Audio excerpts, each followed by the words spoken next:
Good morning, everybody. Welcome, welcome, Grey Soup, Grumpy Nest. So many here already.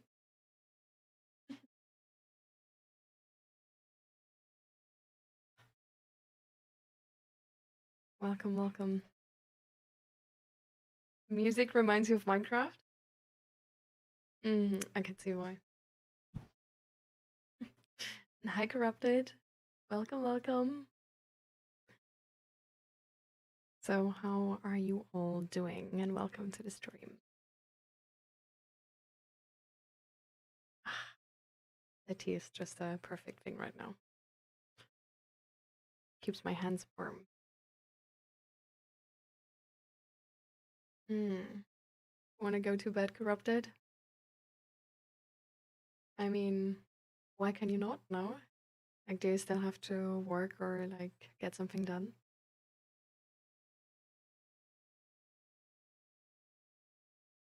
You were in the middle of that, of the two boulders. Why do you feel like that? What's going on? I feel like most of the Minecraft are really cool. Really good. I had 17 watch streak. Why did it get reset? We had like a leak stream spontaneously at some point. I don't know. If I don't know, maybe you always need to share it. Like, sure.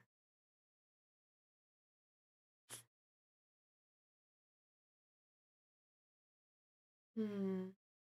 No, I can't look up when there was the notification of your last of the 17th stream streak. I think I missed that.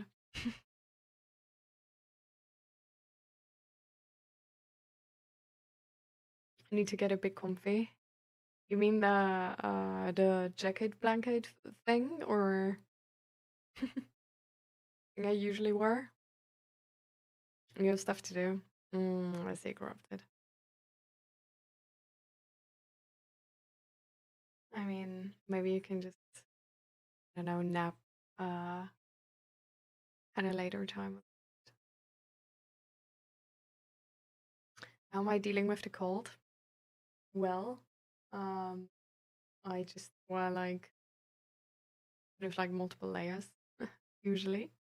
Today I didn't because I thought it's gonna be fine. We'll see. And tea, lots of tea.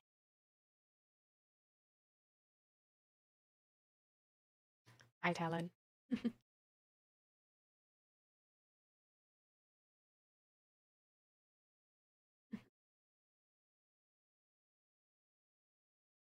Fell asleep around 4 this up at 30 to walk the dog.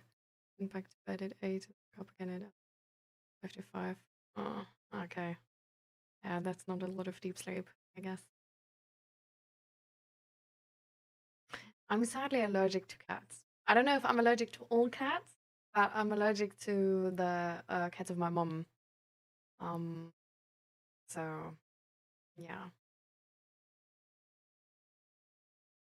Like I heard there's like some strategies you can do to like not be allergic to cats anymore. But I'm not sure if they like properly work and stuff like this. So I mean, even the naked cats, it really depends on like what you're allergic on and like how allergic you are. Because you can be on like allergic on like multiple things I've thought from cats. Like it can either be this like spit thing, or other stuff. Sure.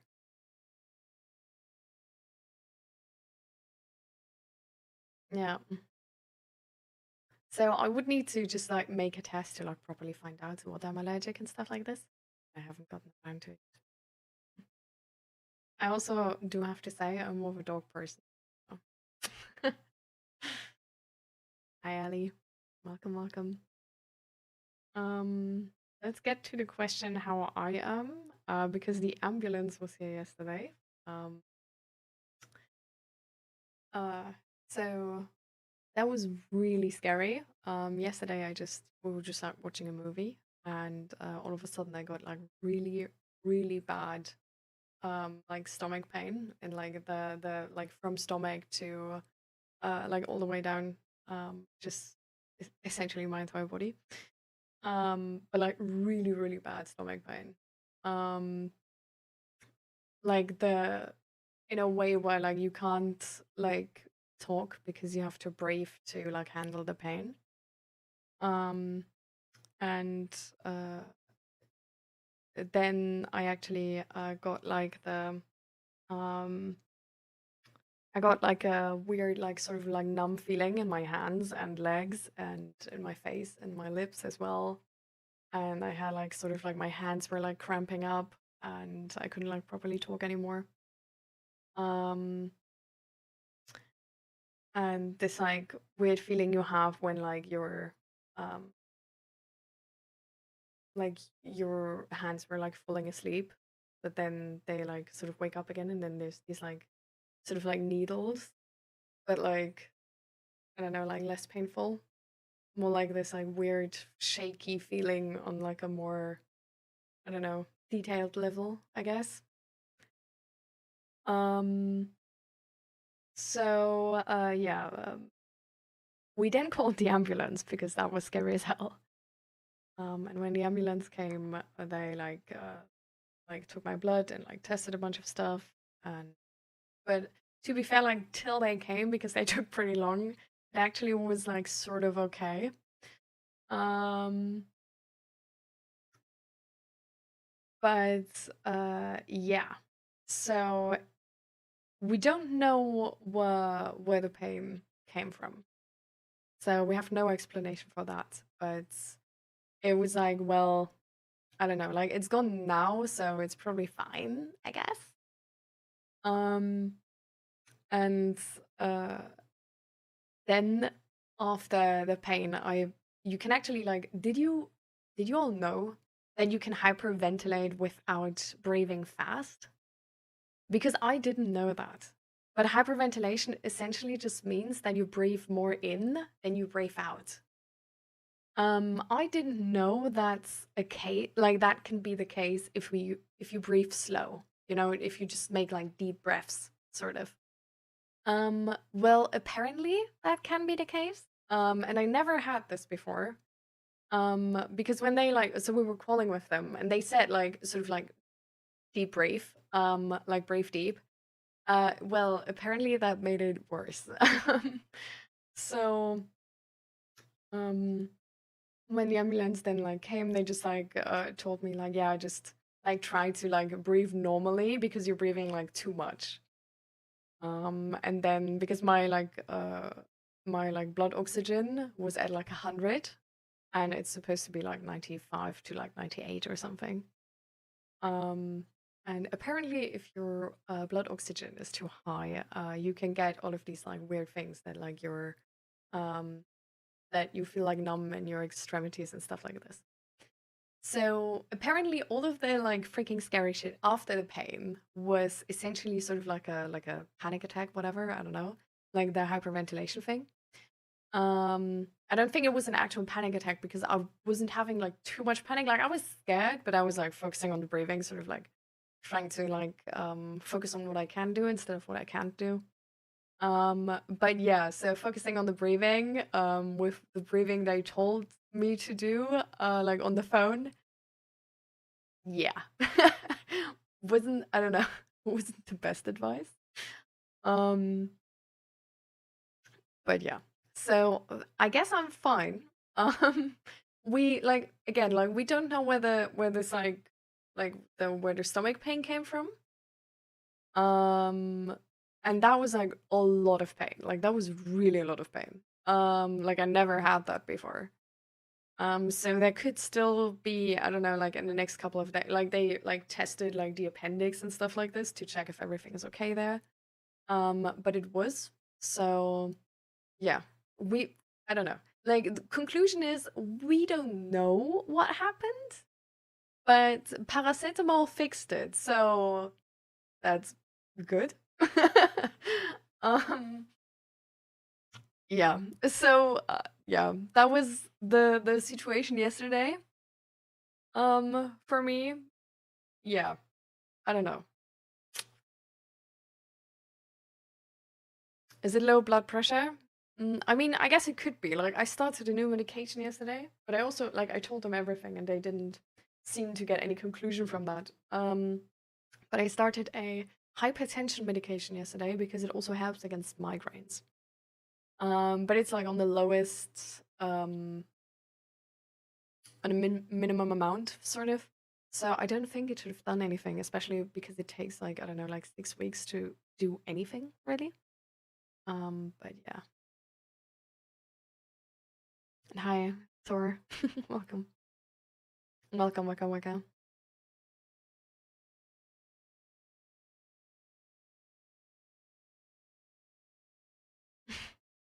Yeah, I'm also like really glad that I'm okay. Like this seemed like turned out way better than I thought. Like I really, I don't know, like I was scared that I was having a heart attack. But apparently I don't. Like they checked my like blood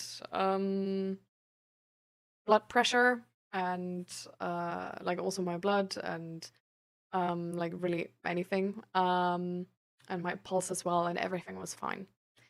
So even with like the low blood pressure, like I don't think that like even though the medication I took is technically like because it's like for the heart and stuff like this, it like taking down the blood pressure a little bit. But my blood pressure was still like really, really fine. Like it was like 120/70 or something. Yeah. So no, we don't know what's wrong. So I don't know, like everything like after the pain is apparently only the like breathing issue from like breathing through the pain and then like sort of like that's leading to like hyperventilation.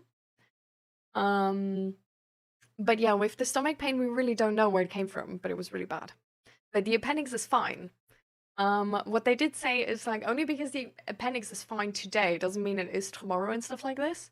So they were like, if you get this sort of pain in the next couple days, like you know, like go to the checkout with your GP and like see what's up. But yeah, they also told all of this to my GP, so I don't know. I'm gonna, I guess, text them if there's anything we should be concerned about or something. Yeah.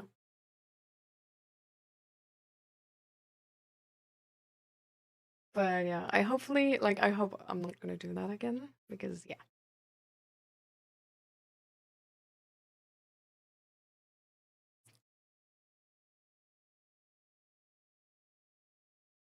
Yeah, yeah, exactly. So that was the explanation they were giving. That like the sleeping arms and stuff like this, also the numbness, also the like clenching up of the hands and stuff like this. That's all the hyperventilation. And the pain in the beginning, that's the point where we're like, we don't know where that's coming from. But yeah, the sleeping arms and stuff like this is all from the like hyperventilation of like breathing through the pain. But yeah, I never knew that you could hyperventilate without breathing fast. Like I always thought like hyperventilation is this like breathing fast thing. So I never had that in my life because I don't like if I notice I'm breathing too fast, I like focus and breathe slower. But yeah, you can hyperventilate while breathing slow. It's literally only like the input is more than the output of air. That's hyperventilation. Yeah.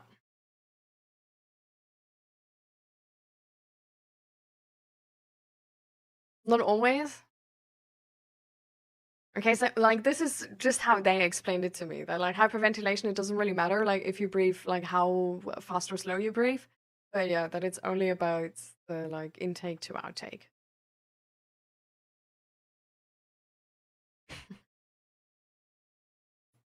So yeah. Yeah, exactly. So yeah, that was scary. But now I know, I guess.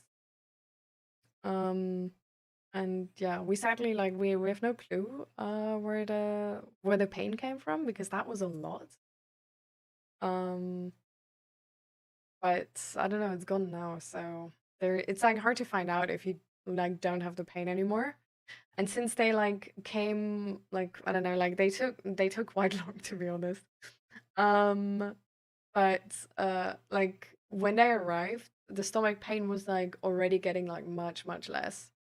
And so it was like, yeah.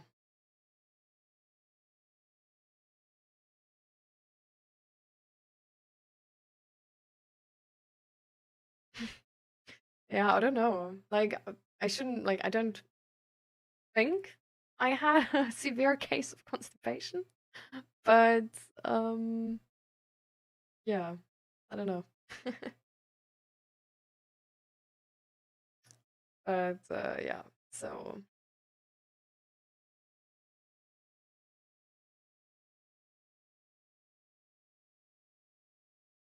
a person. Is that like I actually don't know that? Like, is that sort of a thing for like I don't. Is it like meant for like toilet gods? Like what? Where is like does porcelain gods mean?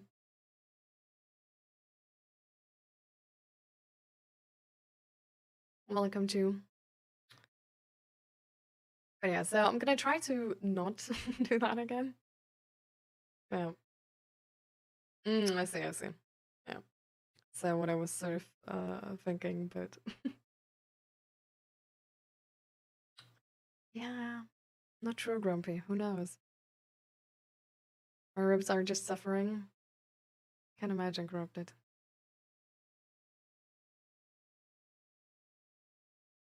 My brother was rushed by an ambulance for a heart attack a while ago. Was bad indigestion. Okay, so that's maybe a more common thing. Like the only thing I know is like when I like the moment like sort of like very shortly after I took like I was drinking like one of those like ginger shots and like very shortly after that the pain started. So I'm just gonna hold back on those for a while. Um yeah. Hi Sushi, welcome, welcome. But yeah, thankfully it's over. So everything's fine. Well, I did like I drank like these ginger shots like a lot of the time. So I don't think it's coming from them. But that was like the only thing I just like ate like shortly before. So no idea.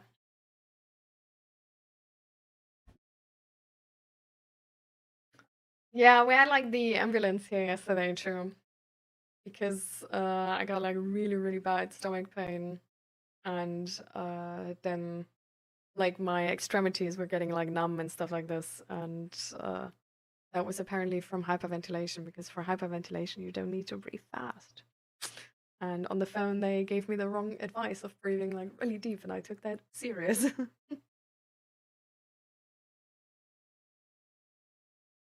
Yeah. Actually they asked me as well if I'm pregnant, but I can't be pregnant. So that's like not a thing. But yeah, in that moment, like the pain, honestly, like I myself thought for a second, like, am I pregnant? Because it was really like, I don't know, like like that was insane. Like the amount of pain was insane.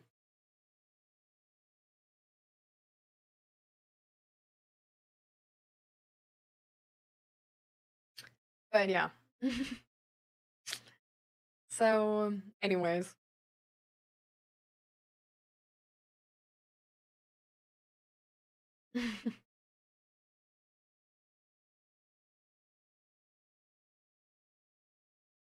I would cry. What do you mean?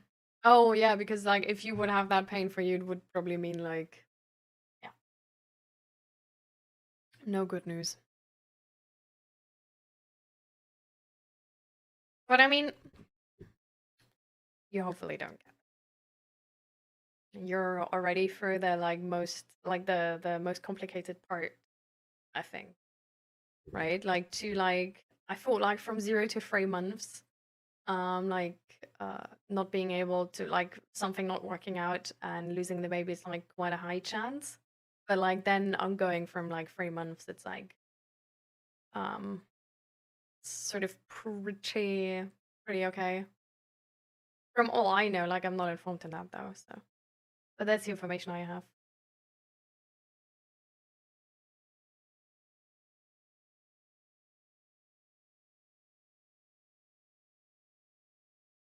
Oh my god.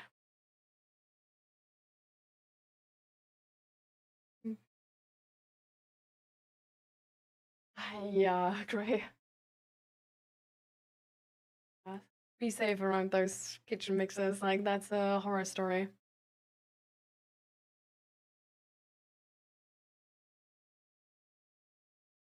I feel exhausted in hospital before I quit my second job.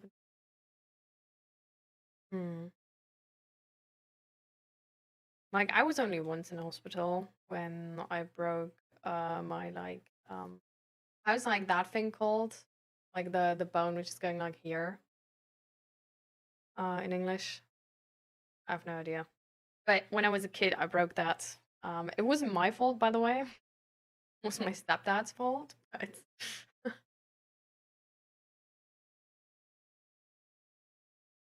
But yeah. Otherwise, I fell quite a lot as a kid, like also from like bigger heights, but my parents just never took me to the hospital. So that's actually why we did the X-ray. I also have news on the X-ray, by the way. Like X-ray seems fine, so they don't think anything is going on there. Like they can't see any sort of like past fractures or anything. And I got like the hormone test back as well, and my doctor was like really clueless.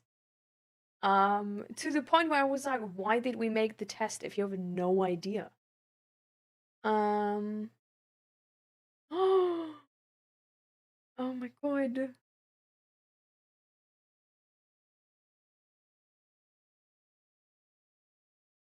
Our favorite Indian restaurant, like I just checked, I wanted to look up the hormone test, and then Zach had texted me, so I checked the message. And our favorite Indian restaurant, and we always order butter chicken, actually has like a new new offer, which is like on Thursday. So today it's butter chicken 1+1 like free. So I'm like, hell yeah, let's get butter chicken today. So let's look for the hormone test. So yeah, apparently like my estrogen is like sort of fine. My progesterone is pretty low. So I think I still have like the estrogen dominance.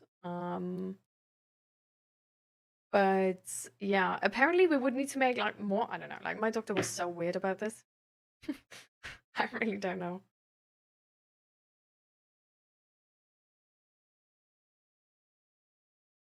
That makes her like 5 feet tall. Oh, so it's not just kitchen mixes. It's like restaurant level kitchen mixes. Oh, geez, great. I'm the only one with news. Is that like good? I think that's good. Wait. We don't talk about how many bones have been broken for me. You're broken so many bones? Is that common, guys? Like, usually in the friend group, I'm the only person who ever broke anything, actually.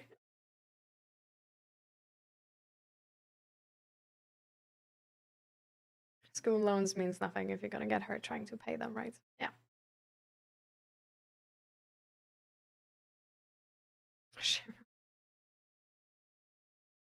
Oh my god. Or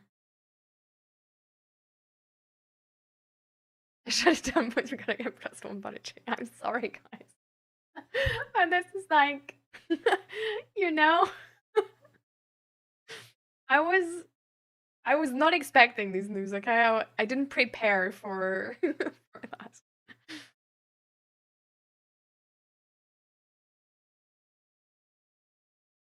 Mm. I mean, we can talk about emotional neglect in a second. Let's finish this topic. So,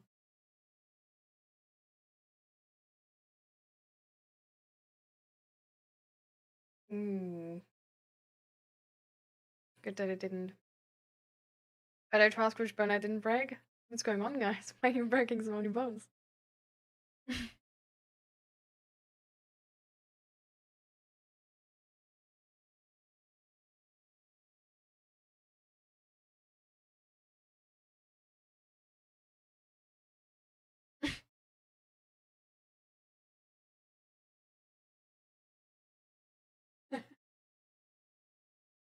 All right.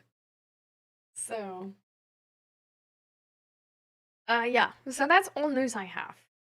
Like I'm starting that new medication, and we're gonna see if that helps with the headaches in like 6 weeks or something. Um, And uh yeah, apart from that, like the hormone test is sort of like I don't really know what to like. The doctor didn't do shit with the results, honestly. Like I don't know. But I sent them my mom, and she's gonna help me interpret those. Like she read up about hormones a lot because doctors are low-key clueless. But yeah, for sure, Gray. Literally this, like every time you guys are like doing like really nice things for each other or like giving each other emotional supports and stuff like this,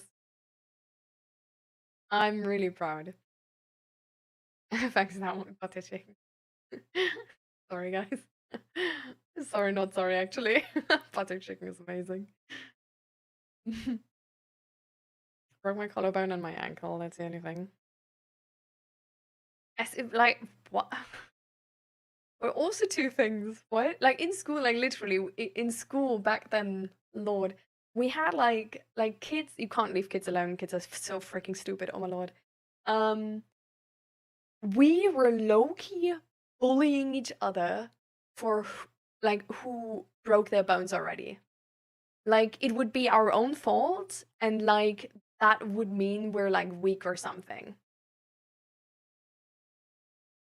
Like it was thankfully like I was not at a school where bullying was like in capital letters a thing, right?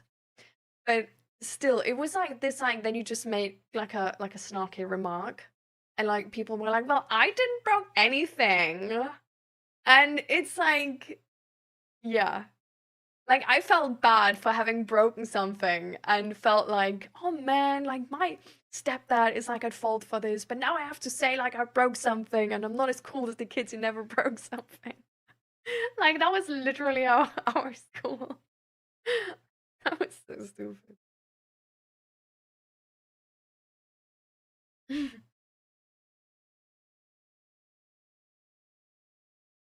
What?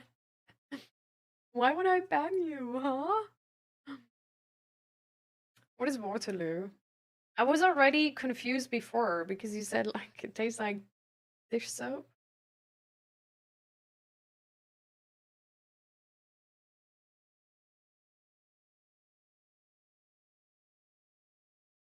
Yeah, literally like I only know like the city. The drink? Waterloo drink? I don't know. Ah, that. I've never seen that. I don't even know if it's being sold in the Netherlands. I'm gonna be honest. Is that like, is it just a lemonade or is it like, I don't know, with like alcohol or something? Because the sort of like the way the can looks like it's something with alcohol, but I don't see any.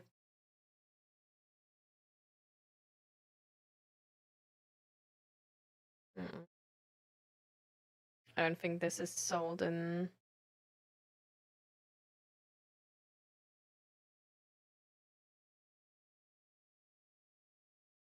Wait, this is also so. There's also a beer which is like Waterloo Double Dark. Not only these like sodas. But yeah, I don't think this being sold in the Netherlands, honestly. Why is that? I fractured my spine. Lord. What have you done, corrupted? How does this happen?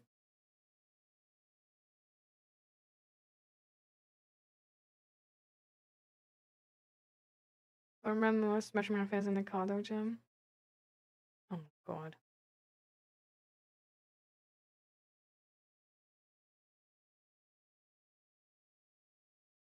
Oh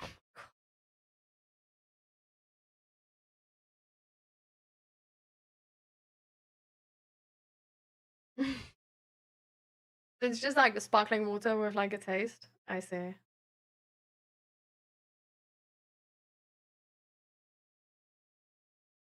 How much does a box of eggs cost over here? Let me check. Are we looking like 10 eggs or like and like the cheapest ones or like the like I'm gonna tell you the price of like the sort of the like bio eggs of like with like they're living outside and shit like the ones which are like good for the chickens.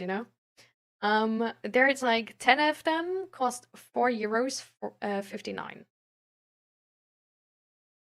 So the cheapest. Okay, I never bought the cheapest before, so let me check. I'm not entirely sure which ones are the cheapest, honestly. I'm gonna search from like the price.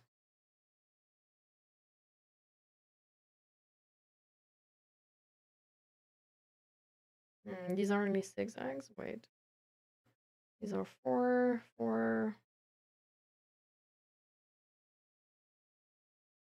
Why is there so much? These are also 6.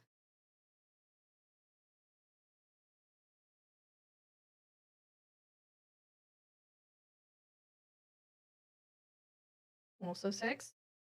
These are all 6, 7. Where's 10? I just want. These are 8. Oh wait, these are 10. Okay, here's 10 for like €3.69.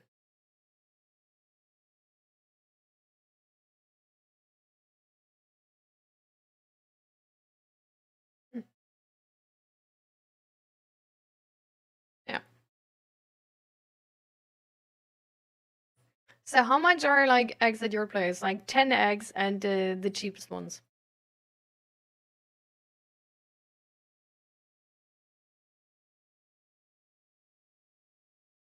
The long story or the short story? Oof.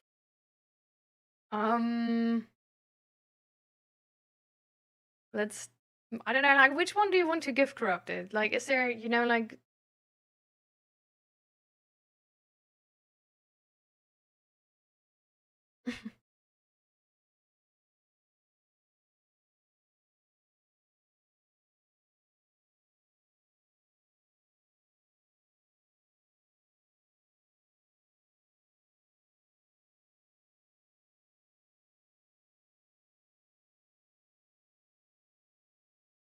Juice eggs are 2.55.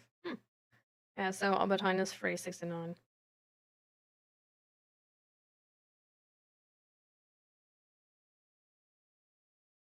1 pound of eggs. What is 1 pound of eggs? Is that like 10 or like what? Less than $2 when converted? That's pretty cheap.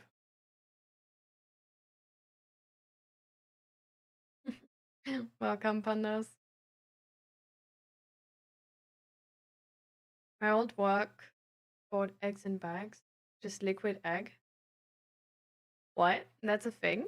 Like, you can't do that here. You literally can't.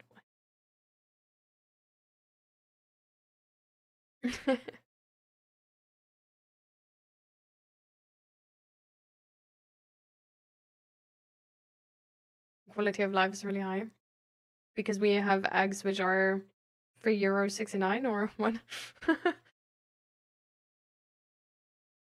Mm. It's the only one I have the app from, so I don't know how much it costs at like Lidl.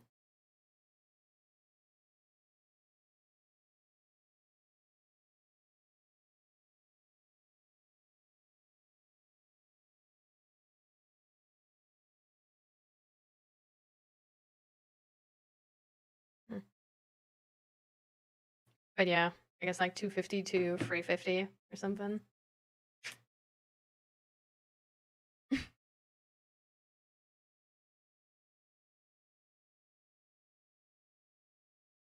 Oh.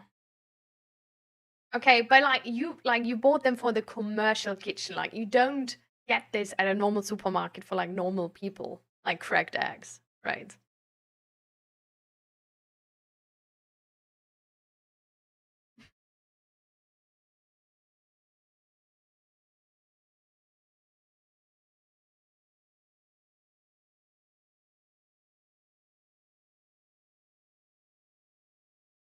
12 eggs here in Australia is around $10, $12 in most shops. What? Wait, let me check out what dollar to euro. Oh, this is too much. It's like US dollar and like Australian dollar. Is that different?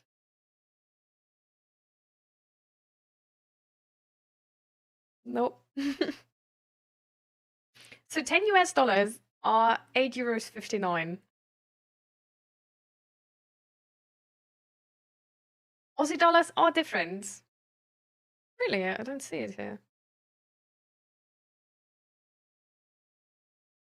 Ah, here. Yeah, I didn't read properly.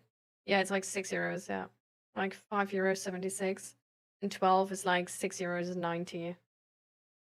But that's still like well, I guess it's for 12.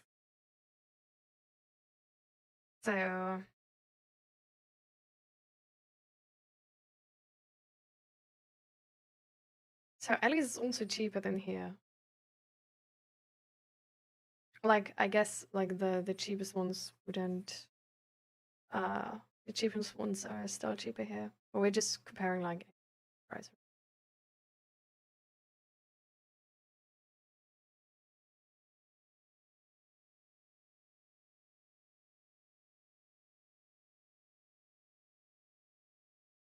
Mm.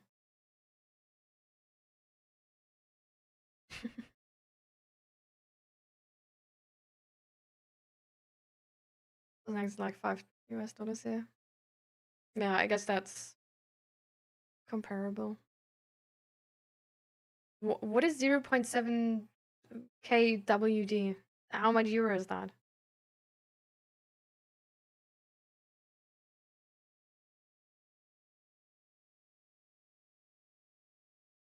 What is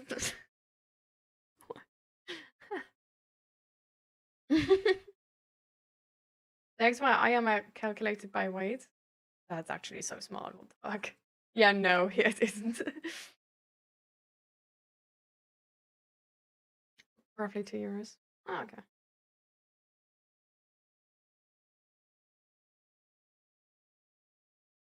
It are $13. What's the last thing you said?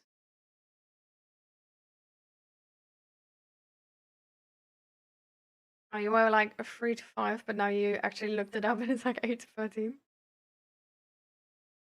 Mm. Yeah, my mom actually also gets eggs from a farmer and they're way cheaper.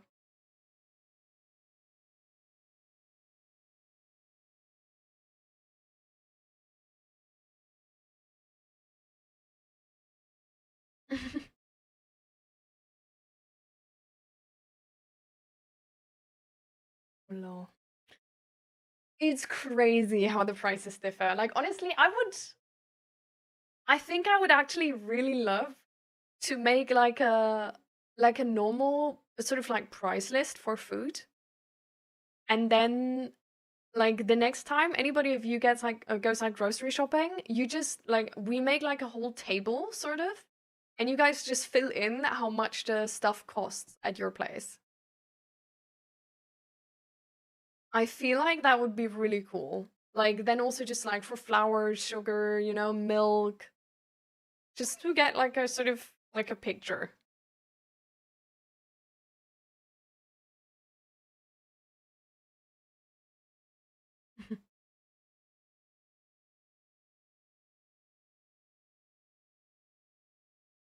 Yeah, farmers market, I don't know. I just know that like if you know a farmer in your like where you live, and get them from them specifically. Like my mom, for example, I don't know, she pays like €1.50 or something. Like maybe €3. But then it's like actually like really, really good eggs and the chickens are happy and shit like this. I left my glass on and thought this was a cute hello emote. Close enough. Nice.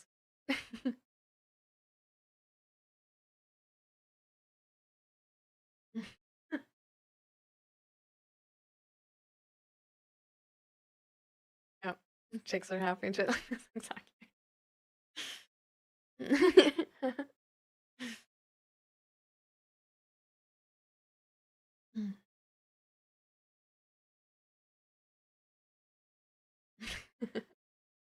All right, guys.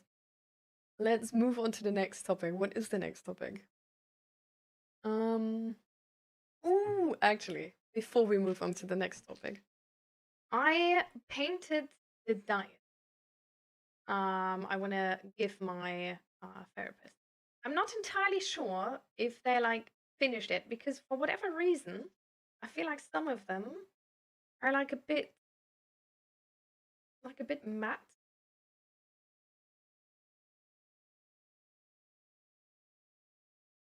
So I feel like I have to like go over them maybe another time or something. But yeah, I'm not entirely sure if I love the because I went for black numbers, like sort of black and like dark red.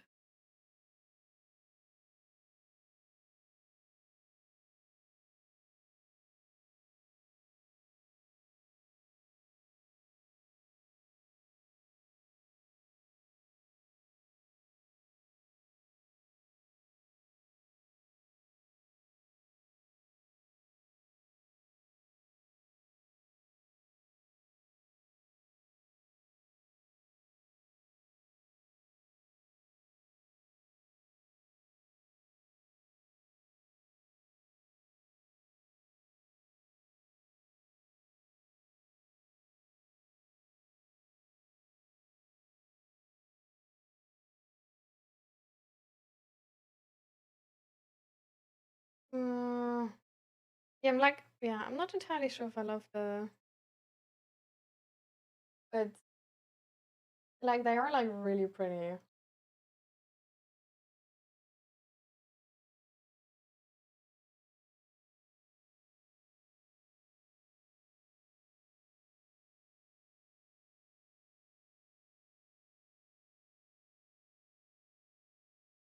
Yeah, I feel like some of them have like a bit of like I don't know.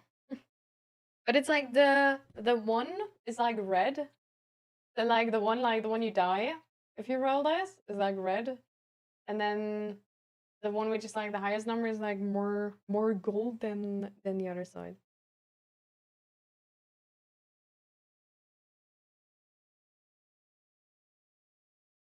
There's like a bit of like gold dust in them and wood.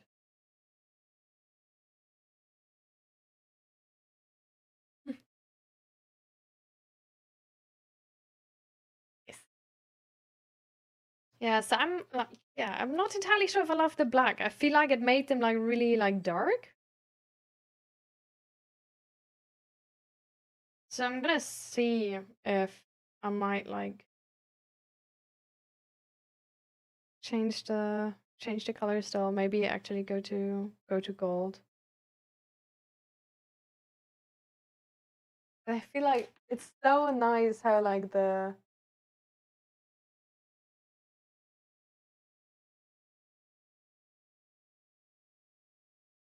yeah.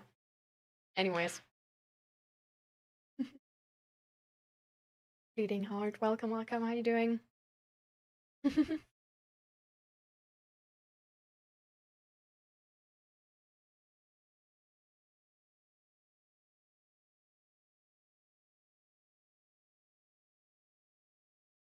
Oh, I have no idea about like keeping chicken. I know that a lot of people do though. Emus have like really cool eggs. Never had like an emu's egg.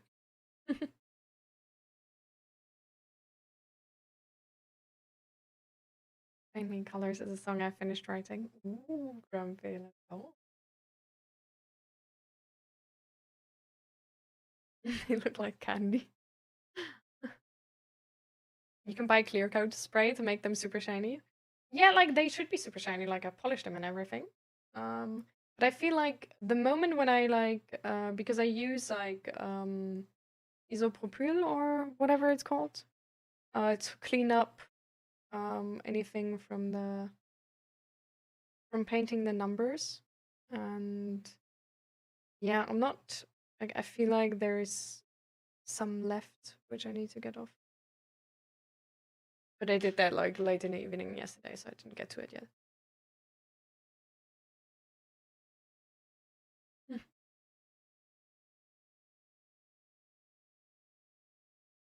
Welcome, Snack Sparrow. Yeah, I'm also not entirely sure about the black, but I feel like red numbers are don't feel like I want to go for red numbers. I think that's gonna make it like, but yeah, gold numbers could be a thing.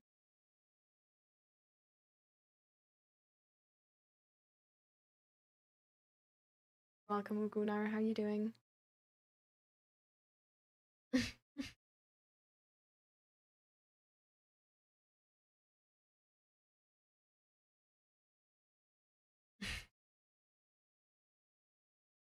Hmm. Oh, corrupted. I mean, is there any like better solution you can find for this? Like a friend who's coming by or like a nanny or something? It's gonna help you a little bit, or like, is there anything the doctors can do?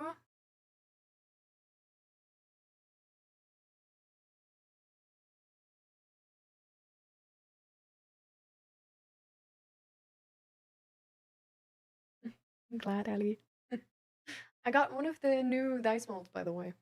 The other ones are still coming, but like, I spent a little bit of money of money on dice molds.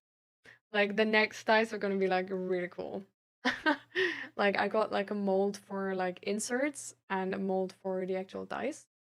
What that means is you make like a small dice and then you put that small dice in the big mold and cast again. So it takes longer, but what you can do is you can take that like small dice and put like any type of like nail stickers or washi tape or even paint on it yourself. Like you can do anything and then cast it in the regular size dice. Yeah, that's really cool.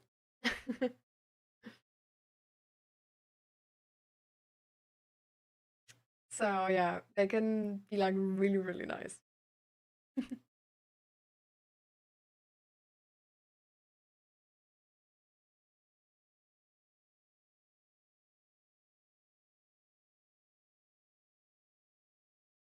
Put up the numbers with UV paint. I mean, I can still like I can get the like black ink out and like ink them again. Like that's not really an issue, but it's just more of a thing of like I'm not entirely sure if gold will look better or if it's gonna be like too much gold. So that's more like the thing. Like I really thought like the black is gonna do it.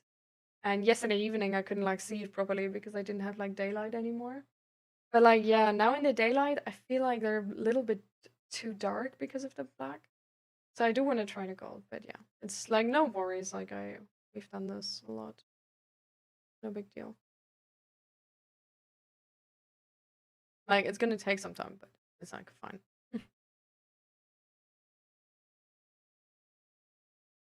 Just have to suffer with it, corrupted. I mean, maybe you can just like spend some time with like I don't know, like if you have like friends or family who like can come around or something. Because we know, right, that like if you have like any sort of like loved one and you like hold their hand, you'll have like less pain. So, I mean, maybe that could just be a thing.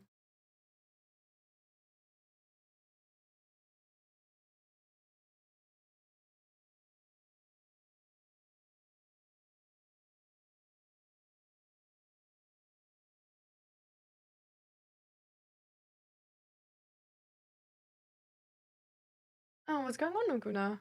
What do you mean fighting the greedy pretty hard?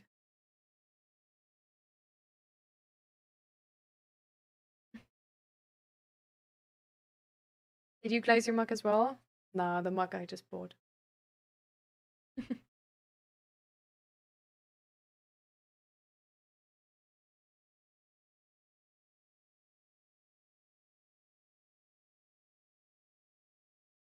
That requires me to get up and clean. Why would you need to get up and clean? Or your sisters or something too? Thank you for the follow. Yeah. Should we actually come to mental health topic today? My house is a mess. I mean, that's fine though, right?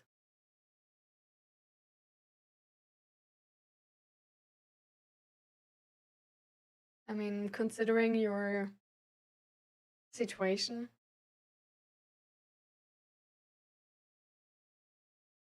do you worry that your sister's gonna judge you?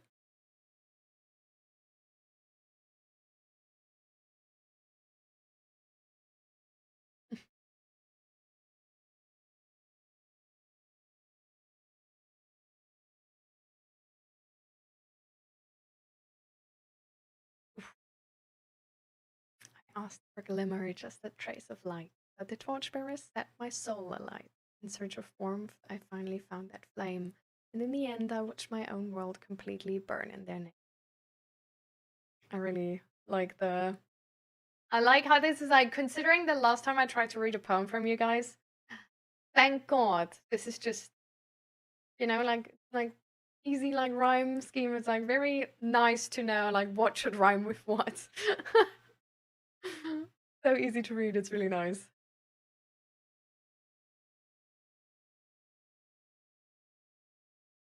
To fight for better healthcare and a few other things, fighting the greedy positions that make laws. I see you, Gunnar. Good luck and stay safe.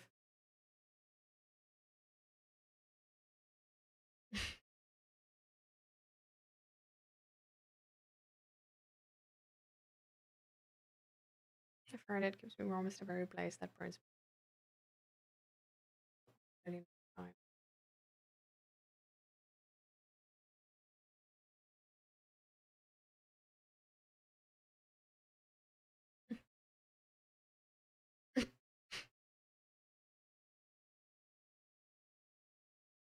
So, in the beginning of the stream, we Asta brought up a topic actually. I don't know if Asta is still here. I think he was making like lasagna, so I'm not sure. But he brought up the topic like emotional neglect we could talk about. We could also talk about something else if he's not here yet and wait for him to come back and then talk about it. You here?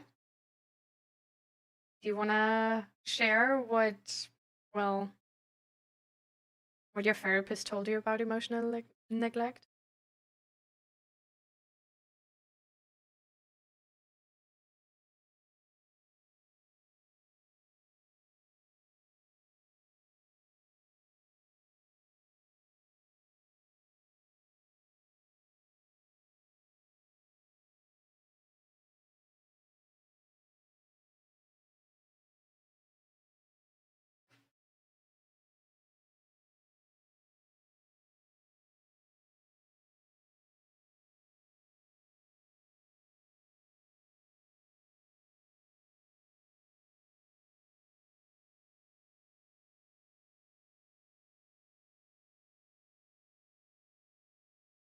Hmm.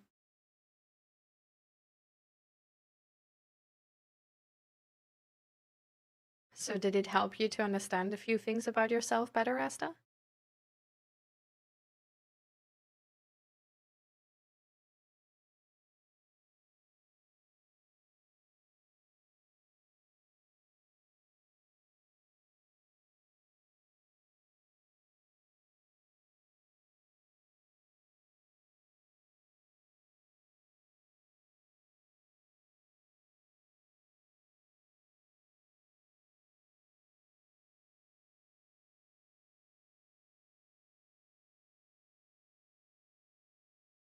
Oh, I'm so hungry.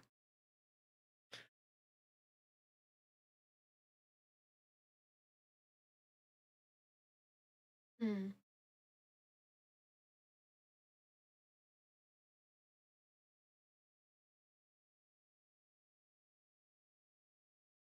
My foster parents use emotional neglect as punishment by ignoring me for 3 days, up to a week.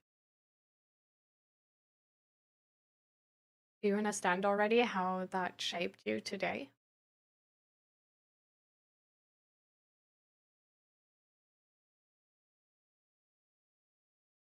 Grown men can enjoy a good weighted dinosaur too. That's true.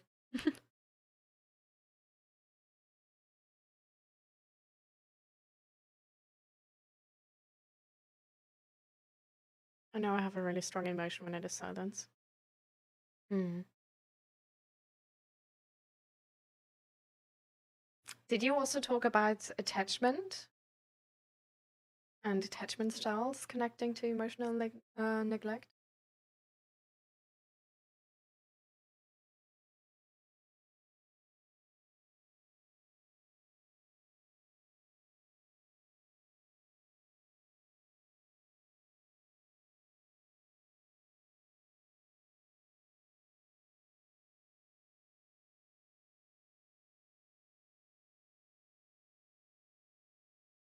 can come back to the poems later. Right now I want to focus on Asta.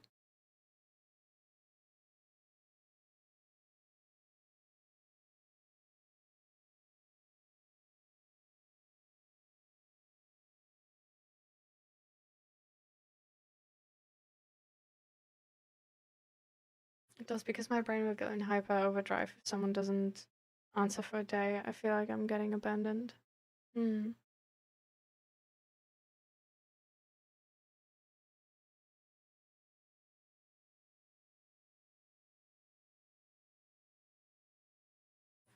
From the few things I've read so far about abandonment styles and attachment styles connected to abandonment, this is actually called like the anxious attachment style. But it really depends on like how people describe it. There's a lot of resources which like describe it like entirely different than the next resource. So it's actually quite hard to read up on it. I was sort of like waiting for it to come up in my psychology book I'm writing. But actually,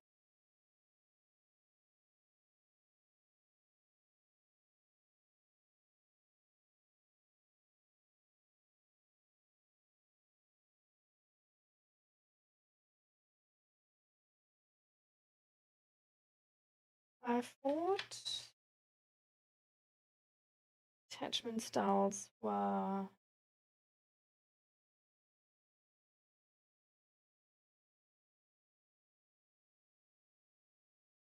also in this book.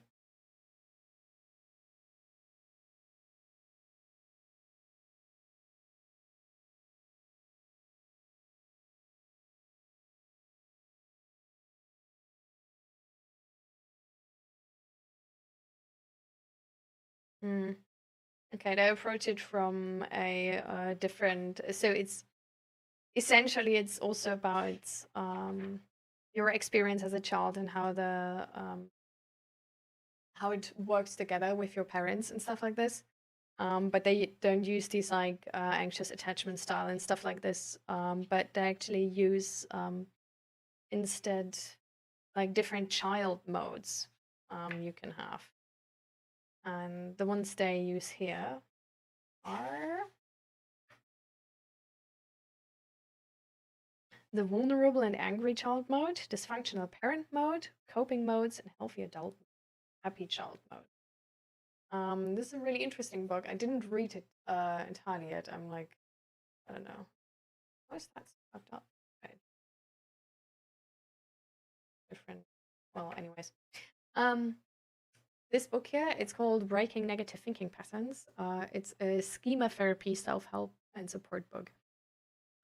This was actually recommended to me by my psychologist, and yeah, like as you can see, I'm like trying to read through it, but then the actual psychology book sort of arrived, and then I sort of started to read through that instead.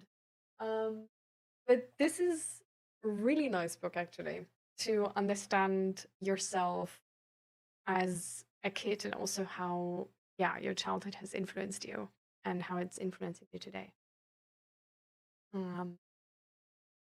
So whoever's interested, is like a really, really nice book and a lot of knowledge.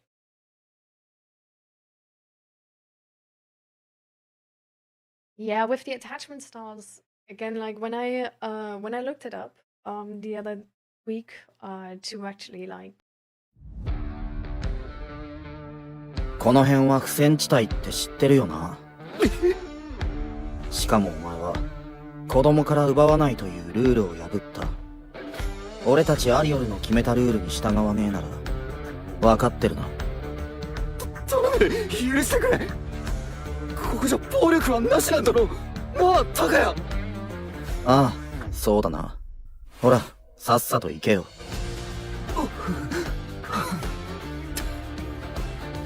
助かなんだよ、見逃してくれんじゃ。ほら行くぞタカヤ。さっさと歩けよ。レッドラインの外まで行けば不戦地帯じゃねえからな。そこで教育してやるよ。やめろ、助けて。ああ、なんでルールが守れねえのかね。おいお前ら、やりすぎんなよ。ラジャーボス、怒ってるって。高谷、あいつら戻ってくるまでどうする？なあ、俺スランに呼ばれてるから屋敷へ行くわ。あと頼むな。またかよ。こいつ寂しいんだと。うるせえ、違うって。俺はただ高谷がマフィアに利用されてるみてえだから。大丈夫だって。高谷、ありがとう。俺もアリオルに入りたい。ああ、もう少しでかくなったら来いよ。お前ら兄弟か？仲良くな。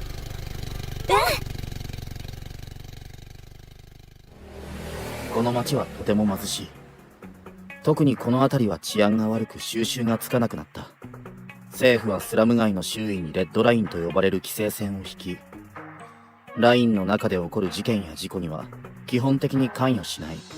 そのため無法地帯となっている。レッドラインはただの線だ。出入りは自由だが、外から入ってくる奴はほとんどいない。まともな生活を求めて外へ出る奴らも大半はうまくいかず、結局帰ってくるか消息不明になるか。親が帰らない子供たちはストリートチルドレンになる。あ、高谷だ。ライン付近では週に一度その子供たちに国から配給があるが、それすら奪おうとする奴らもいる。だから俺たちが自警団アリオルを作り、不戦地帯としてルールを決めて見回りをしている。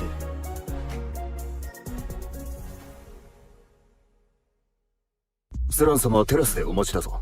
ああ。高谷、来たか。遅かったな。もうここに住んだらどうだ。いつまで汚ねえアパートに住んでるんだよ。いいんだよ。仲間とだと気楽だし。俺だって仲間じゃねえか。バカ言うな、マフィアがよ。で、要件は？ああ、それなんだが、少し困ったことになっててな。お友達の情報によると、政府の犬に目をつけられてるみてえでよ。もうすぐここにストラーどもが聞き取りに来る。今までレッドラインの中の都合の悪いことは無視してたのに、今更かよ。まったくだ。ほっといてほしいぜ。そうは言っても来るってもんは仕方ねえ。でもこっちも叩けば誇りが出る体だ。ストラーご一行にはなるべく早くお帰り願いたい。ストラトス、国の犬。政府直属のあらゆる特権を持つ集団。そこでだ、高谷。お前に要件ってのは、もうすぐここへやってくる奴らの偵察を頼む。C ブロックから車でラインに入ってくるはずだ。人数は何人か、武器や備品。あとは、お友達になれそうか、とかな。友達ね。おいおい、分かってるだろ？あくまで利用できるか否かってことだよ。お前の兄貴の件は本当に気の毒に思ってる。いや、そういうのいいって。分かったよ。見てくる。バレねえようにな。ああ。頼りにしてるぞ、高谷。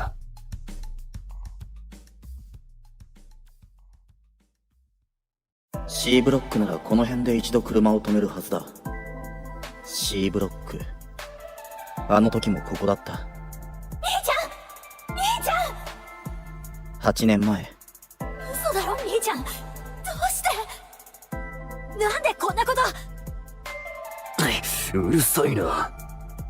ガキが人のもの盗もうとするからだ。自業自得だろ。行こうぜ。これだからラインの中はよ。まったくだ、嫌になるな。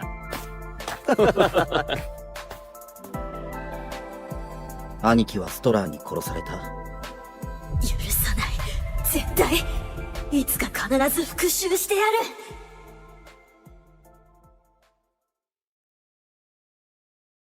いやー、しかし今日は本当にいい天気だね。はい、大尉。道はどうかな？分かった？申し訳ありません。何せ道が多くて。そうか。誰かに聞くにもさっきから誰も。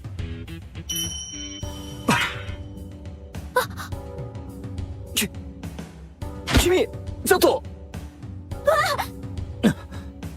これは僕のバッグだ。返してくれないか。近づくな。何をするつもりだ。早く離れろ。タイ。いや、バッグ返してくれないか。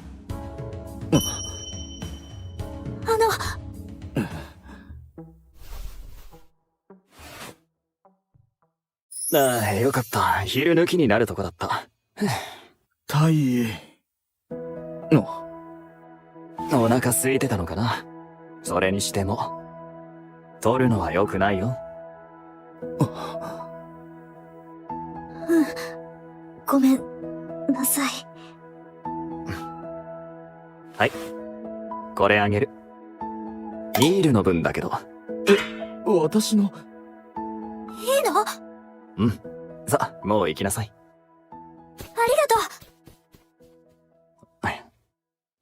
君はあの子のお兄さんとかじゃないんだ。なんだこいつ。しかしやばいな。顔見られた。そうだ、君知ってるかな。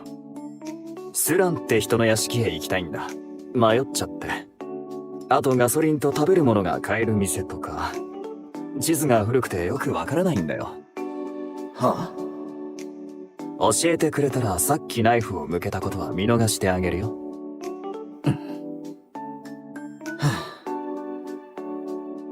3ブロック先を左に入れば赤い看板の店がある。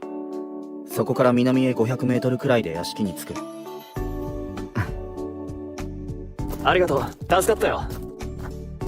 じゃあまたね、タカヤ。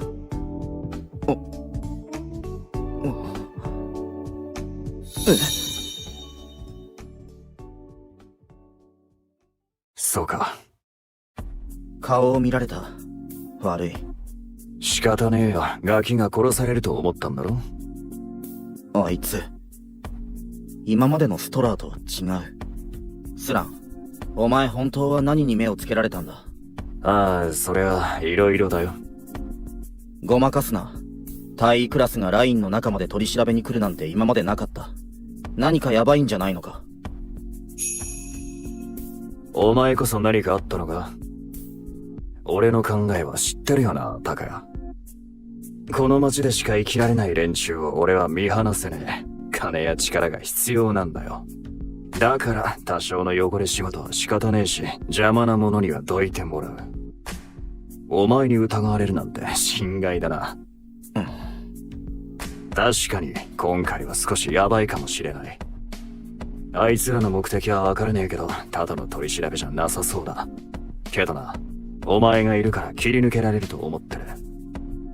頑張ろうぜ、兄弟。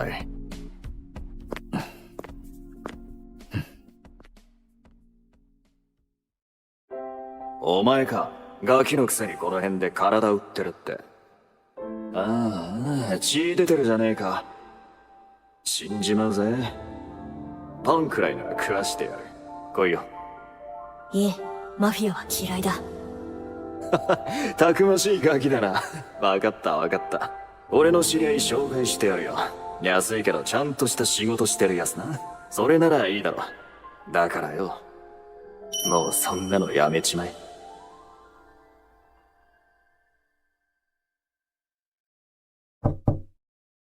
失礼します。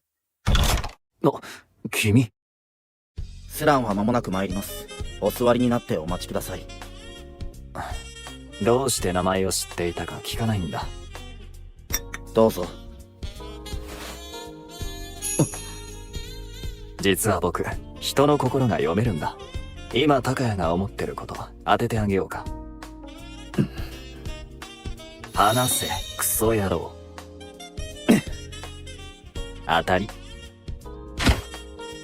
ここに来る前、あんたはいろいろ調べてきてるはずだ。アリオルはスランと関わりがある。リーダーやメンバーのことは調査済みだろう。何が心が読めるだ、このクソ野郎。失礼します。お待たせしました。スランです。高谷、戻っていいぞ。外で待ってろ。あいつ、お前の手握ってたな。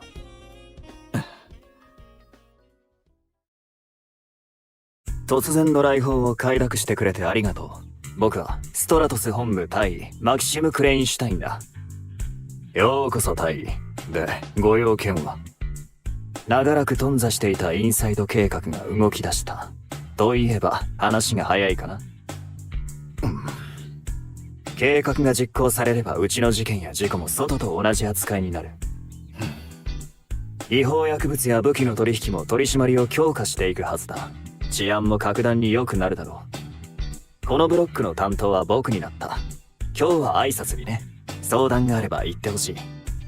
それは本当に実行されるんですか？都合が悪いかな？そういうわけでは。じゃあ今日は部下も疲れてるし帰るよ。世話になったね。タイでしたら、ぜひ今日は泊まっていってください。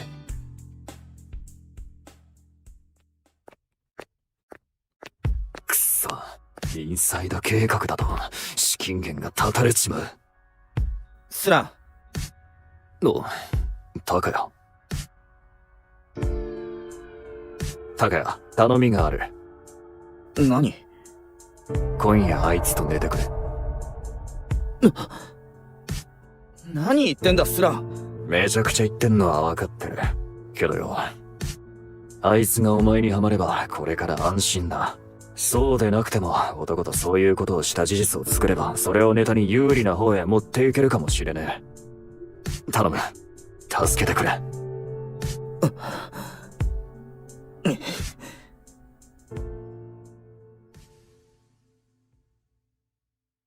どうぞ大尉、シャワーや飲み物もあります。ありがとう。いい部屋だ。朝までごゆっくり。え？ロックされた外鍵か？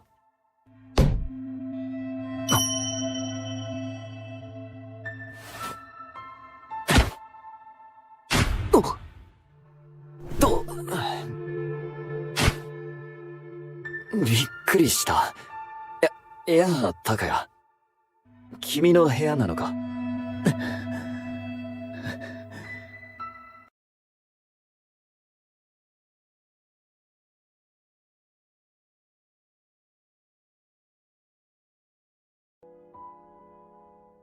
高谷、うまくいったみたいだな。つながりができて一安心だ。助かったぜ。シドに無理に薬を打たれた。俺はあんなものなくてもちゃんとできた。悪かったけど、気持ちよかっただろ？ほら、大尉が帰るぞ。見送りに行こう。世話になったね。もう大丈夫か？はい、すみません。またのお越しを歓迎します。高谷。昨日はありがとう。本当のクソ野郎が誰か分かっただろう。またね。高谷、行くぞ。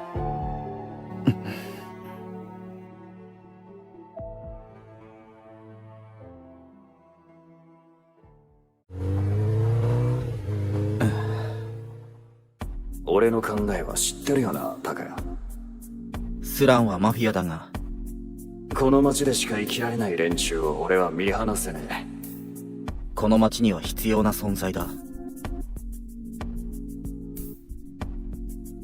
で、明日のことだが、客人は二人組でジナ配線に沿って入ってくる。落ち合うのはどこがいいと思う、高谷？ E ブロック32ポイントのハイビルがいいと思う。あそこなら車でも入りやすい。それで時間は20時だ。じゃあそれくらいに、ラインと配線が交差したところへ迎えに行く。なあ、伝える。いつも助かるぜ。スランから頼まれる用事は、主に客人の道案内だ。この辺は道や標識が朽ちて、地図があっても分かりにくい。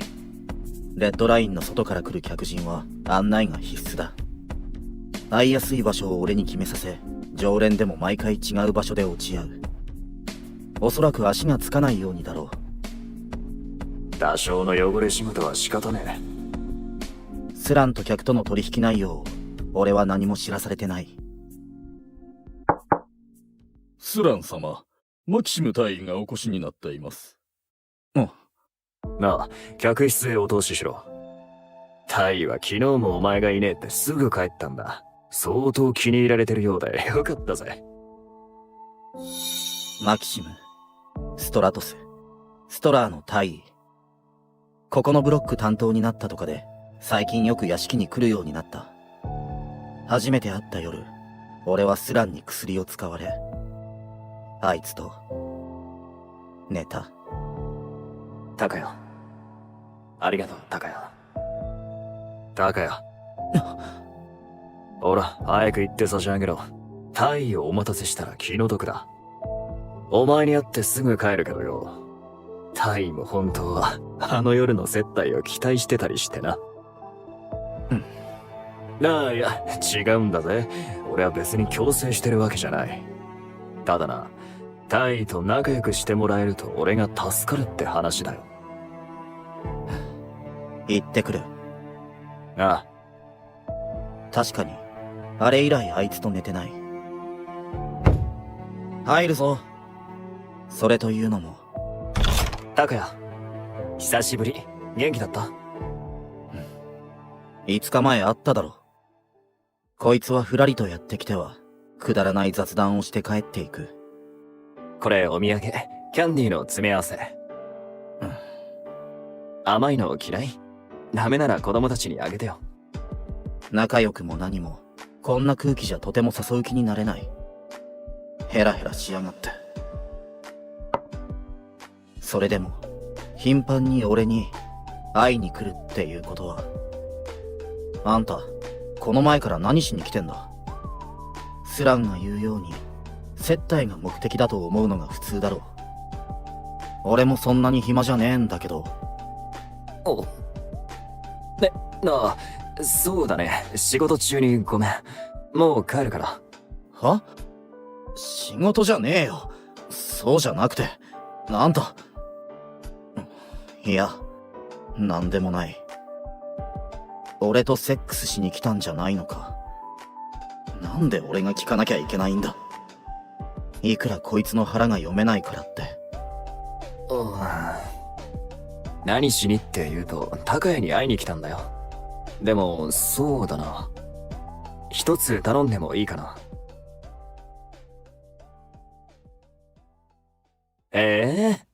ここが高谷の住んでるところか。なかなか趣のある家だね。嫌味かよ。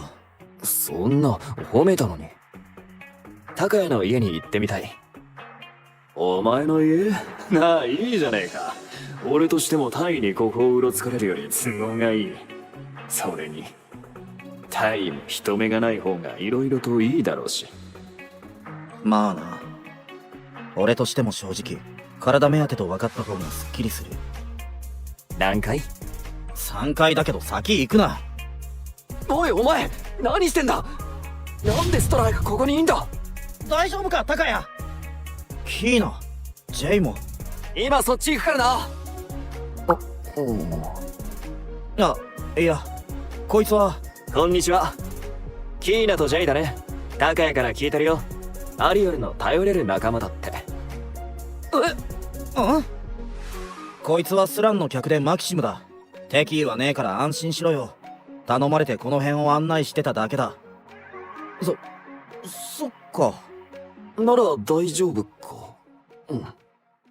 今から見回りだろ。今日は俺行けねえから後頼んだぜ。明日は工場から帰ったらすぐ行くから。わかった。高谷の仕事って何の工場？うるせえよ。早く歩け。でも先行くなって。なんか俺らの知ってるストラと全然違うな。それに、高谷があの距離を許してるなんてな。くそ。キーナとジェイの反応は正しい。こいつがストラーって忘れてたわけじゃねえけど、調子に流されないようにしねえと。ここだ。待てよ。腰のものは預からせてもらうからな。なあ、いいよ。あっさり渡すか。使用感がない。本当になんだこいつ。おい、もういいだろう。なんでここに来たんだよ。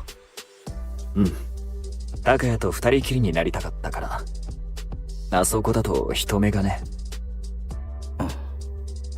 へえ。そうかよ。なんだ結局。やりたかっただけか。こっちだ。ほら、さっさと終わらせろよ。拓也、違うんだ。違う？そういうことをしに来たんじゃないんだ。ここに来たのはあそこは盗聴されてるからだよ。それに、スランに言われてセックスをするなら僕はしたくない。スランの件で話があるんだ。なんだ。やっとストラーっぽくなってきたな。取り調べか？俺はマフィアのやってることは何も知らねえよ。ああ、君は知らないだろうな。君が案内役なのはこちらも把握している。けれど、君はスランがやっていることを知っていて協力するような人間じゃないと、僕は思ってる。何を知った風に？僕らが欲しいのは証拠だ。拓也、何でもいいんだ。案内した日時や場所を記した。例えばメモでもいい。持っていないか？メモ？他のチームはすでに客人をマークしている。一斉摘発は間近だ。摘発？はったりじゃねえのか。あんたはいつも嘘をつく。さっきも。キーナとジェイの話なんて俺はしてねえのによ。それは、穏便に行きたくてさ。君が取り出してくれたからよかったけど。それに、アリオルの頼れる仲間は本当だろ？この町の希望は、君たちアリオルのような若者の力だ。必要なのはマフィアじゃない。待て。じゃあ、あんたらの目的は、マフィアを潰すことなんだな。スラン、どんなヤバいことしてんだよ。はったりじゃないならちゃんと答えろ。スランは一体何をしてきたんだ。俺は一体何に加担してきたんだよ。臓器売買。この町なら行方不明者が出ても分かりにくい。ストリートチルドレンならなおさら。そんな、嘘だ。あいつは子供に手をかけるやつじゃ。もう一度言うよ、拓也。摘発の準備は整っている。君が証拠を出してくれれば全てが終わる。君たちアリオルが守っている子供たちを、これ以上脅かせていいのか？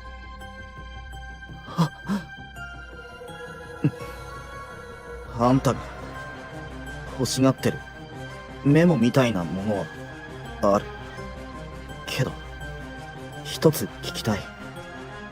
スランは死体を売ってたのか？それとも。たとえこの町でもそうそう都合よく遺体は手に入らないはずだ。だとしたら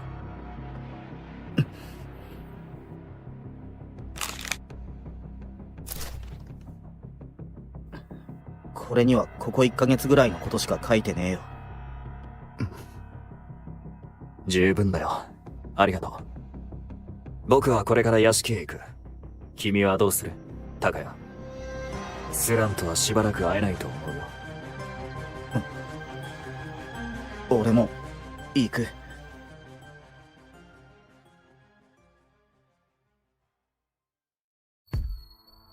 スラン。拓也。まさかお前から崩されるなんてな。油断したぜ。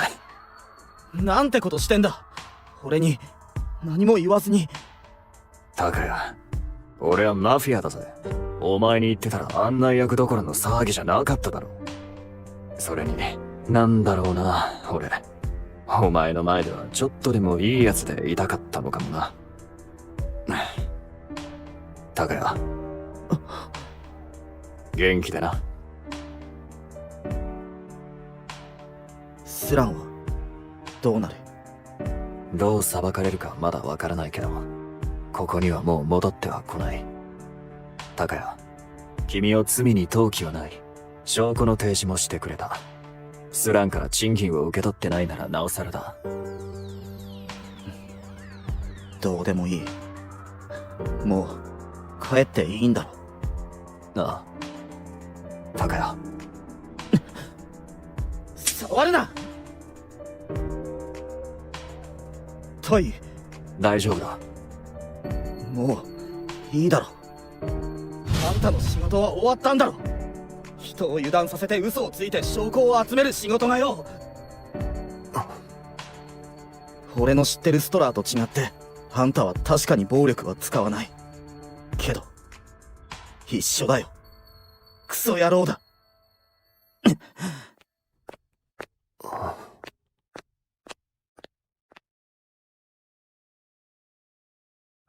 高谷、聞いたよ、スランのこと。今日の見回りは大丈夫だったから。明日も俺たちだけで行けるからさ、ゆっくり休めよ。キーナ、ジェイ。人を油断させて嘘をついて、クソ野郎だ。あんなの八つ当たりだ。いや、高谷。僕だよ。マキシムだ。開けてくれないか。何の用だよ。まだ何かあるのか。仕事で来たんじゃないんだ。高谷に会いたくて。事後処理で当分ここにも来られないし。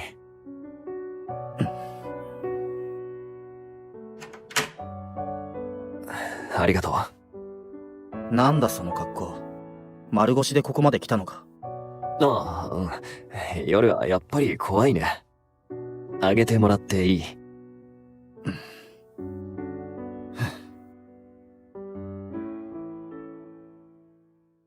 高谷に迷惑かけたよね。ごめん。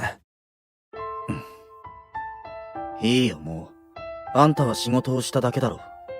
それに、スランの件、気づけなかった俺も悪い。アリオルで見回りもしてたのにわからなかった。スランのこと、無意識に追求しないようにしてたのかもな。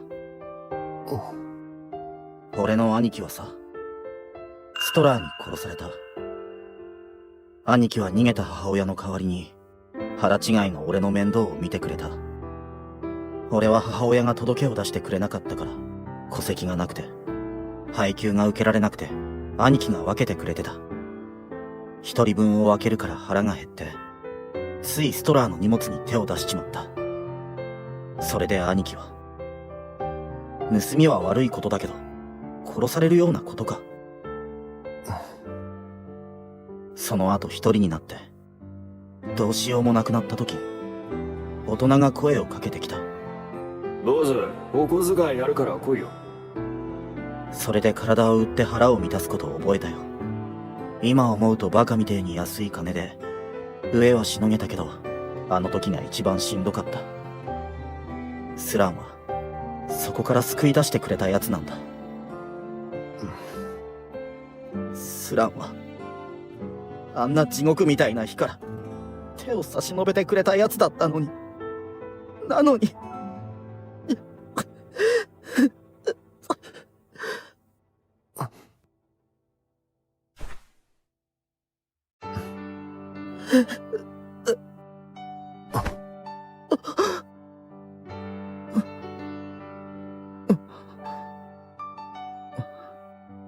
暖かい。こいつの手はいつも暖かい。高谷、ドキドキしてるね。あんたそれで慰めてるつもりかよ。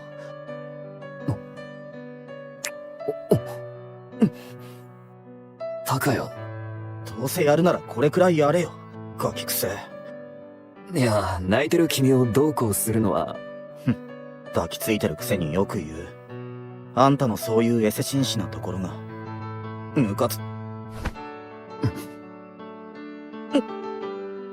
僕でいいならたくさん慰めてあげる。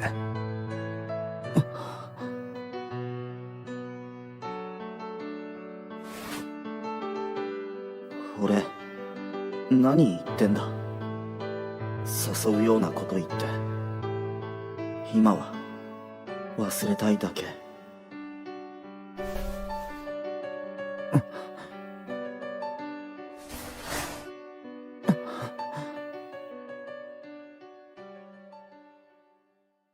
外、明るくなってきたよ。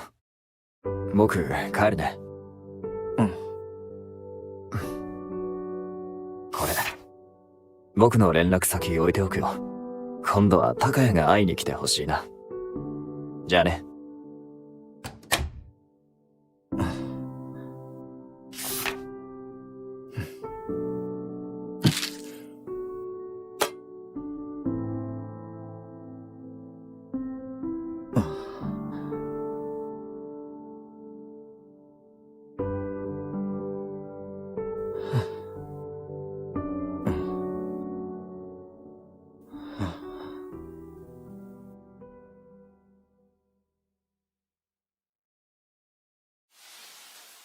スランが投獄されてから3ヶ月が経つ。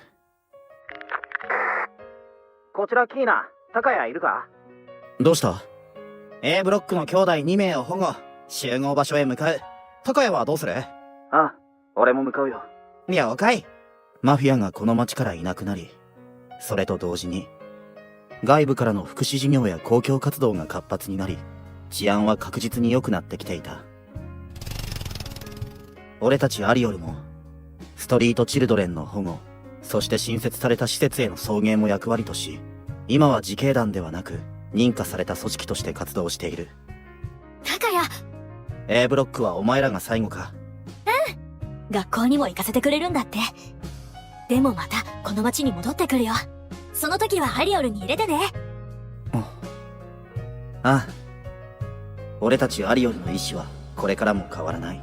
けれどその役割も失われていくのが正しい行く末だろう。ジーンのやついつも送迎役買ってるけどよ、あれ絶対施設のスタッフの女の子が目当てだぜ。なんだよ、じゃあお前も行ってこいよ。俺は別に。まあまあ、わかるわかる。照れんなよ。この前、俺女の子たちとジュース飲んだ。マジかよ。おお、いいな。春だよな。女っ気なかったから。ジェイ。俺、リーダーを降りようと思ってんだ。は？なんでだよ。アリよりは高谷が立ち上げたんだぞ。そんなのみんなも納得しねえって。大丈夫だって。アリオルを抜けるわけじゃねえからさ。あとはお前に任せたいんだ。頼めるか？分かったよ。高谷が決めたんなら。へへへ。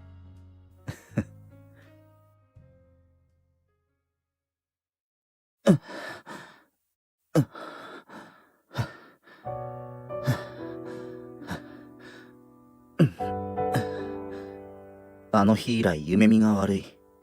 見抜けなかったスランの悪事、そして知らなかったとはいえそれに加担していたこと。今更考えてもどうしようもないことだとは分かっている。けど今度は高谷が会いに来てほしいな。マキシム、あの男に会うべきかずっと迷ってた。もう3ヶ月も経つんだ。もういい加減に俺も前に進まないと。へえ、サンガレスって意外に近いな。けど俺はやっぱ行く気しねえや。高谷は慣れてんだよな。慣れてねえけど何度か言ってるから心配すんな。バイク悪いけど戻しといてくれ。ナンバーないから乗ってけねえんだよ。帰りはどうする？本数少ねえけどバスもあるし大丈夫だって。帰ってくるよな。何言ってんだ、当たり前だろ。じゃあ行ってくれ。都市サンガレス、人口850万人の高層ビルが立ち並ぶ街。マキシムに渡されたメモの住所はその中心にあった。スランの使いで来たことはあったけど人が多すぎる。時間帯にもよるんだろうけど、この時間なら帰ってる頃だろうか。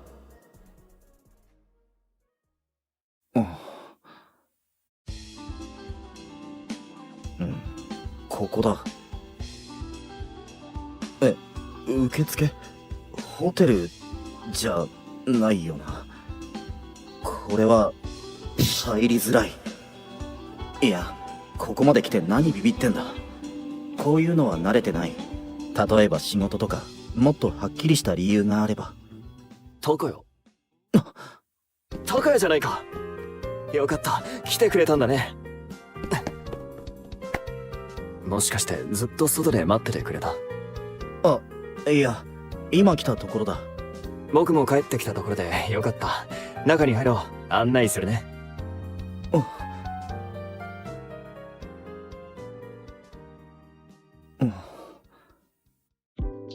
はい、どうぞ。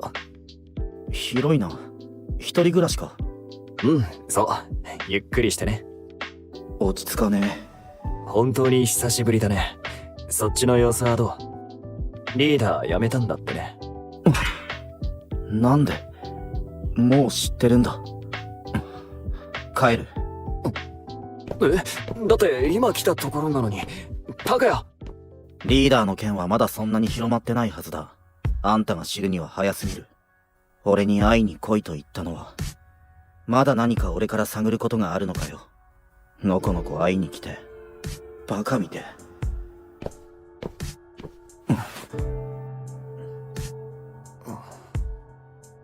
違うんだ、高谷。探ったわけじゃないんだ。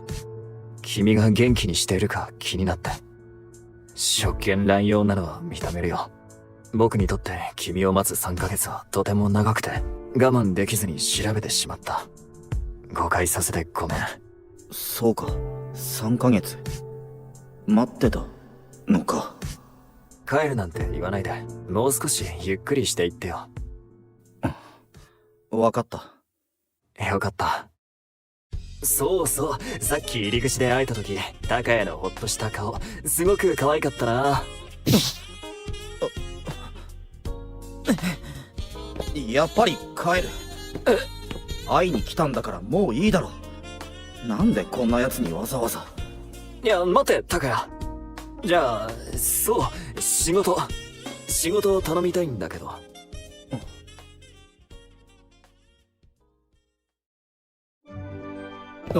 タイ、どうもお疲れ様です。いや、いい夜だね。タイ、珍しい。親睦会にいらっしゃるなんて。たまにはね。お連れの方は？うん、護衛を頼んだんだ。仕事だよ。今夜ストラーの親睦会がある。そこで僕の護衛を頼みたいんだ。護衛？他にいないのかよ。頼むよ。って言っても、そんな大規模じゃねえし、護衛が必要な感じでもなさそうだし、なんか乗せられた気がする。服、よく似合ってるよ。何か食べる？飲み物を持ってこようか。仕事中だ。タイ、よろしいですか？なあ、ちょっと挨拶。待ってね、すぐ戻るから。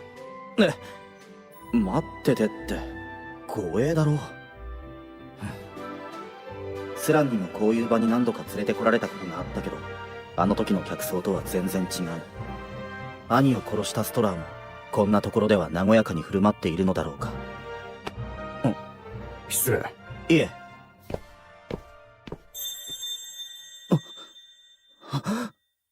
ガキが人のもの盗もうとするか。自業自得だろ。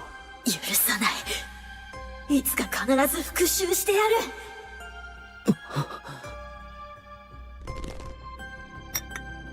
あいつだ。あの後、兄貴を殺したやつだ。どうする？背中から脅して、外に出る。それから、マキシム、花。静かに。このままホールを出よ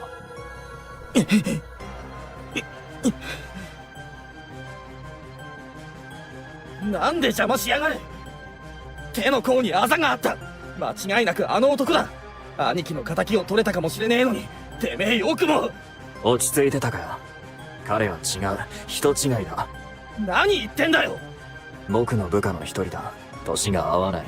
8年前は彼は学生だ。それにね、たとえ本当のあざの男だとしても僕は止めていた。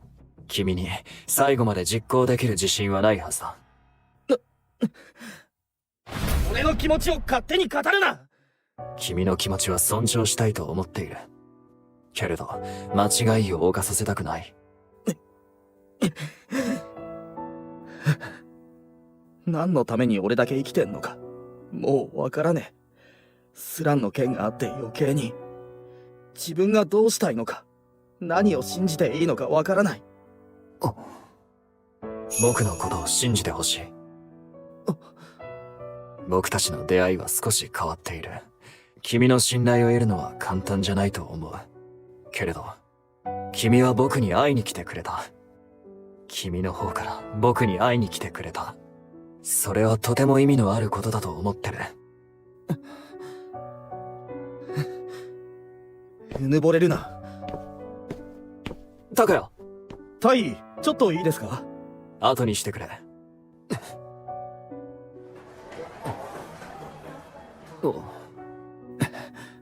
タカヤ。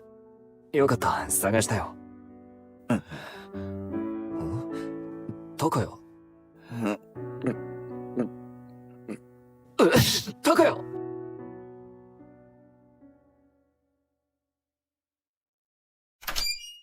着いたよ。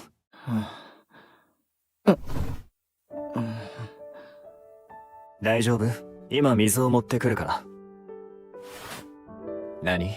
どうしたの？どこ行くんだよ。酔ってるね、タカヤ。いつの間にそんなに飲んだの？そんなに飲んでねえし、酔ってねえし。そうかな。いつものタカヤならこんなことするかな。あんた忘れたのかよ。俺、自分からキスしただろ。それに。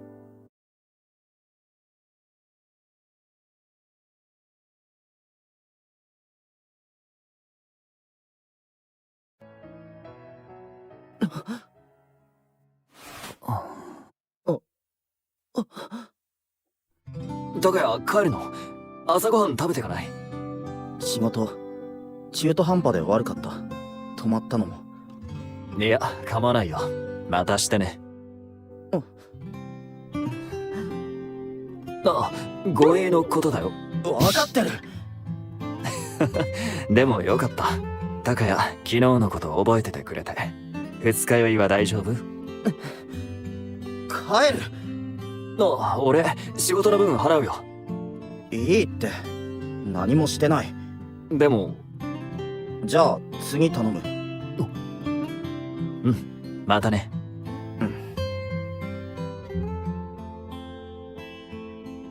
はあ、かっこ悪い。でも、あいつと寝て、久しぶりに悪い夢は見なかった。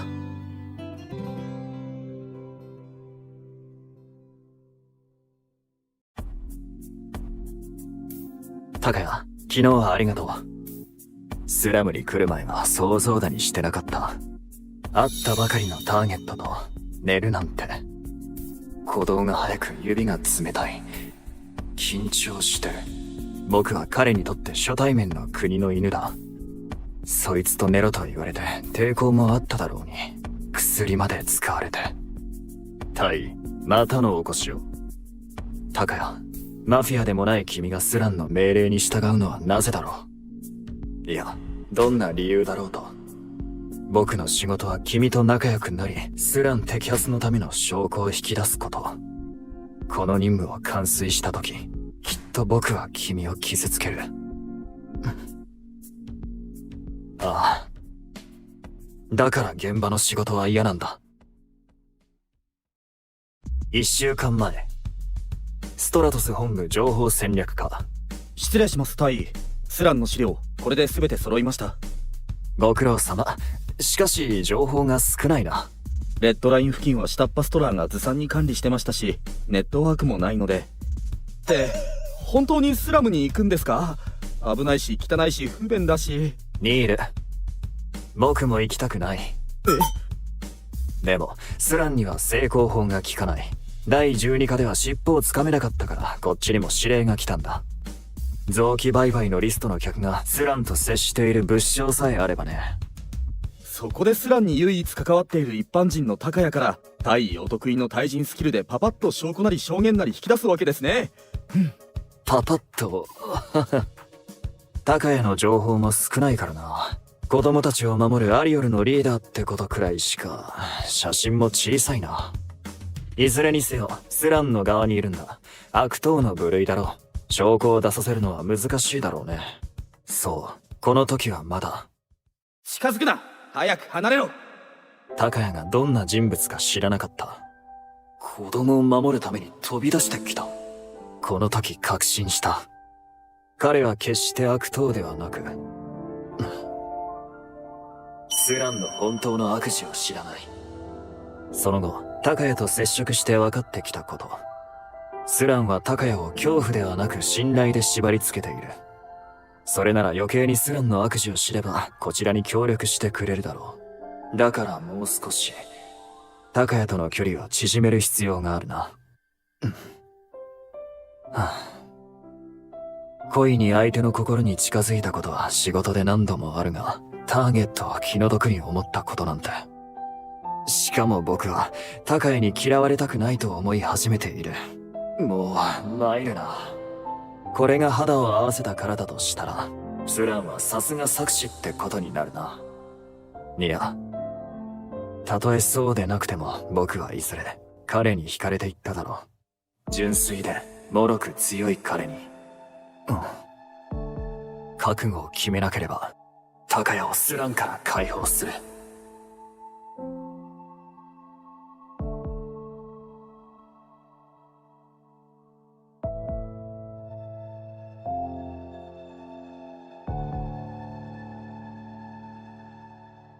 摘発は無事終わったのに、タイ帰らないんですか？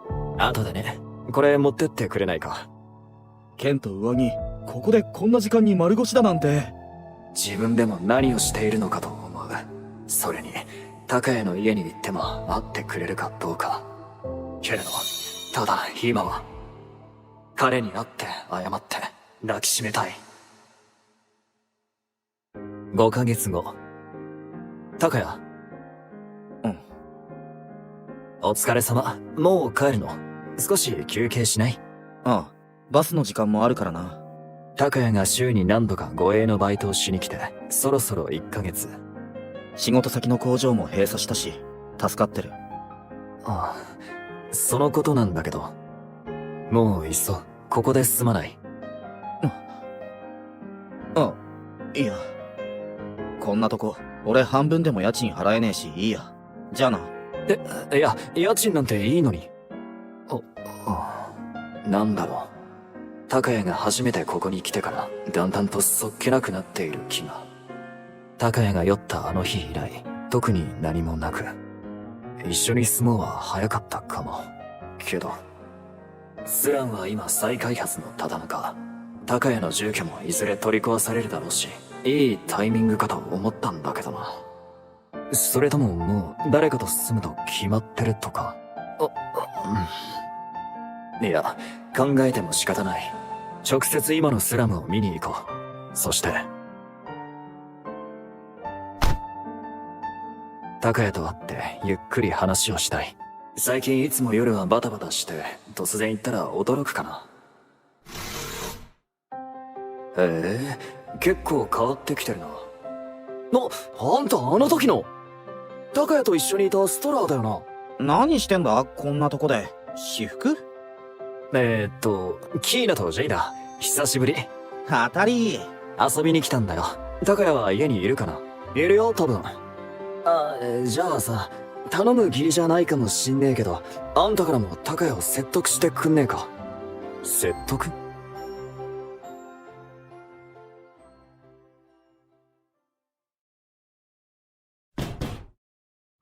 高谷、ごめん急に。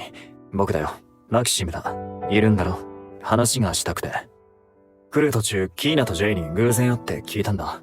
ここも近く壊されるって。みんなは国が用意した新しい住居へ行くそうじゃないか。一緒に行こうって誘ってんだけど。理由も言わねえし。どうして君は？タカヤ、ドアを開けて話そもう帰ってくれないか。う。あんたとは色々あったけど世話になった。護衛もそろそろ潮時だと思っていた。何言ってるんだ。そう言われてこのまま帰れないよ。僕は今までこんなに公私ともに人に執着したことはないんだ。だろうな。だけど今君と離れるのは嫌だと思ってる。こんなこと初めてだ。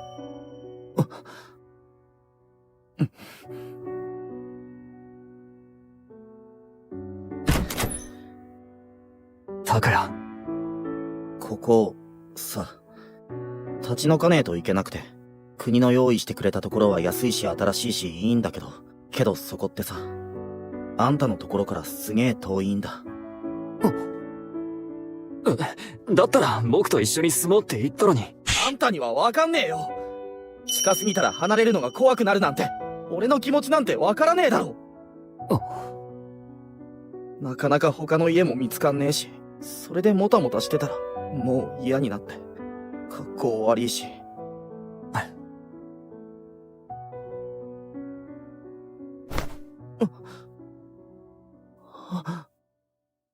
好きだよ、タカヤ。わかるよ。僕だって君と離れるのは怖い。マキシム。それでも僕は好きだから一緒にいたい。帰ろう。そして一緒に住もう。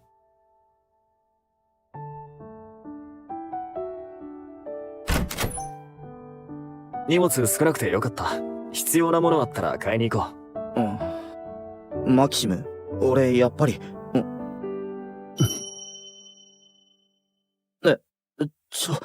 最近タカヤこういうのを避けてたからもう嫌なのかと思って。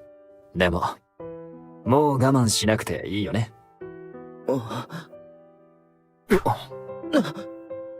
マキシム。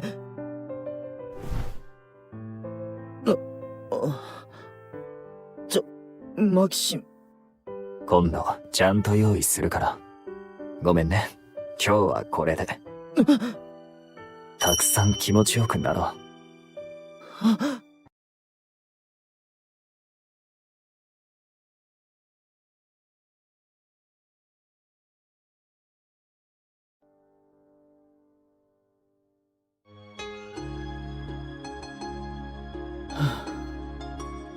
どうしたのタカヤ。体つらい？いや、大丈夫。そうじゃなくて、ここに住むって実感湧かねえなと思って。きっとすぐになれるよ。それでゆっくりでいいから家族になっていこう。あんた本当に変わってる。でもそういうの嫌いじゃないよ。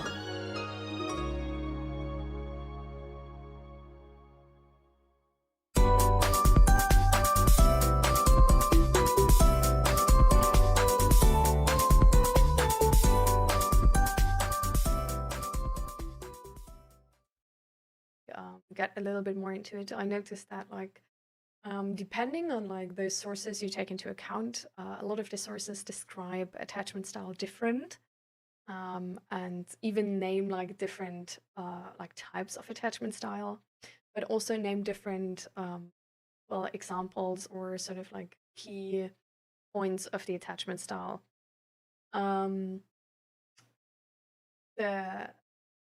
The conclusion I sort of made is that, yeah, with avoidant attachment style, you essentially, how I've seen it, it's you lacked autonomy and responsibility in your childhood, and now, or you essentially there was no middle ground. It was always whenever you were seeking any sort of attachment, it always took something away from you. So there was never any positive sort of attachment, but it was only negative. So then the coping style is being avoidant and not wanting any attachment at all, because any attachment is bad. Or any attachment comes at a price, sort of. With anxious attachment, how I understood this, is that the attachment you had was unsafe. Like sometimes it was good and sometimes it was bad. And there was like sort of like a responsibility like in the room where like you could grasp for that responsibility and like try to try to handle the emotional state of your parent to maintain good like attachment style to them. Or like, well, that's not the attachment style, but to maintain a connection to them. So a person with like anxious attachment style would, for example, maybe sacrifice their own needs to maintain a good connection to the person. And for example, will chase after the person when they pull back. And a person with like avoidant attachment style, well, they just like they shut off, they avoid, they don't believe the other person in any way whatsoever. Like they're sort of like there's a wall which is not meant like there's not meant to be any way to get like past it. Because there's no hope that there would be any good coming out of that.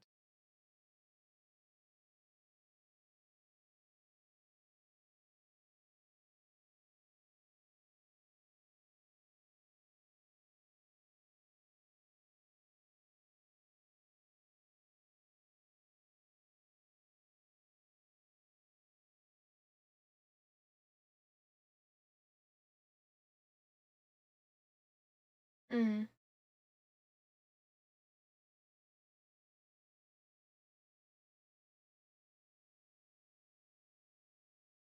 Yeah. I mean, it makes sense, right? Like, I feel like that's like one of the things we can really like try to keep in our hearts, that like these things, like even though they don't serve us now, like that it sort of was learned as wisdom. Like it was learned to survive and be safe, right? Like it was the best thing we knew at a time where we were desperate and we need to adjust now to new times. I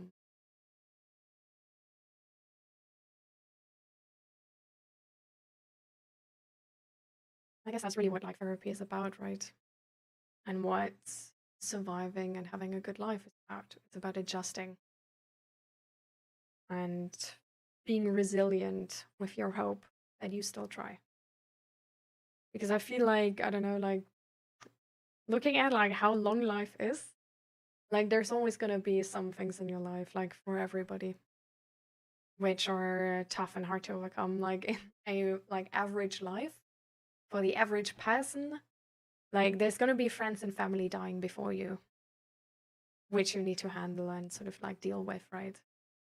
Like for an average person, they're gonna get dumped at some point. And I know this is not on a level to your neglect and the well, what you lived through as a kid, Asta. But I just sort of like point this out as examples that this is really a skill like everybody will need to build in their life, right? To adjust, overcome, and have resilient hope, I guess, to still try.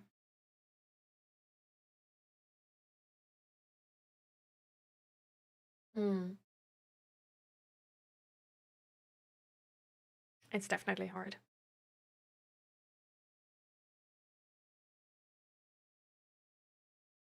Mm. Yeah.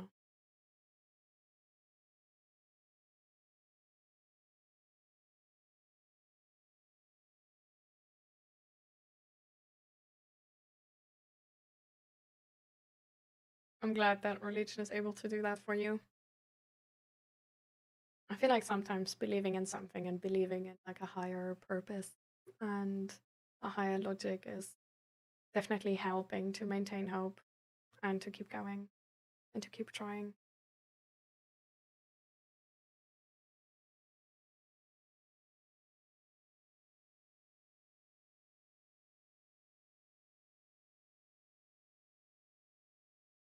I mean, it's understandable, Esther, right? No, I'm not a doctor. We are here as peer support. I inform myself to the best of my ability of on mental health topics, psychology, but I'm not like a licensed psychologist or doctor.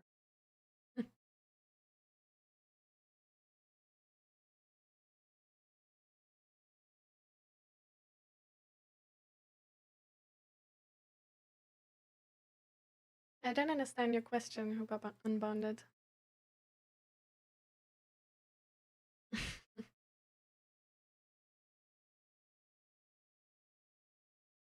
Hmm.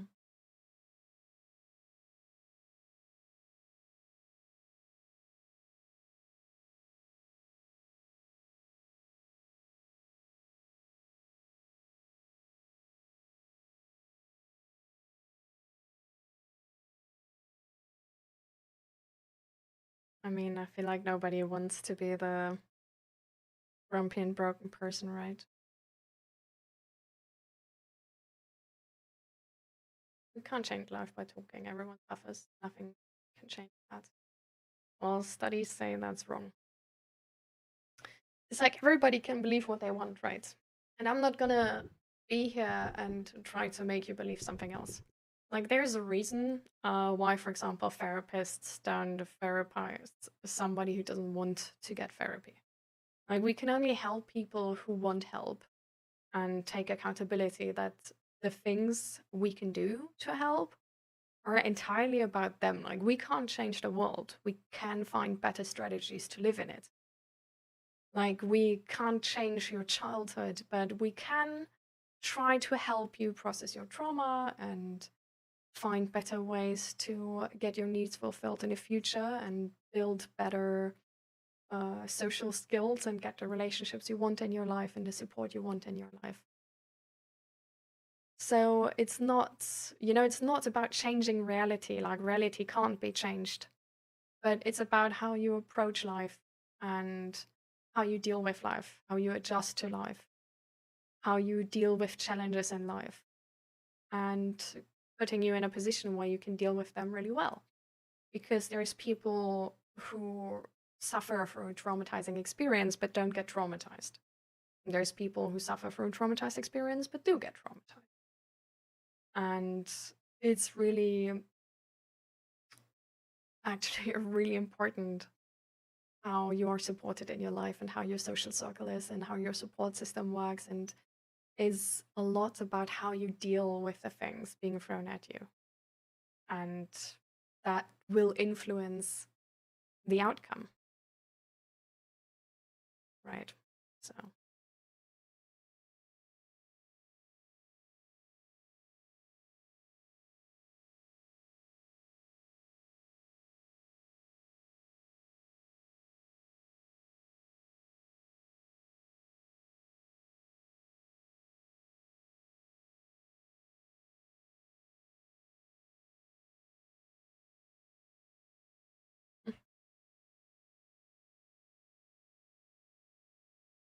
yapping can definitely help in that way. But I feel like, talking in therapy is not about yapping, right? But it's really just trying to find out a good strategy. And we sometimes don't know that strategy ourselves, right? I mean, there's a reason why a psychologist is studying so long. Like, there's certain things we know about humans, and we know about depression, and we know about anxiety, for example. Like, there's a lot of like studies we have on this, and a lot of knowledge we have on this. And essentially, like, a big part of therapy is psychoeducation, which just means that your therapy is teaching you whatever is like useful for your personal situation. So, for example, if you don't have friends, they're probably going to help you to get over whatever is in the way of you finding the friendships you like. Whether that is that you sort of fake to be a different person, and that's why you don't feel that connection to them, or it is that you're not just like not vulnerable and you don't share anything, and that's why other people don't share anything with you too, because you don't seem safe in that way. Or like there's a lot of different problems people can have. There's a lot of different solutions there on the table, and I think that's honestly just what therapists do. Like they ask you where you want to go and what your goals are, and then they just help you to achieve them. And a normal doctor is gonna like prescribe you to, I don't know, like go to the gym, right? Or prescribe some meds, or like go to the chiropractor and do this and that and like these type of exercises, or I don't know, like eat healthy and like don't eat too much of this and that. Like they also give you advice in like verbal form, right? I don't understand why we treat therapy different in that way. Like we treat it like, oh, like why would like talking help? Like why do you talk to, I don't know, like a fitness coach then? Like they also tell you which exercises you need to do and how often and what's important and where you should keep your strength and how your posture should be and how the muscle pain is like best to deal with and what you should eat and what you shouldn't eat. Like verbal communication is our way of communicating. Like they also show you, maybe like do the exercise once so you can look at it and then that's the rest, right? And this is really just therapy as well, but therapy is just like a different skill set. It's not as physical of a skill set, but it's about how to have good relationships, how to get your needs fulfilled, how to have boundaries, how to know what you want in life, what to do if you're unhappy, even though you know you should be grateful in this situation, what to do if you're angry, how to handle grief, which just feels too much. Like it's skills which are more theoretical, or we assume they are. But it's really just how we live, right? Like it's not different to a fitness coach. And so I think this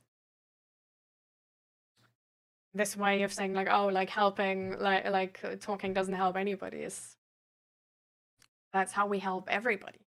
That's how we explain math. That's how we explain physics. That's how we explain chemistry and how we explain sport. That's how we learn anything ever in our life, really. It's by talking to each other, by talking to a person who knows more about the topic, and then they teach us. A therapist is a person who knows a lot about that topic, and then they teach us. They're also the first person we can learn this with. They should be a safe haven in terms of how you can be vulnerable. So the skill they taught you is easier to actually use and learn how to use. And then you might be able to use it with a friend. But it's also a thing where it's like, if you say like, I don't believe in fitness coaches, like why would anybody need a fitness coach, No fitness coach is going to come to you and be like, let me prove you wrong. Like this is not how it works. Even if you get it for free, right? You show up to the fitness coach. Like they can tell you all the things, but it's still you who need to go to the gym. Like they can't do this for you. Like they can like do the exercise like 20 times next to you. It's not going to change anything. Like maybe it's going to be in the back of your head next time you go to the gym, and then you actually do it that way. Even though you were like, no, I'm not going to do it, Like that could be a thing, yeah. But it's definitely like the way it works, like it's going to be way more efficient if you actually just listen and then do it. It's like in life has a lot of skills. There's a lot of things we can do in life. And I just want to finish this by saying with like, we can't be experts in anything. Like in everything is the correct word, yeah. Like who is building their house on their own, doing the electricity, water, like the walls, the furniture, the interior design.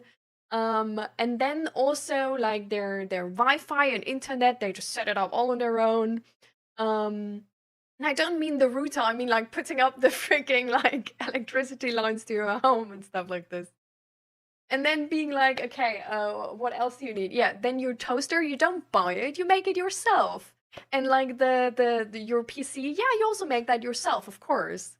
And like everything, like the freaking wood, you grow it yourself. Like I don't know, like who does that? Like life is, there's so many parts of life nowadays. Nobody is doing all of them.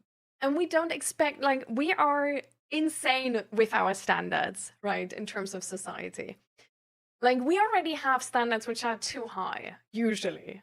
But we don't even expect this from people. Like, we expect, like, I don't know, like, if you're, for example, like, working in IT, then we expect you to be good in IT. We don't expect you to, like, build the PC yourself. We don't expect you to build the house yourself and, like, build the kitchen yourself. We don't even expect you to be a great cook or something. You know, like, there's one skill in life you can be really, really good at. And then there's a bunch of other skills where you can be decent, you know? It's just natural to be like, I actually want fulfilling relationships. I actually want to be happy in life. I want to be mentally stable and I want good mental health. And instead of reading all of these books myself, instead of making all of these studies myself, which have been made over years, ages really, right, of society, instead of doing all of that myself, I'm going to go to a teacher and let them teach me what's helpful to me specifically. Like, I'm not going to make all of the studies on which exercise in the gym is the best. I'm going to go to a coach, let them tell me what to do, and then I'm just going to do that. And that's like good enough, you know? And this is really like how you can look at therapy, I think.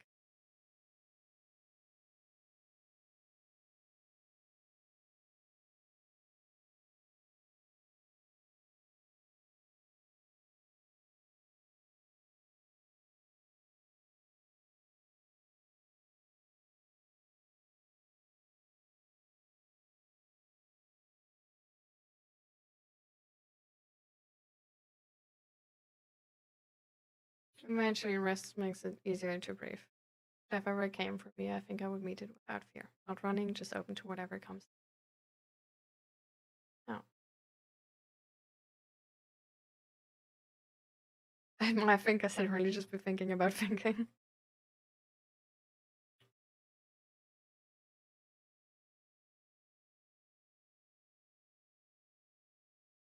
No.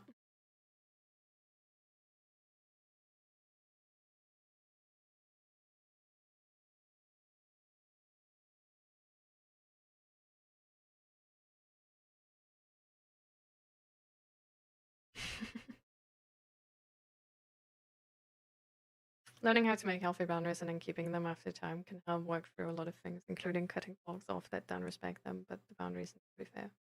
Yeah.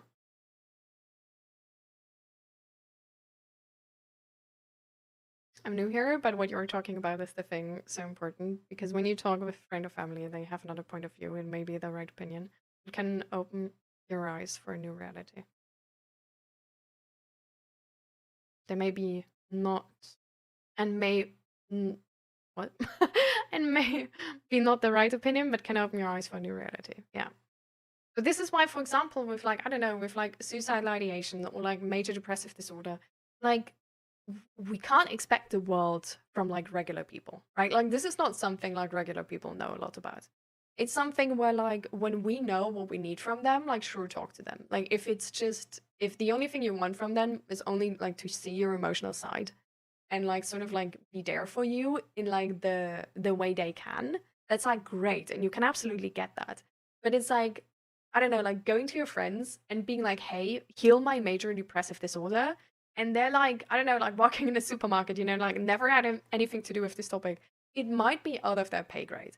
And this is exactly why we have therapists, right? And why we have like all of these like mental like self-help books and whatever. Like it's so that like learning about this stuff is like easier for everybody. And honestly, like this is also like how in society we get better and better and better through generations, right? Like more and more becomes like common knowledge.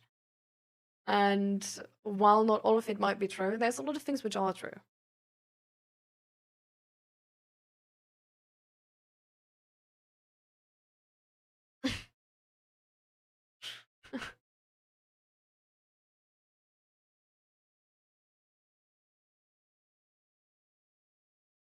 You were cooking, that was all freestyle? Yeah.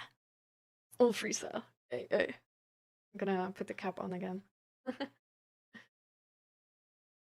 But this is why, like, honestly, just getting different perspectives can, like, really help. And, like, for example, like, if you have, like, I don't know, like, if you struggle with your relationship or something, like, going to your parents, which, like, if your parents had, like, I don't know, like, since 10 years or whatever, like, a happy relationship, like, that's a thing you would usually do. Like, if you have a friend who's, like, really good with, like, having friends and you're more the introvert, just, like, talking to them and being like, hey, how do you do it? I feel like super awkward in social situations is a good thing to do. And like not all of their strategies are gonna work for you as well, right? Like they only live by like one strategy probably. But oh wait.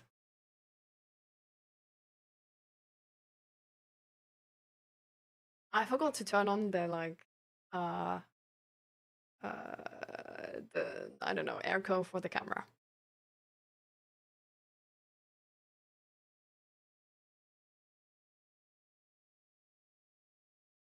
My therapist said the first thing I need to do is stop blaming what others have done to me. Assume what? It's never my fault myself. Yeah, I mean, especially like as a child, like I feel like as an adult, we can like there's more to this, right? Like if there isn't like any sort of like as an adult, for example, like if you stay in a toxic relationship, but it's like you wouldn't need to, you know, like you could leave, like you aren't under like threat of death or whatever if you leave. But you really just could leave, but you stay, because you're scared to be alone. Um, that's that's also on you. Like that's you not enforcing your own boundaries. That's a thing like we all have to do. Like we can't like blame somebody to like overstep boundaries they don't even know about, right? But yeah, especially like for kids, it's like kids blame themselves a lot of the time way too easily. Considering they are doing this for the freaking first time here and they don't even know how like being human works. So it's just really something where like you just try to survive, honestly. Like there's nothing like as a kid we're so like we're not independent, we are dependent. And we're dependent for a good reason. And we shouldn't blame ourselves for being dependent.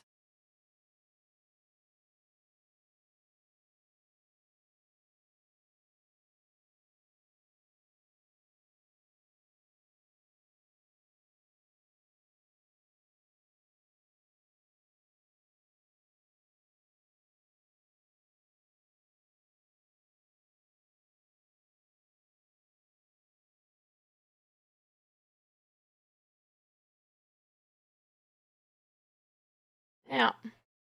I think a really important factor, like I'm definitely with you on that bleeding heart. Like there is a lot of truths in the world, and there's a lot of perspectives. And I think what we really do, like what is really helpful to like understand with your heart, is that your reality, is always gonna be subjective. And this doesn't mean that you can like, I don't know, you know, if like somebody's hitting you that like there's no blame on them because it's only subjective, whatever. But it means that for like, I don't know, like for example, also like looking at the world now, like with all the social media stuff and being like super like negative maybe about the world, like there's this is a subjective reality. And since reality is subjective, you're not entirely dependent on objective reality. Like, you don't need objective reality to be good in order for subjective reality to be better. Because it's subjective. It's like how you interpret things. And this is ranging from like being Delulu in one direction to being Delulu in the other direction, right? But like technically you can be delusional to the point where you're like having the greatest life and are like happy with everything. I don't know if it's gonna lead you in a useful direction, but it's a way where like just understanding that your reality is your reality and that's like changeable, no matter the objective reality, and that the objective reality is not really being understood by anybody, but because everybody has a subjective reality, can be really helpful with not being like so black and white, and not being so like, oh, I know something and nobody else does and stuff like this, but just being open for like other opinions, because then you always understand like, hey, this is my point of view. And even though I'm pretty sure might not be the point of view for everybody. And it might not be the only point of view which is like important in that moment. And sort of like, I guess like an extreme case of this would be how we handle law, right? And the court. Our system is based on the, well, idea that we want to re-socialize people and criminals, whoever are a part of the system. Which means that even though we understand that, for example, a murderer has done something really wrong, and even though we see the pain of the family and also the society in that moment, which has been inflicted, that we also see the context of the murderer in that moment and see what went wrong and like until they ended up at the point they ended up at, and sort of try to pull them back in in normal society and educate them to a point where they might have a second chance at some point and might be able to have a normal, be a normal part of society at some point. And especially if we look at like younger criminals, a lot of the time it's just like childhood trauma and having like a really, really shitty childhood. And there's also something where even though what they did is entirely wrong and shouldn't happen, also something where we can help them to change their subjective reality to a reality where they don't need to murder anybody.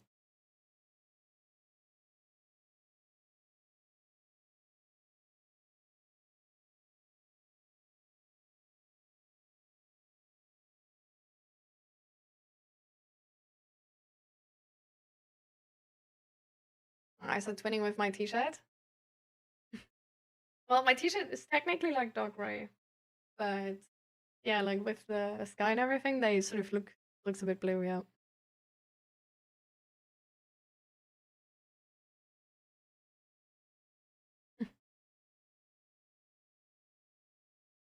Yeah.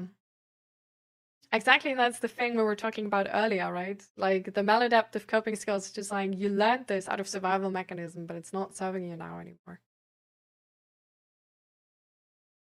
Like it's not a good coping style, but the idea was to survive with it.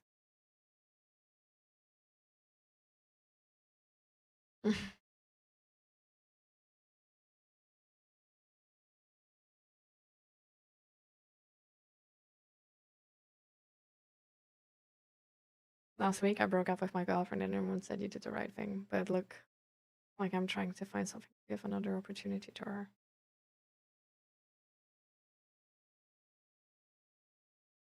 Yeah. I mean, life is really all about conflicting emotions, I think, right?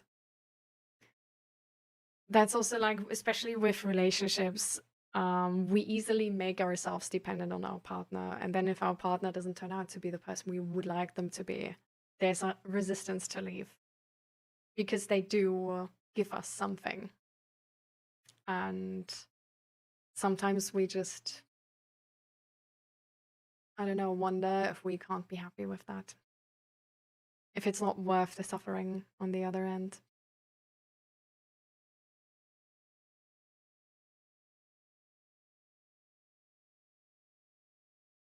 Mm. Yeah, definitely, Esther. I mean, with that childhood, it entirely makes sense.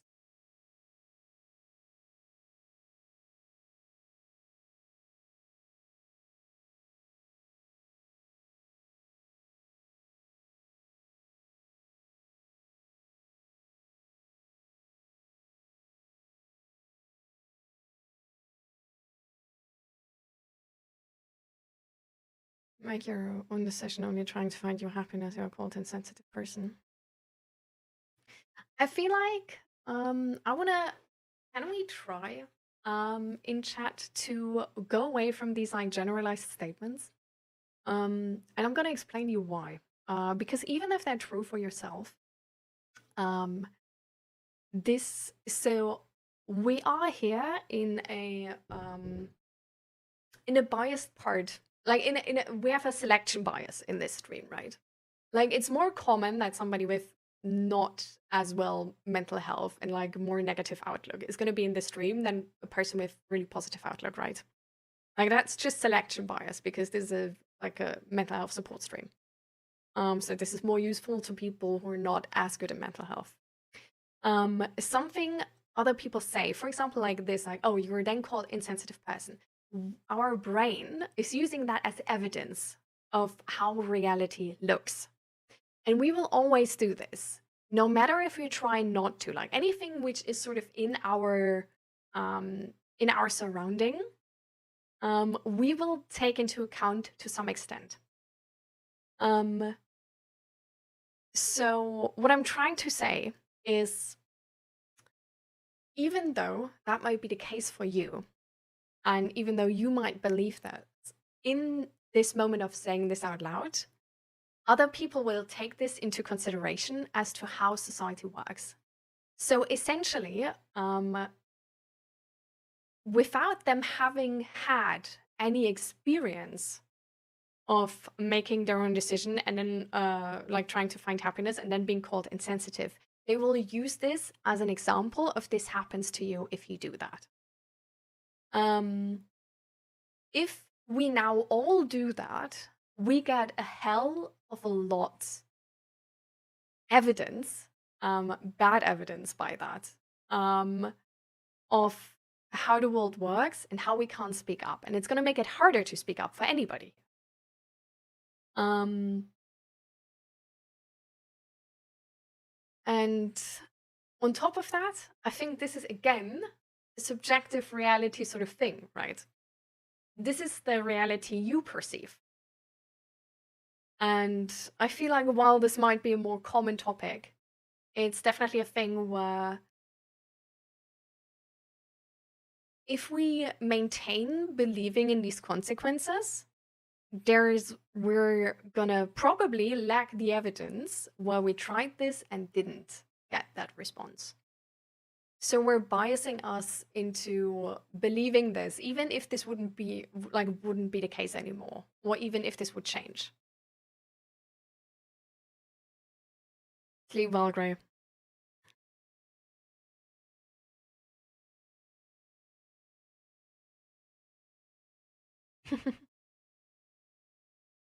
I looked at it actually. That would be a really cute command.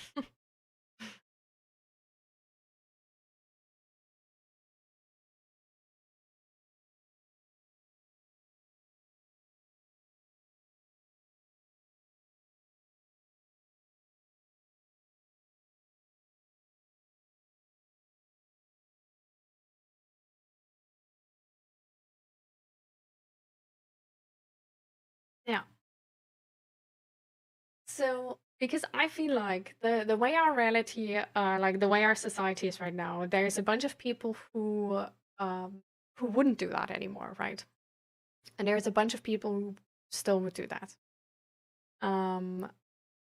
So this statement is just because it's generalized, it weighs heavier than it should. And we tend to generalize negative statements, and we tend to especially generalize negative statements and take them heavier into account if we live in a more negative perception, right? So this is why, like, we can definitely talk about that at some points, and I do think it's important to talk about that perception of that, you know? But we can talk about it as a perception, that's a perception of you, and not this is a fact. So essentially, I don't want to like keep you from saying something, but I want to change the way we say it from like this is a fact and this is how society works to I'm scared of this because this is my perception.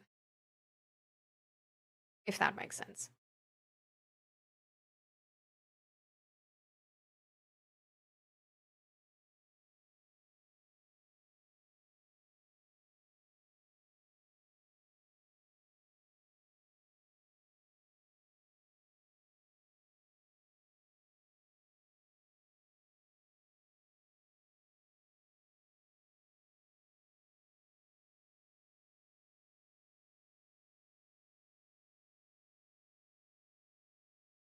Does that make sense? Like everybody following?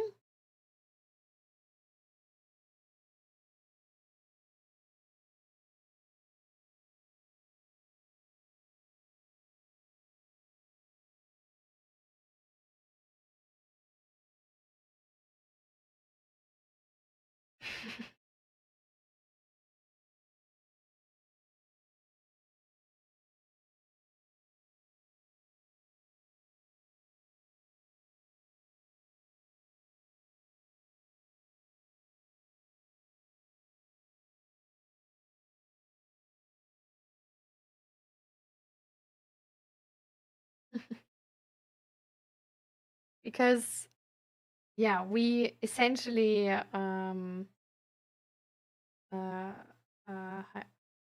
word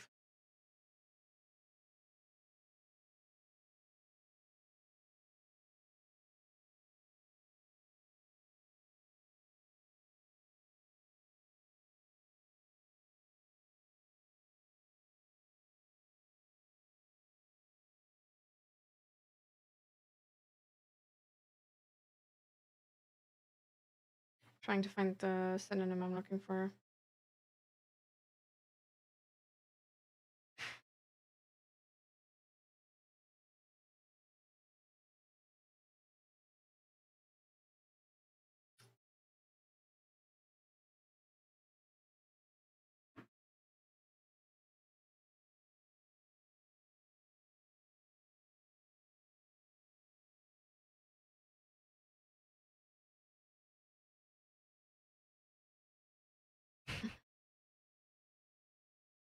You didn't share with the class.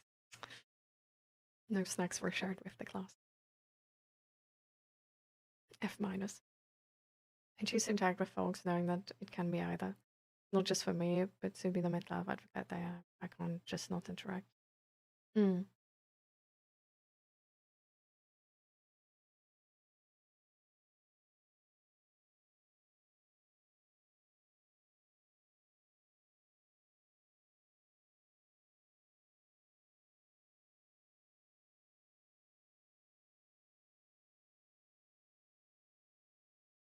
I need an example how this came about. What type of example you mean?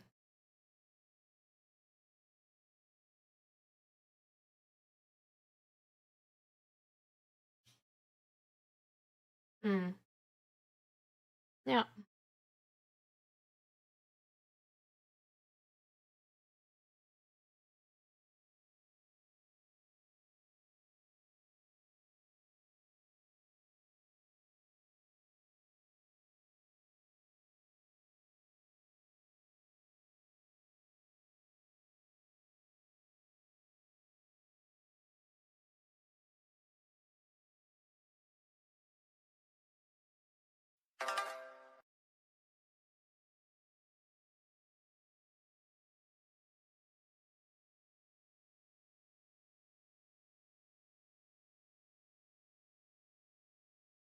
Oh, Thank you so much for the gift sub, Anonymous.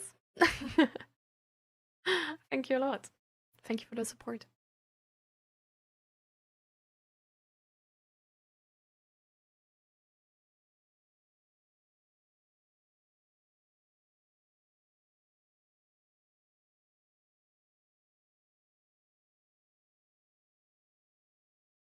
I compromised. I've been married for 5 years now. It's too late for me to regret. Well, as far as I understood, Philippe, you made the choice to actually maintain this, to not disappoint your parents. I think there would still be time to get a divorce and opt out of that relationship. For sure. And I still think that actually finding somebody you love should technically be the priority. But I also respect that you prefer to not disappoint your parents.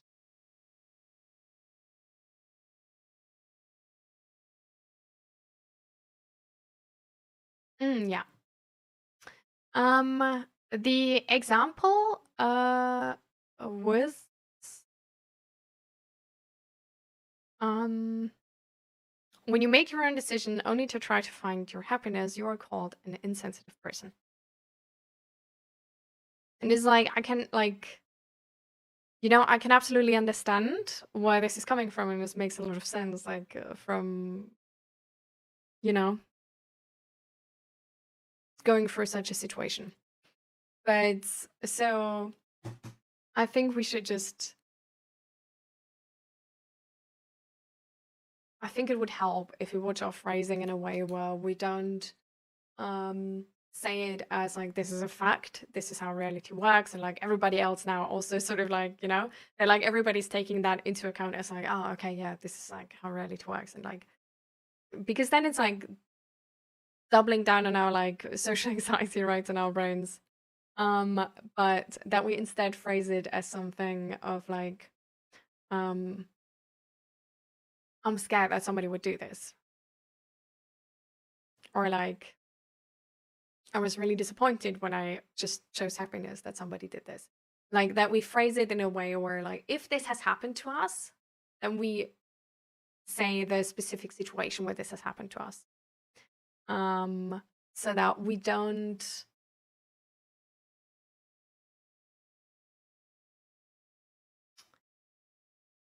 don't present more like negative rules or like facts about society. Because everybody gonna take this in as well.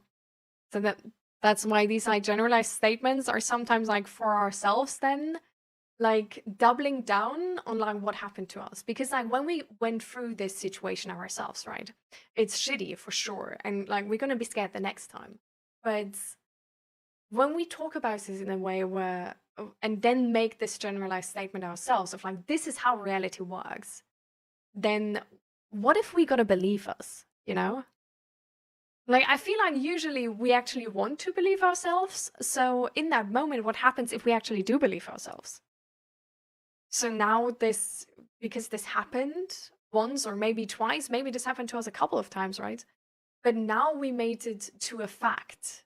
And with that, speaking up at all like this is going to be scarier than just treating it as this, like, that happened to me once, right? Like, we need to be a little bit careful how we sort of influence ourselves in a way. Like, it's also, for example, like how we influence ourselves by being on social media the entire time or something. Like if you put yourself in an environment where your brain is going to die, essentially, like, well, I don't think you should, like, we sometimes expect ourselves to take part in something harmful and not be harmed by it.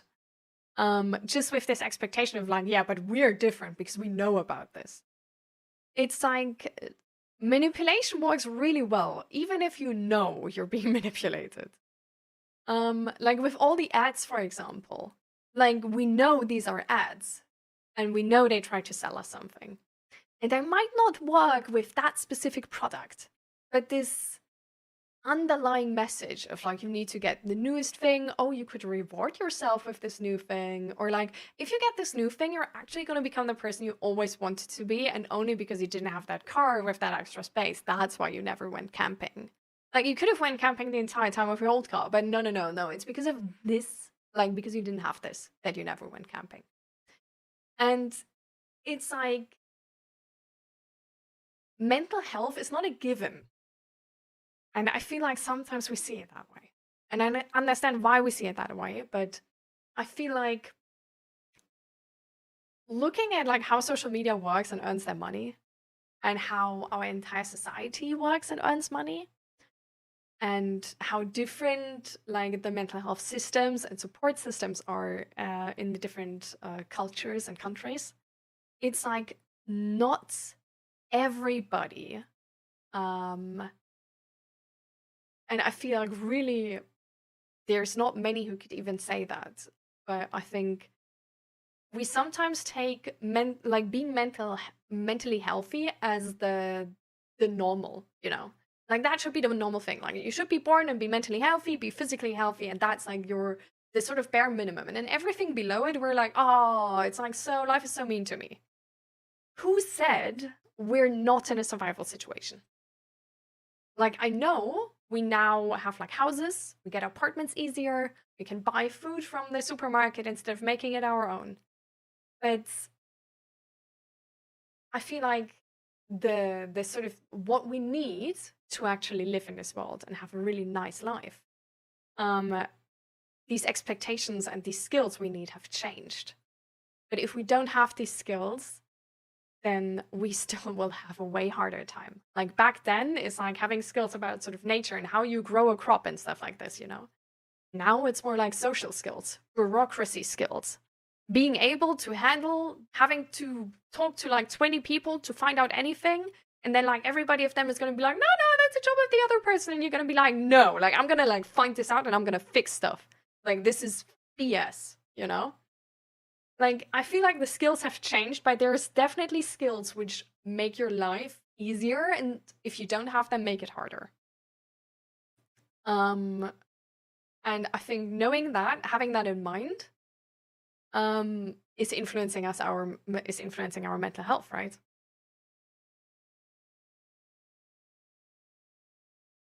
So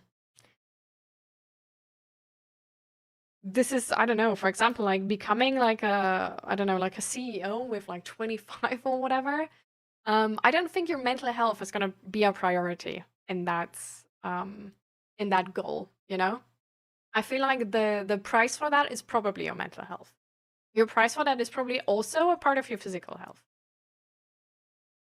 And maybe you're the one exception, but like you know what I mean? Like there's things which are easy, but like not good. Like it doesn't like I don't know, like mental health and having a good mental state, I don't think is something which comes across easy. I think it's something where we need to have certain skills for. And I feel like some people learn them from their parents and have a way easier time going about them. And I think there's definitely sort of like a genetical thing to this as well. But if we want to have that like really happy life, if we want to be like mentally really healthy, I do think we need to do something for that. Instead of looking at it only as like, oh, but like if I weren't fucked up. I think there's definitely like always something we need to do. Because I mean, the optimal human in capitalist society is somebody who doesn't have a great work-life balance, but puts work first the entire time. First, in terms of how often they're sick. First, in terms of that they do extra hours, for example. First, in terms of that they use all their energy at work and don't care if they have anything at home. First, in terms of that they don't care how their bosses like talk to them and how the work environment is or how safe the work environment is. That they just make the most money, not caring about themselves. Like that's for capitalism, that's the optimal worker.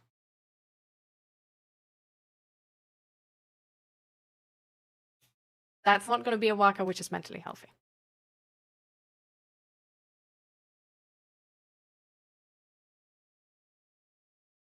Welcome, Tainted Wisdom.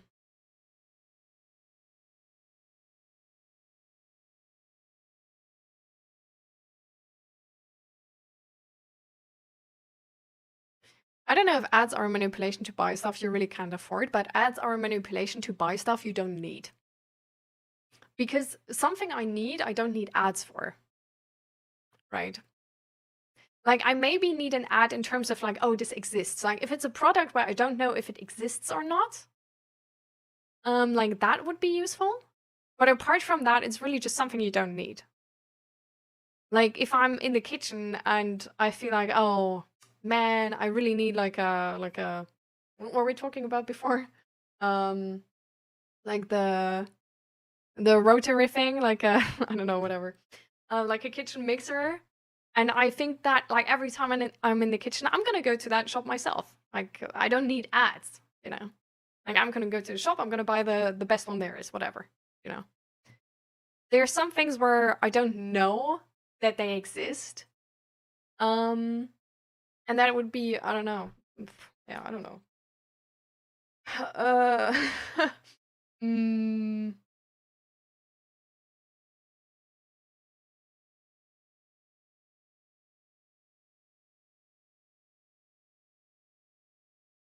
I don't know. I guess maybe this book, like I didn't know this would help me. And then my therapist told me like, read this. This is gonna help. And then I bought it, you know? Like I wouldn't have like easily come across that book just by myself. I don't know. Then maybe just some yeah, I don't know. What do you need and like don't know it exists? Like what do I don't know it exists or didn't know it exists? I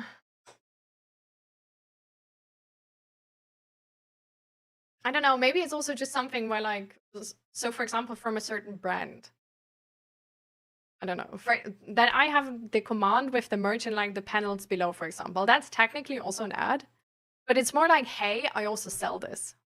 Like if you need that, you can buy it from me. But yeah. But all these ads where it's like a perfume and then like, oh, you're gonna be like the craziest human on earth and everybody's gonna love you. Yeah.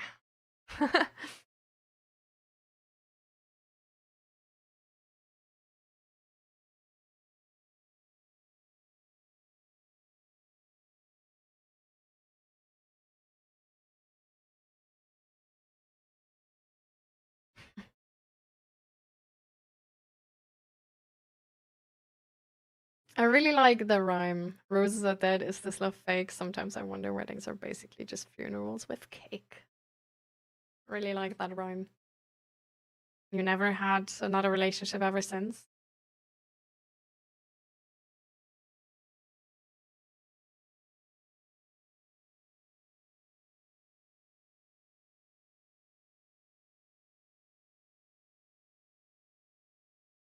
I can relate. I'm only 20 years old. I work as an associate IT project manager. I also do freelance coding and I barely get 4 to 5 hours of sleep a day. That's a lot. The national systems are different. I can only have 1 day off every 2 weeks for my work. Yeah, that as well. Like, this is like, mental health doesn't come easy. And like nowadays. And I feel like this situation that like, oh, this world is not about survival anymore, like anybody is surviving. Not really, right? Like there is a lot of states where like if you can't find a job and you can't finance yourself, you're living on the street and might die, you know? Like, so money is definitely like a survival, like necessary for survival. In some states more than in others. Like, okay, to be fair, like in Germany, if you don't have a job, you're gonna get like an apartment and some base pay. But for example, my grandma lives in Germany, like her rent is like really, really shit. And she still works. Like she's like 70 whatever and she still works. Because it's just not enough. And there's just nothing she can really do about that. And I feel like what we also know, for example, is that having like social skills and having like a social support circle is actually also essential for survival. Like I showed you this paper, right? Like this article with like let me look that up again. I'm gonna use the other one.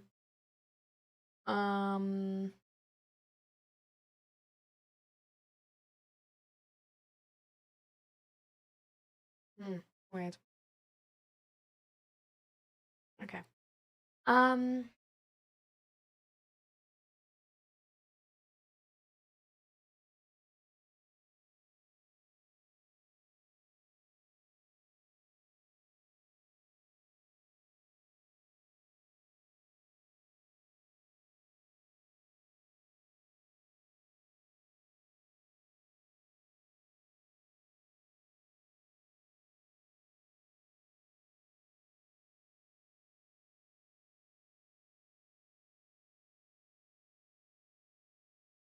I do have to use the other one because I need to look up the study again.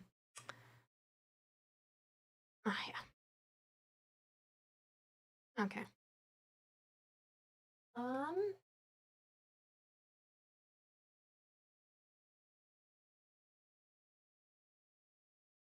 Perfect. I'm gonna do. So there's an article in Harvard, whatever, from loneliness to social connection, lessons from research and a global pandemic. Really interesting article, blah, blah, blah. The specific line I'm interested in is, wait.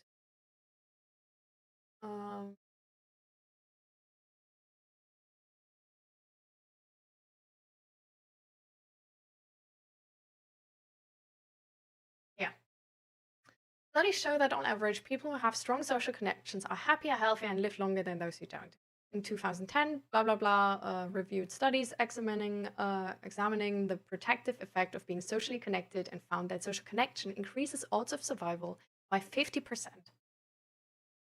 So essentially what you can say with that is being able to, like, the skill of being socially connected and form social connections is a survival skill. We also, like, there's also a bunch of other numbers here, they said, which is also really interesting. So for example, the findings from this study reveal that among initially healthy people followed over time, loneliness was associated with a 26% increase in risk of premature death, social isolation with a 29% increase, and living alone with staggering 32% escalation in mortality risk. The US Surgeon General's advisory posits that the mortality impact of lacking social connection is akin to that of smoking up to 15 cigarettes per day, surpassing even the risks associated with obesity and physical inactivity.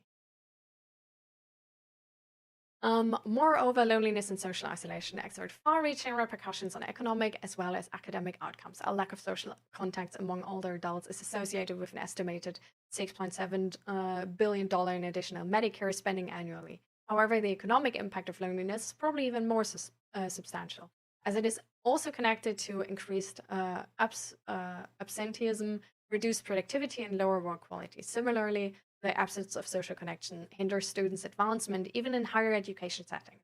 This deficiency of social connections is frequently cited as a leading reason why students drop out of educational programs. So yeah, like this one, read it, amazing. It's on my free resource list. It's like the first one, like the I don't know. You can find it. Just look for loneliness, and then it's like easy to find it. But yeah, like social connection is nowadays a survival skill. And so we need to build that survival skill, otherwise we don't.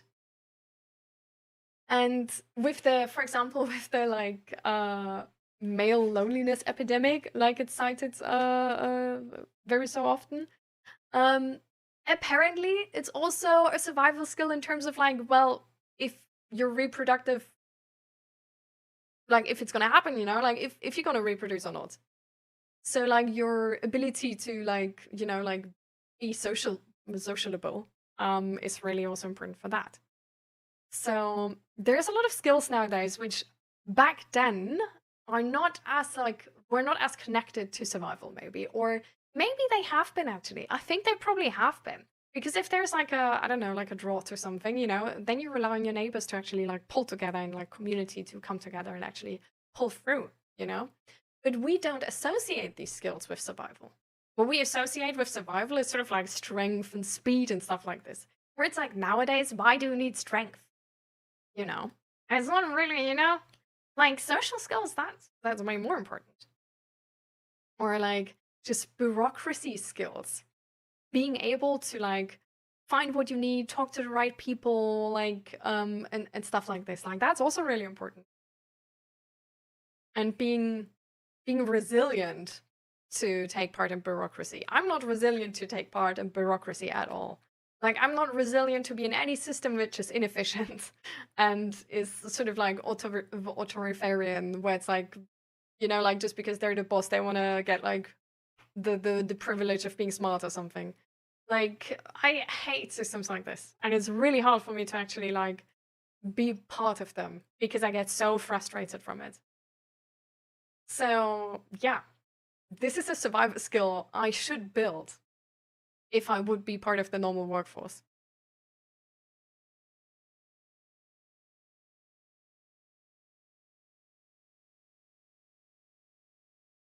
There are a lot of people here. There's international competition a week will be eliminated. Yeah. Burned out and the company tried to fire me, but I had to prove I worked those hours. Yeah. The first time I installed Facebook to try to get in touch with someone that day, I found myself a bit depressed. Reason being, because I saw everyone else's pictures and compared myself to them. Like they have pics of them doing X thing or being at X place, talking or having fun. I was like, wow, what am I doing with my life? No. Can't say no. My brain would go instantly back to childhood where saying no was really dangerous. Yeah. So this is why there's a few skills which are really, really necessary to build nowadays. And these skills really depend on the life you want. This is why psychology and like what a psychologist is essentially offering you if you come to therapy to them is really individual. Like they don't tell you the goals you should be doing. Like I'm not gonna like tell Billy he should like divorce his wife, singular, and just like take that like shame from his parents or whatever, you know. Like it's an entirely individual decision because I don't know what's best in Billy's life, and I'm not the one who's suffering the consequences. Like the person who suffers the consequences of any mishap needs to be the person making the decision. And this is why also whenever you guys come to me with anything, it like really depends on like what you want to change. And that's why I ask so much. Like I try to give you the information you sort of need maybe to make a better informed decision. But I'm not going to push you to anything where I feel like, oh, this would be like really like so much better, because I don't know. Like we don't know everything, and everybody is individual. Like there could technically be people where like sort of like confronting their trauma is bad. Like I don't think it's going to be a lot of people, you know. But it's just very, very individual. Like if we look at it's the same thing with like relationships, for example. Like sometimes we look at a relationship of a friend and I'm like, oh my god, that relationship is so bad, I hate that person so much.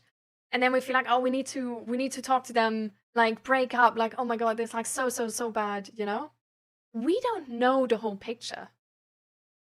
And that relationship, even if the relationship is bad, if the other person doesn't want to get out of it, and it's not a situation where they fear like physical harm, you know? Like if there's domestic violence, it's a completely different picture. Like if the woman, for example, needs to fear that like her ex is gonna murder her, then like that's a completely different picture, okay? But if it's just like a normal, you know, bad relationship and we're not a fan of it, we don't know the entire thing, and it might actually be worthwhile that the person is staying in that relationship, suffering a bit more, and then finally being able to open up their mind as to what they actually want. Like a psychologist is not going to keep you from suffering if you want to suffer, you know? Like they're going to try and support you in what you want. Well, I guess they're not going to support you in like suffering, but like they just not going to, you know, they're not going to force you to make any decisions because they don't know.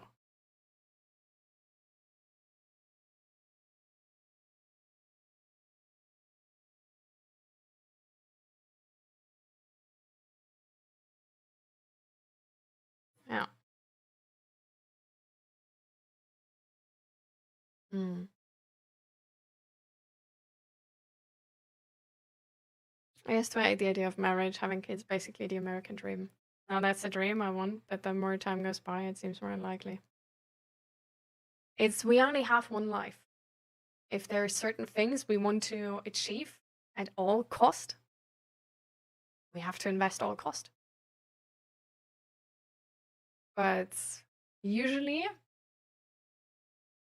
it's the decision we can make. And the decision, if you look at kids, you know, there was a certain childhood memory of mine which made me really insecure because it was essentially about like what you want in life and what's good to want and what's not good to. Because I was like, I got like we were on like a horse horse at a horse place, I don't know. And they were selling like keychains of the different horses. So I went to my mom, I wanted the money for it. I was begging and she gave me the money for one keychain. I wanted a specific keychain of a specific horse. Once I came there, that keychain was gone. It was already sold out. It was also the prettiest horse, so I get it. I still bought a different keychain of the horse I was actually riding because the keychain I wanted to have in the beginning was not a horse I was actually riding because I was too small to ride on that horse. But it was just the prettiest horse, you know? So when that was gone, I got the keychain of the horse I was actually riding. And it was still like, I don't know, I was still happy. Like, I didn't get the one I wanted, and it was a little bit disappointing, but then I got the second best thing. I got something which made me happy as well. Then I came back to my mom and sort of like really happily like showed her the keychain and was like, yeah, I got it. It's like so nice and whatever.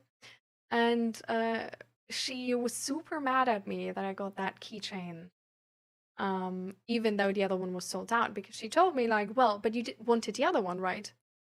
So now you just bought like whatever, like something you didn't even want, but you wanted the other one. And I felt really, really guilty in that moment.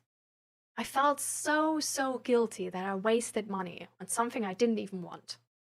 And it made me doubt what I wanted. But actually what I did in that moment is I made the best out of the situation. Like, there was nothing I was able to do. Like, the keychains with the other horse were gone. There was no, like, second, you know, like the next day wouldn't have changed anything. Like, they didn't get, like, new of them. Like, they were gone now. Sucks. But I got the next best thing. And that was actually a thing where, like, I myself, as a small child, I was resilient in that moment. I was disappointed, and I was problem solving. And then I was happy again.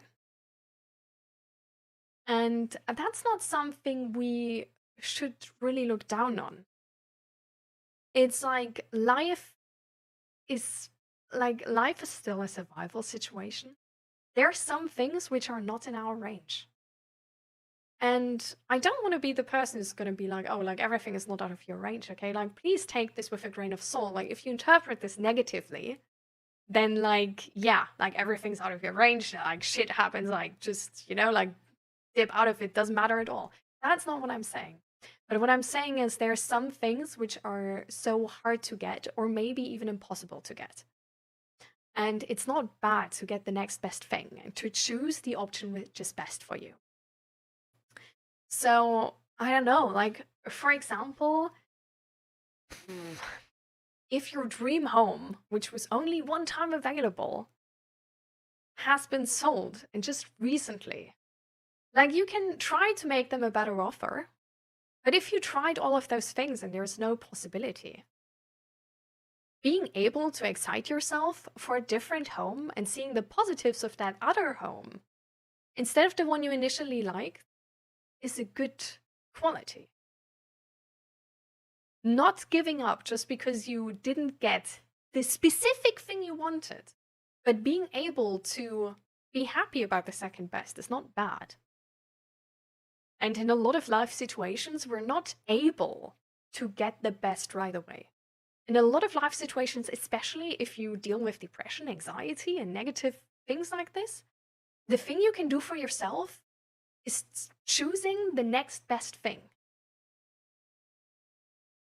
And that's okay. And that's how we get better.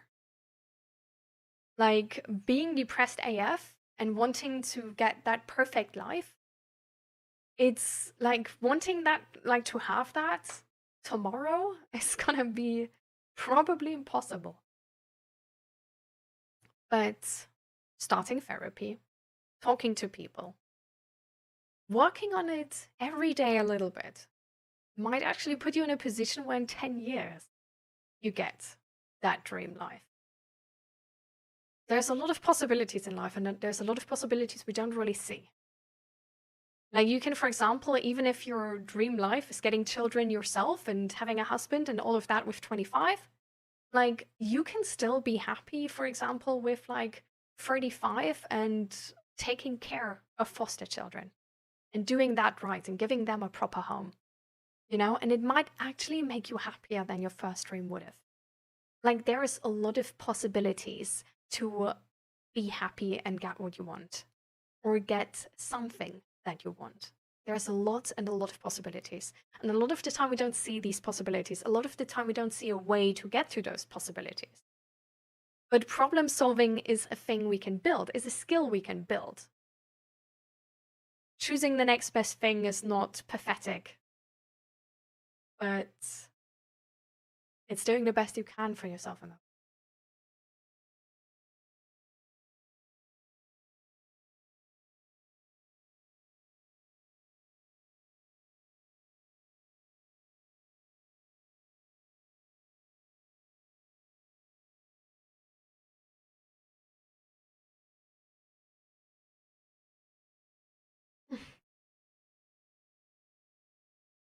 That's just on my mind when we came to this topic.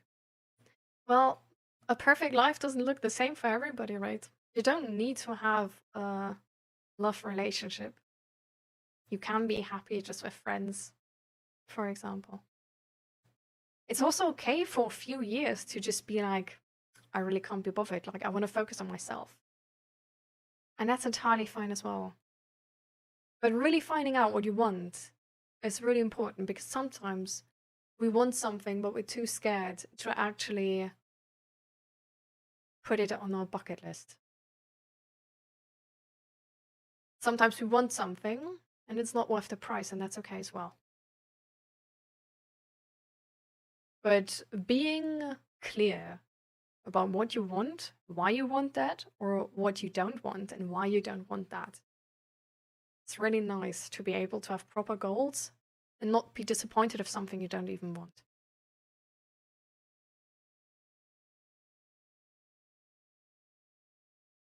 Even though my job as a mentor is very rewarding, like helping on people learn life skills, I want to work on something I love. That job isn't for me, but I don't know where to go after I quit being a mentor. The guilt is eating me and I feel lost in life. I mean, if you can, because like money is important, right? I don't know where you live. Like, I don't know if you have the possibility to just quit without having like instantly a plan. So if you can, you like there's a lot of businesses where you can literally just be like, hey, I'm really interested in this job. Can I make like a free internship, like one day on the weekends for a couple weeks? Where I just, like I do whatever for free, but I just want to see what this job entails, how this job works. This can be at a restaurant, at a bigger business. Like it's easier to get into small businesses. But there's a lot of things you can do. There's a lot of ideas you can get also by, for example, just watching YouTube. And like there's a lot of people who actually film their jobs in quite detail, where you can get ideas. Sometimes it's also that we love a job, but we just don't love it anymore because we do too much. For example, there's been like at the therapy place I was at was a cook, and he loves cooking. He absolutely loves cooking. But he was burned out from work because he was so much overworking himself because of that business. And once he started therapy and got better and had a pause from this, he actually started cooking again, just for himself, just at home. But he started enjoying it again. Because sometimes we don't hate the thing, but we hate the consequences of it. And if we, for example, like I brought this up once before, so you might remember. But if you, for example, like attach overworking yourself in the gym to the gym, you might hate going to the gym at some point. But the only thing you actually hate is not having everything, like energy for anything anymore after the gym, because you always do too much. And you never know your boundaries. Sometimes we hate, for example, relationships, not because of the relationship, but because we don't have any boundaries in it. So sometimes there's things attached to the thing we hate. But it's like easier to understand to just hate the thing instead of understanding why we hate it.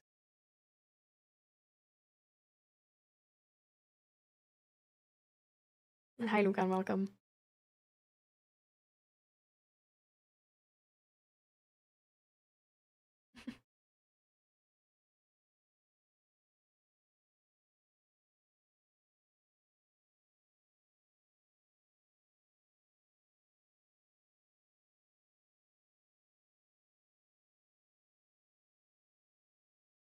Broken legs, broken heart, broken soul, but I never stopped chasing for perfection in I'm perfect moment. Even with broken legs, do better eventually. I feel like chasing for better shouldn't stop us from enjoying the moments right there and then. I think waiting to enjoy life until the point where life is perfect is a false promise. And at the bare minimum, it's going to waste you the time until you have that perfect life, even if it's true.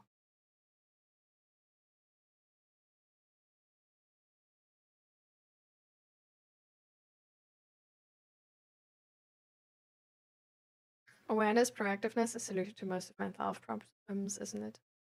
Also compassion. I think sometimes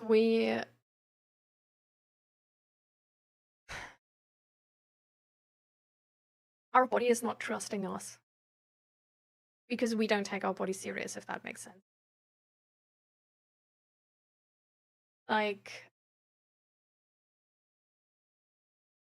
if we, for example, always look away from the trauma we've gone through, we're not going to progress it. Like, we're not going to process the trauma.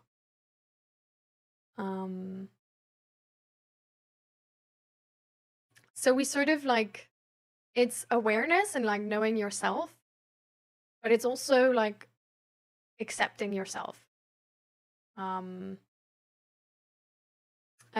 like learning to work with yourself, not against yourself.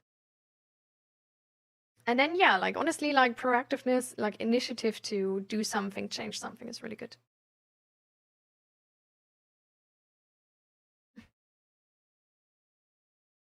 Hi, Ariel, nice guy.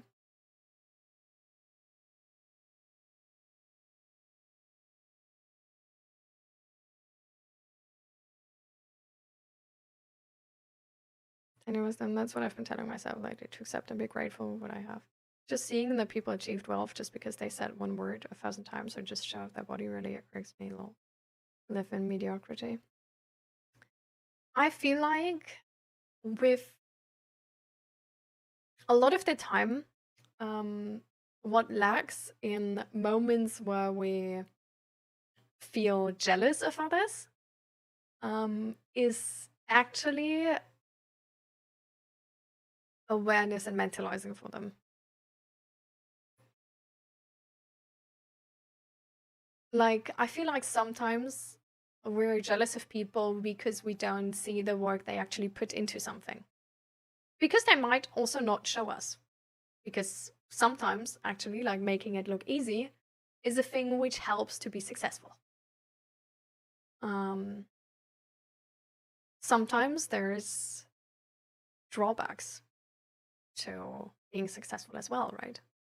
And those sacrifices which are being done in that way, we don't want to see. Sometimes we idolize something we don't have. Without understanding that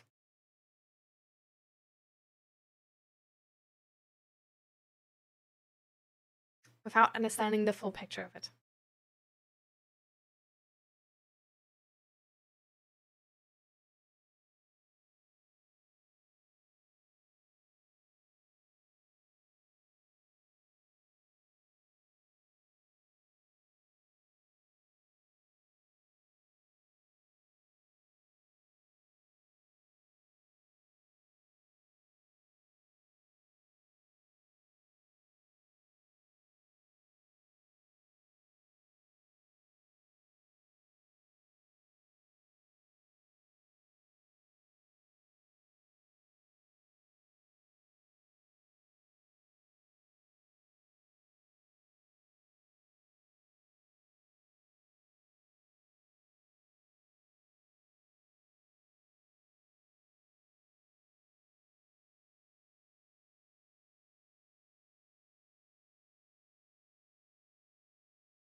You said you shouldn't wait for a thing to be perfect, but should a person get into a new relationship even if he's mentally disturbed, health and money crisis?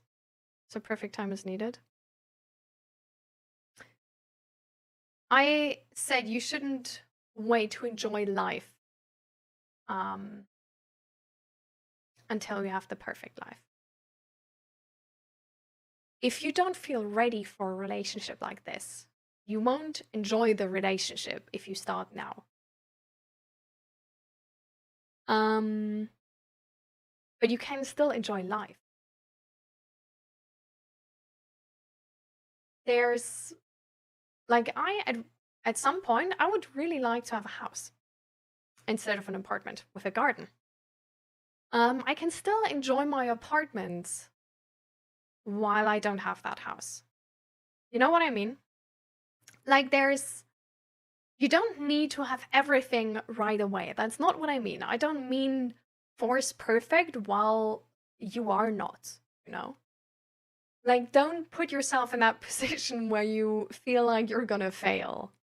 Like, that's not gonna feel nice anyway. But you don't need everything right away. I don't know, like when we bought the apartment and we had to renovate the whole place, it was a bunch of work. Like for a month, I was overworking myself entirely. I actually still enjoyed it. Like, I know I was like waiting until it's finally done and we finally moved in. But I was still getting myself like nice snacks and like more unhealthy snacks because I was like, like I'm working the entire day. Like, I can like eat more sugar than usual, sure. Like, I don't need to watch that. And was just enjoying what I could enjoy. Like I was turning the music loud. I was, yeah, just eating those snacks the entire time and enjoying what I had in front of me while I was waiting to enjoy the big thing. If you know what I mean. Like, do you know what I'm getting at, Crafty? You can also like, please everybody always say if you just don't understand something. Like, if you're like, hey, this doesn't make any sense to me because XYZ, like, go for it, okay?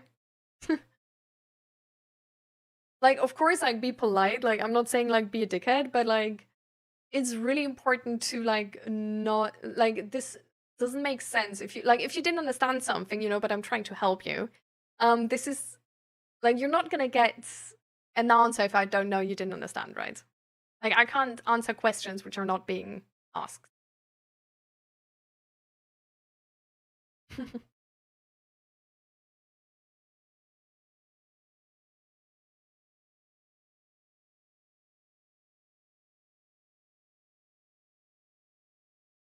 Mm.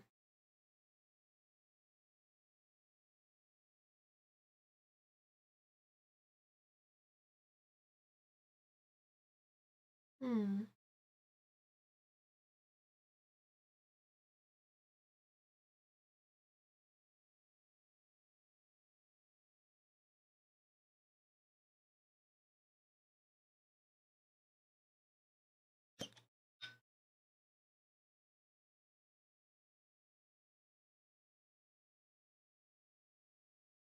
Gonna come back in a second.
This bottle looks like a large bottle of vodka.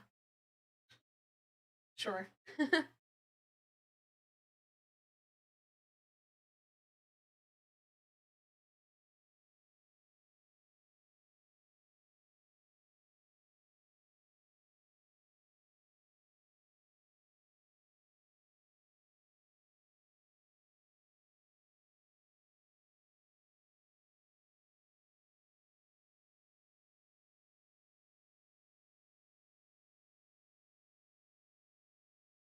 I was always in a position where I always got opportunity to enjoy or relax a bit.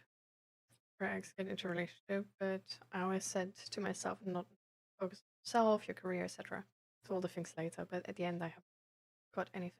I've not achieved what I wanted nor I enjoyed. I mean, it's really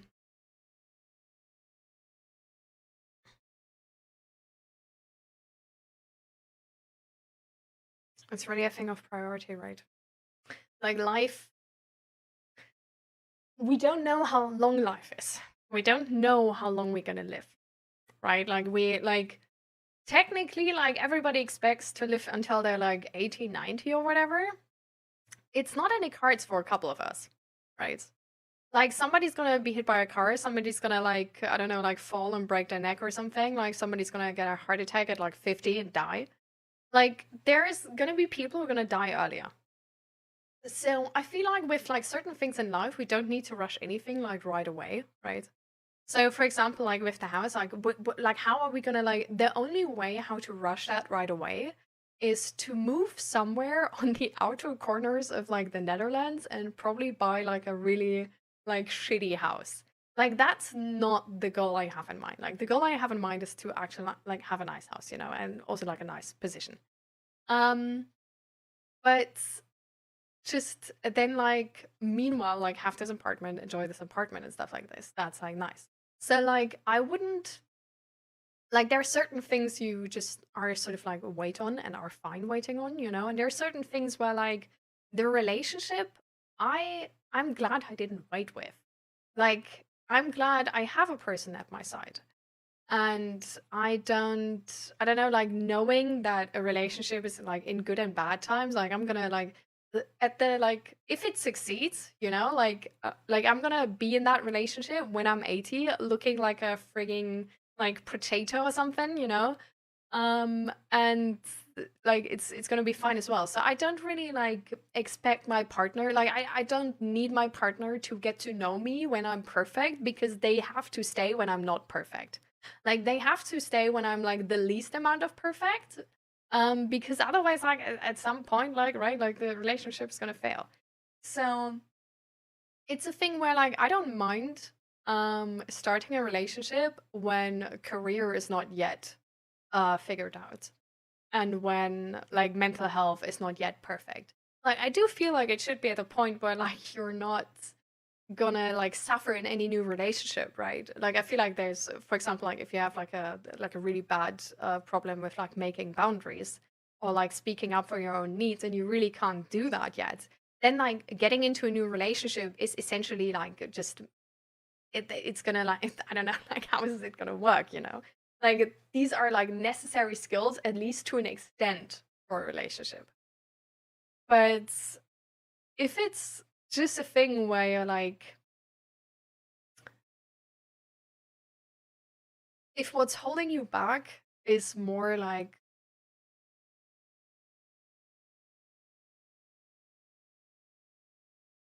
this idea of like, oh, but like I want to be perfect in front of them, I don't know if that's a goal of, or if that's necessary for a good relationship. And like in any case, relationships take work. Any case, relationships have good and bad days.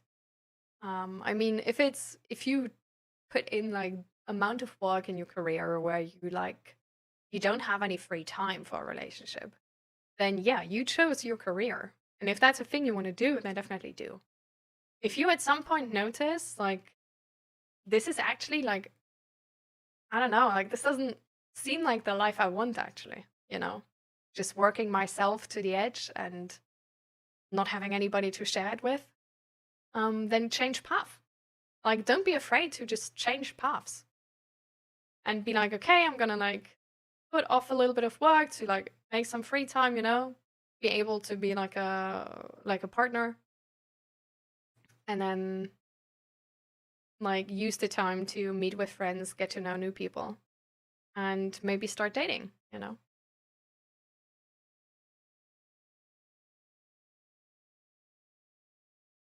I mean, if you're not able to fall romantically in love with someone, like why do you want a partner? Like a genuine question, like there's still options, but like what is the reason for you wanting a partner then?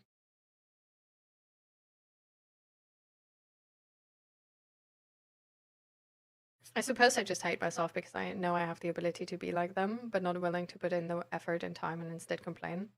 I just hate that it took me this long to wake up and wish I woke up years ago, so younger me could have suffered more and current me would have been happier.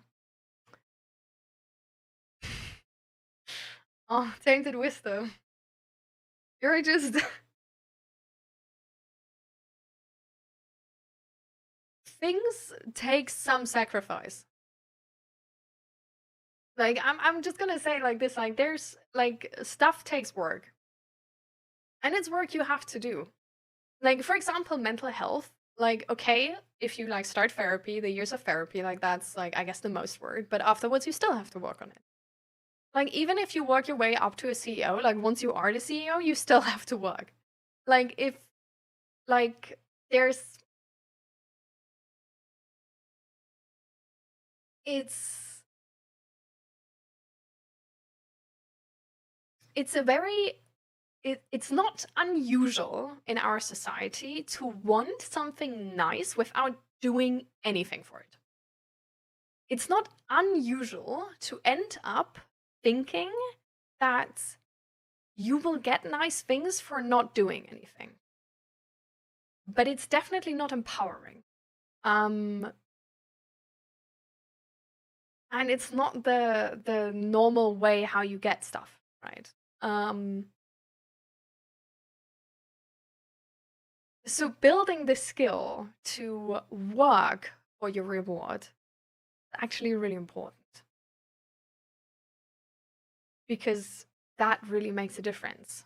Like if you look at, for example, like marathon runners, like Like, who's in the top, like, 10% and who's, like, not in the top 10%, you know? Like, or who won, actually, and who got second place. Like, there's a lot of context here, right?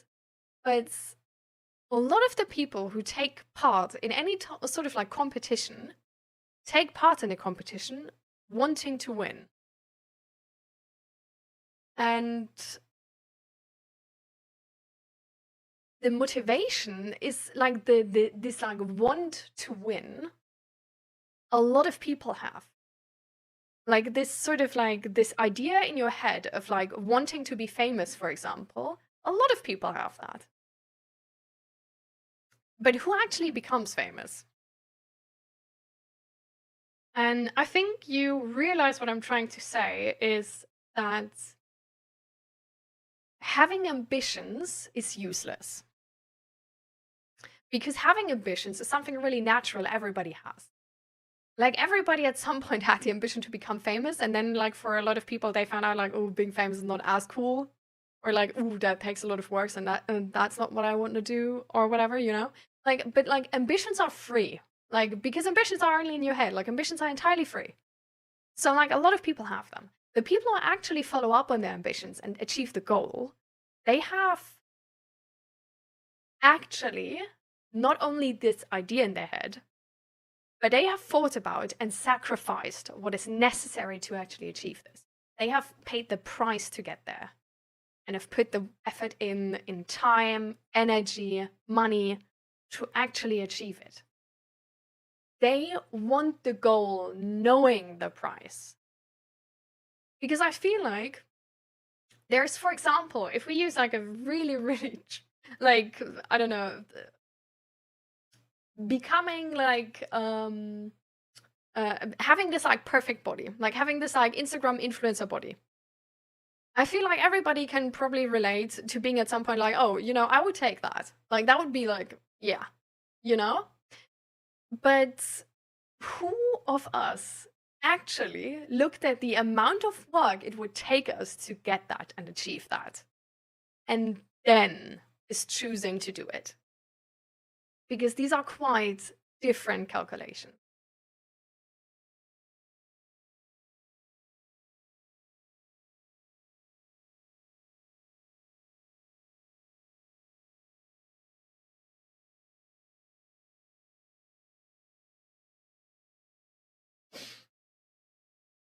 I took this job because it pays well and it gave me freedom that people my age have. I feel like I need to in order to succeed. But part of me wants to do things my way. I have my whole life ahead of me. I mean, I feel like you just really need to think about it. Like, think about the consequences, what it could entail, and like how you can maybe like find a compromise which serves both purposes and stuff like that. Yeah, that realizing stress can cause heart attacks is scary, definitely. Stress can cause a bunch of stuff, by the way, not only heart attacks.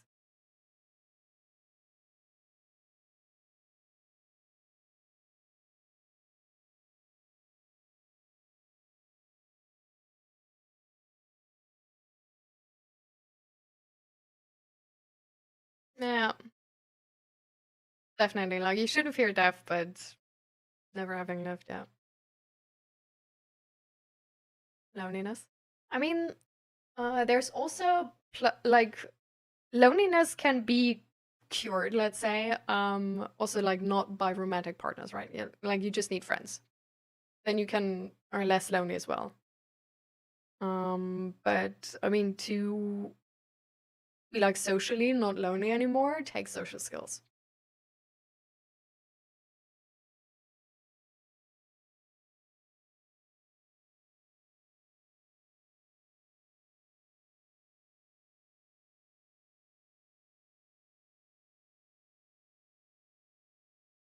Take care, Navandra. I don't want to work. I mean, that's okay, you know?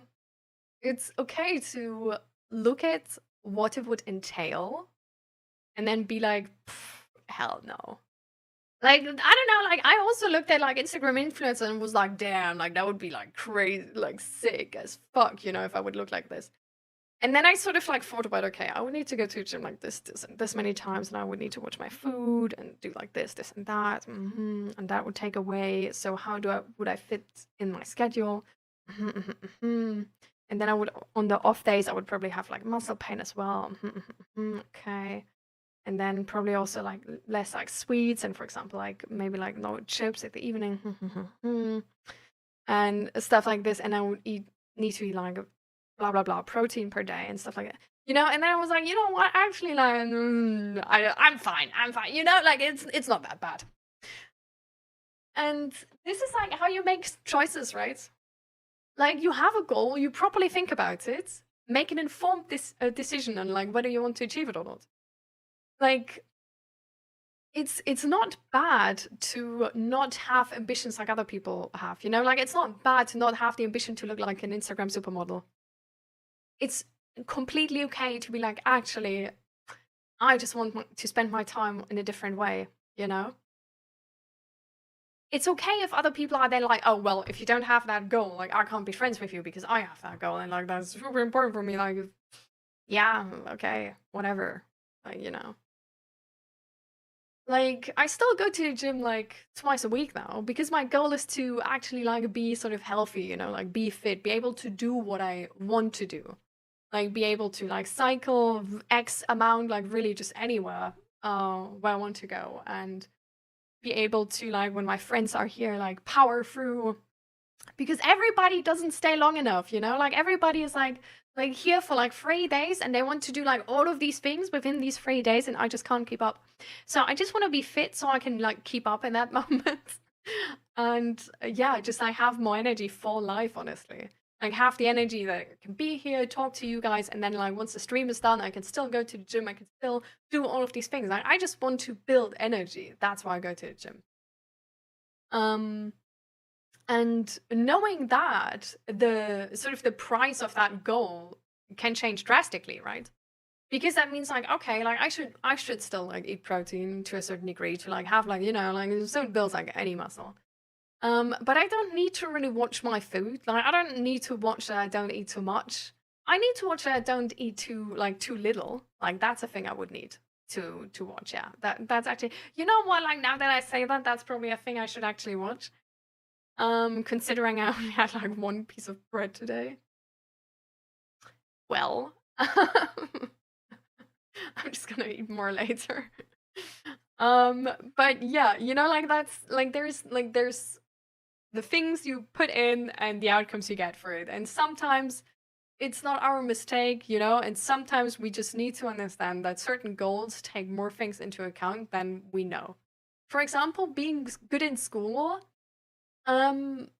would, for me, like when I sort of like started my like last few years in school, I felt like, oh my god, I'm gonna do my absolute best. I'm really gonna show them like how I can push my like grades and stuff, and like I'm gonna push hard, And then I noticed, then we had like a sum test, and like a friend of mine from a different English course came back with a test, and she showed me the test, and I came back from my English course.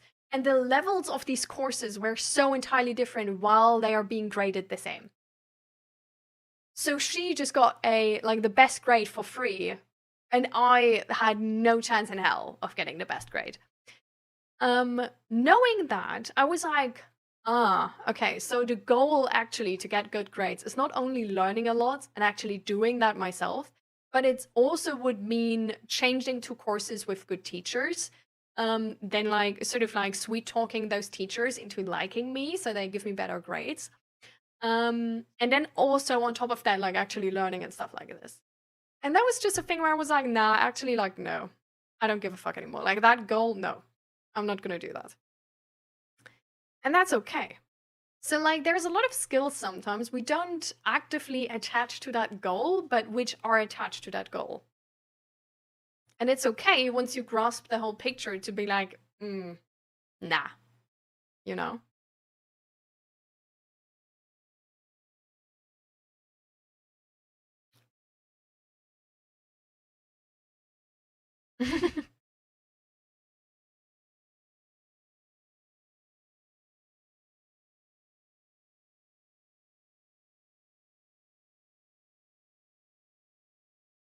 Sometimes we can't always get our ambitions, no matter how much work we are willing to put in. That's an unfortunate fact too.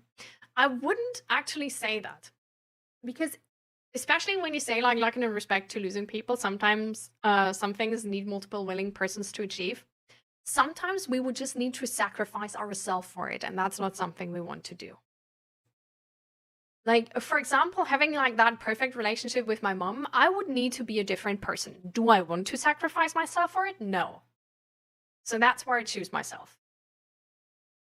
Like, with the perfect relationship with my dad, like, I would need to, like, a part of my mental health, I would have needed to sacrifice. Like, I would have probably needed to sacrifice my own happiness for it. Did I want to do that? No. So I don't have contact with anyone.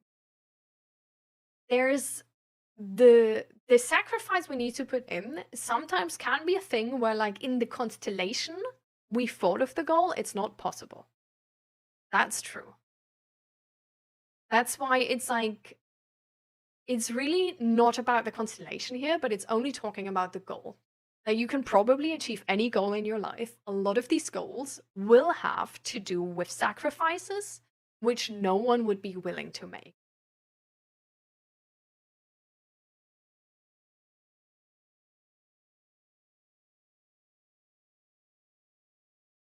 Hmm.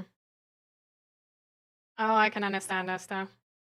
I mean, maybe you can actually look into like a roommate or something. Like maybe, I don't know, like maybe there's such a thing. Like even with like bipolar. Maybe there's like, I don't know, like I don't know if there's like a roommate portal or like from your therapist or whatever. But something like that could work.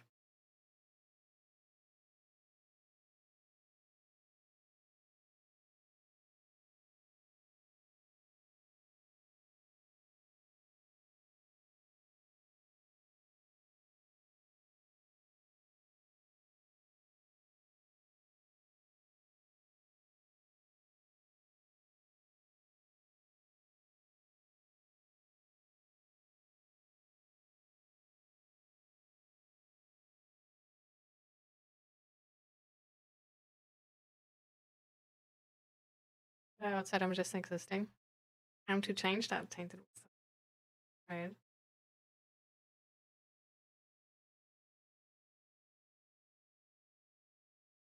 It's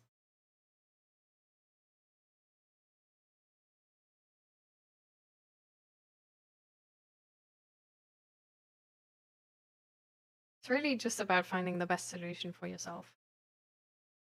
Like seeing who you are, seeing what you want, what it would entail to get there, finding a solution how to make things work. And sometimes it's not worth the effort and then you choose something else.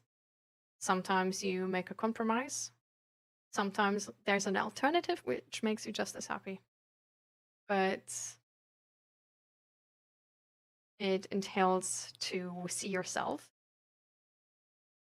Because if you sort of like try to be somebody else and sort of like lie to yourself about like who you are and what you need, then, well, you're not going to get your needs met, right?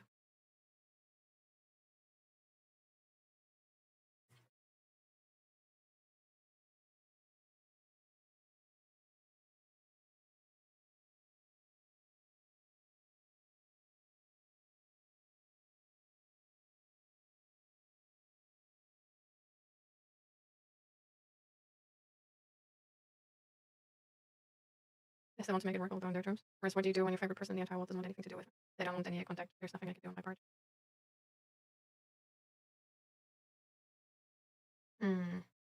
I feel like in those moments, when the other person doesn't want anything to do with you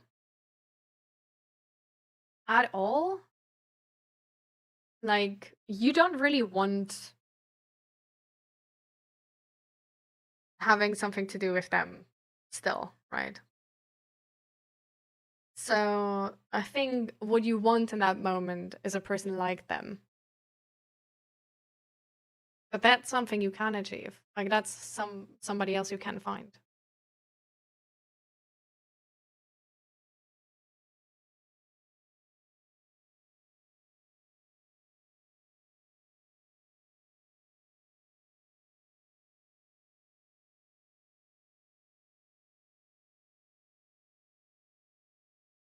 I mean, I don't know, like usually you could probably, I don't know, just say sorry to that person, shower them in money for like, I don't know, like, you know, like so many days. And like at some point they would like give in. But it's not really something we want to do, right? Like we want to be liked by that person. Like that's something where like, yeah, like making other people like us, that's not really a thing. We can only put in the work. And again, like, yeah, I guess you could just like send the money the entire time, like show up at their doorstep with like gifts the entire time, like wait until they change their mind. But it's not something we want to do.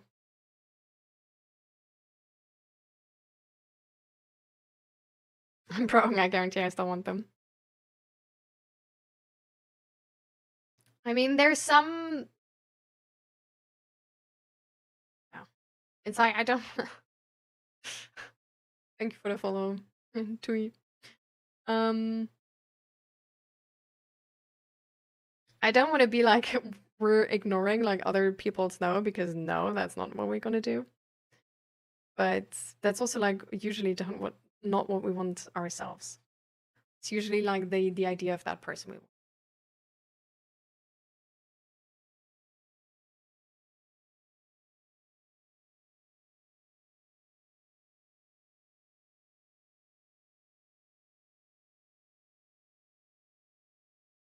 Mm,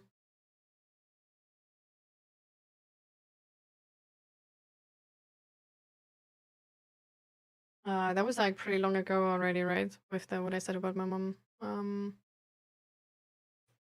To have like this like perfect relationship, I would need to be a different person, and that's not something I want to do.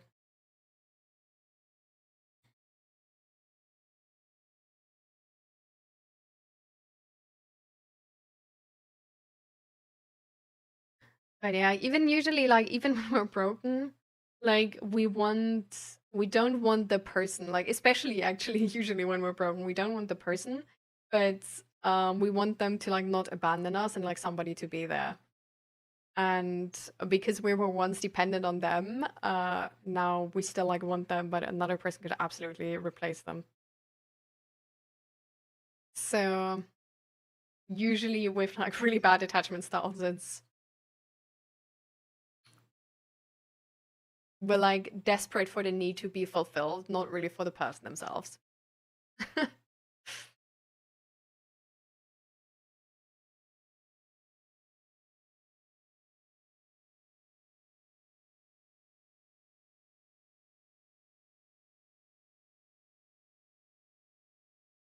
But see, that's what I mean, Indiana-chan. Because like, if she cares, but she can't deal with the whole thing, like there is like if you just would want to like to have her as a friend again, like you could do that. You would need to change and be an entirely different person, be entirely fake. But you could do that. It's not worth it, I think. But it's like you could do that. You don't choose to.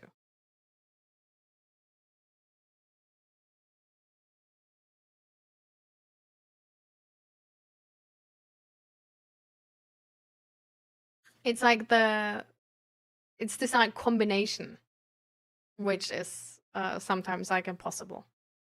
But the goal itself, if it's like a sort of like a just a goal and not sort of like a combination of like a lot of things, yeah, it's usually actually like able to be built, but it's just sometimes not worth the sacrifice, right?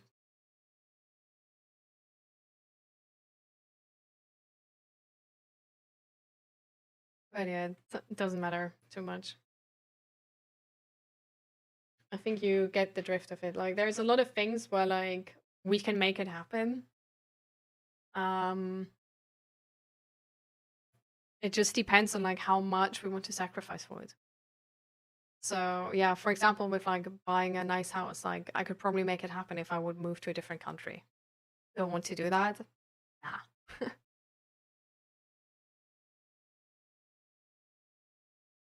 Hi, Kaden. Welcome, welcome.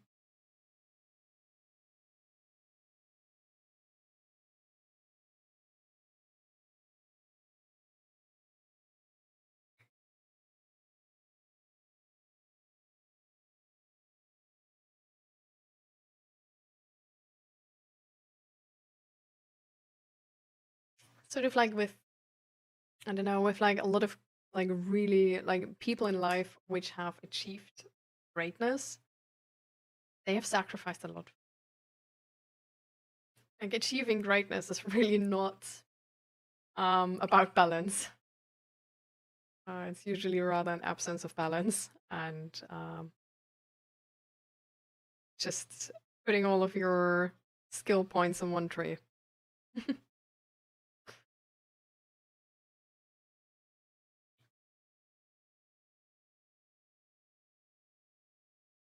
Hmm. Yeah. I mean, but that's a good thing though, right? Because like at the end, like you tried, but you still chose yourself at the end. So I do think that's a good sign.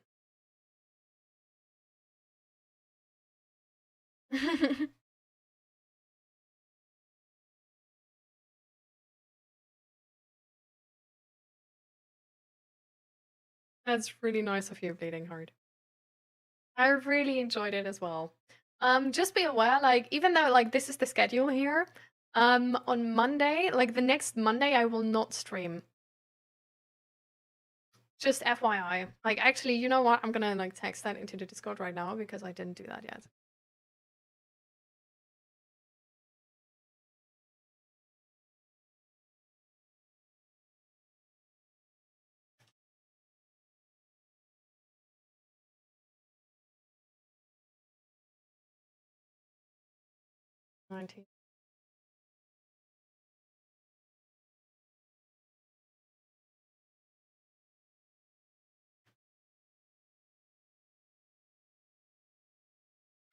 And yeah, take care, Bleeding Heart, and see you next time.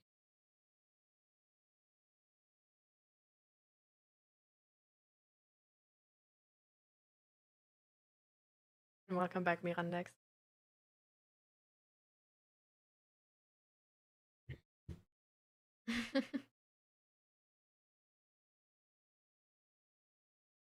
But yeah, there's like for a lot of things we could technically achieve the goal, but the sacrifice is not worth it, and would be too great. But yeah, there's just like a few constellations which are just impossible. And that's okay too. And then it's about like finding the next best thing. Like I feel like what really is the point of me saying like a lot of things are possible, but the sacrifice is too great, is really actually the takeaway of like there's gonna be a lot of things where like that specific thing you had in mind actually thought out and being aware of like what it all entails, like the price you would have to like pay in terms of like money, energy, time, it's not worth it. And then you need to find a compromise on something else. But there's a lot of ways a certain goal can like turn out and look good, you know.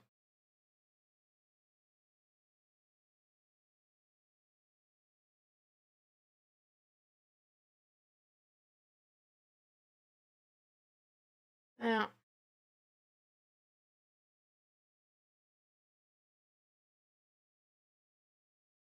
I feel like I don't know if it even sucks. I think it's actually great that everybody comes from such a different place in life.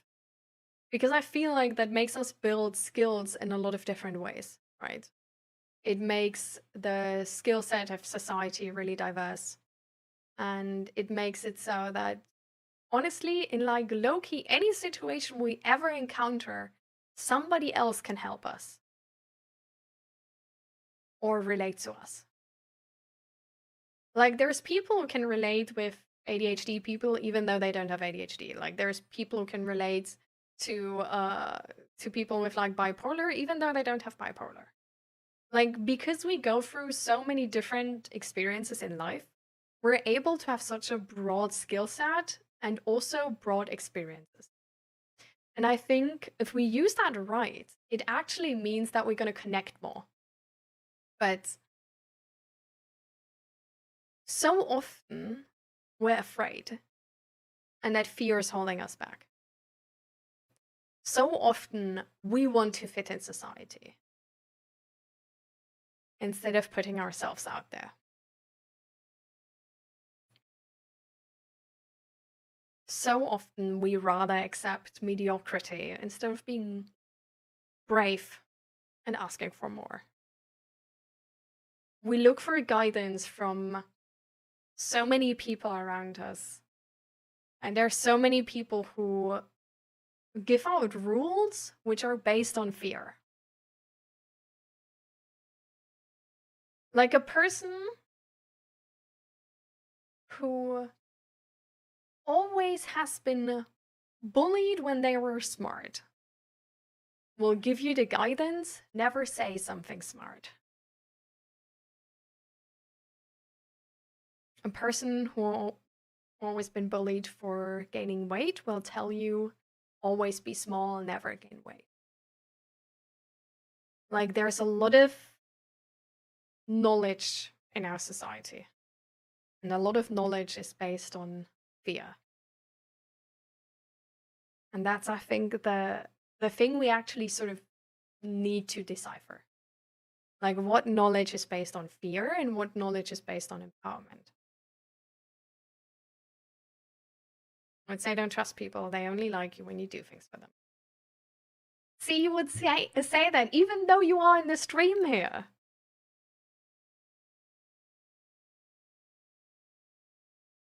It's any sort of guidance people can give is based on their own perception and their own experience in life.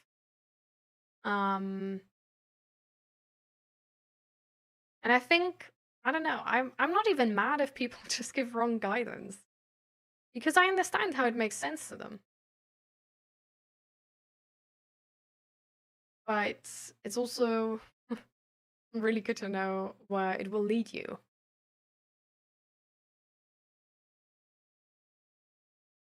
So, for example, I know that if Asta would tell me, don't trust people, they only like you when you do things for them,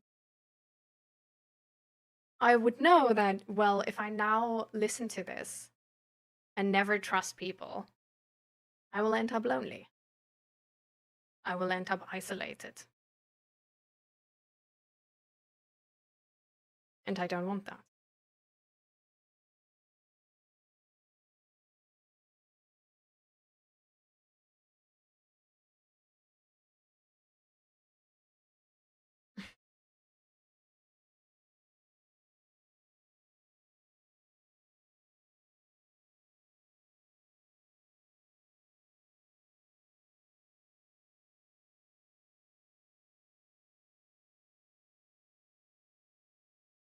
Hi, Sushi Masters. Oh, I thought the way you said it, Indiana John, was like, when it was like too much that it like went up in the smoke, like because you then were like, no, I'm not gonna do this anymore. So my bad, I guess. But yeah, like find out what you actually want, Indiana John. Because usually it's actually not about an individual. Especially if they don't like us.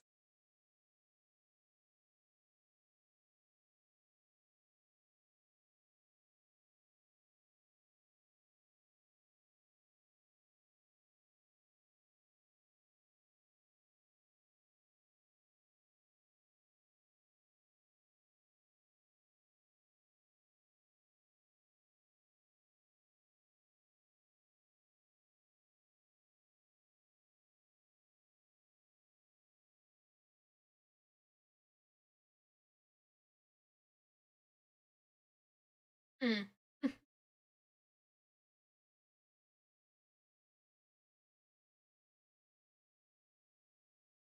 Welcome, innocent guy.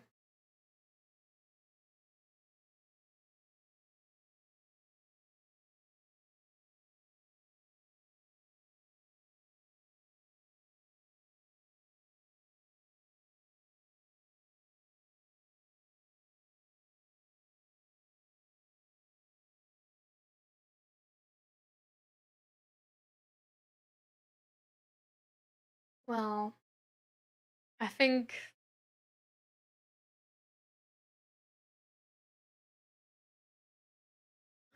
that's like the thing, right? Like the thing Mirandex would have to put in to make that relationship work again is to fulfill her needs. And whatever they may be. And it's okay when we don't feel like doing that.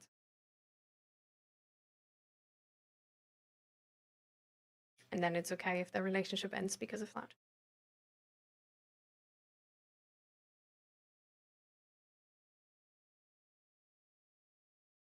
There's going to be people where we fulfill their needs just like that, and we don't even mind.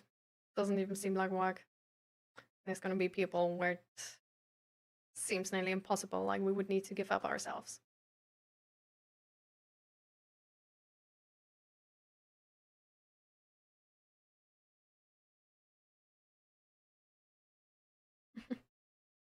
We're not meditating. We only have meditative music.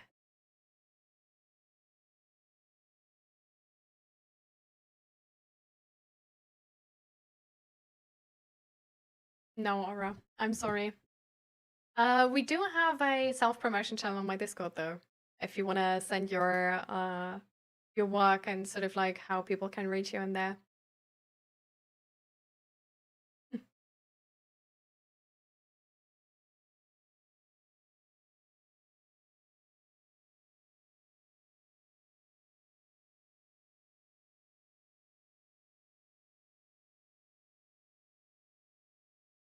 Never sure if it's really a bot.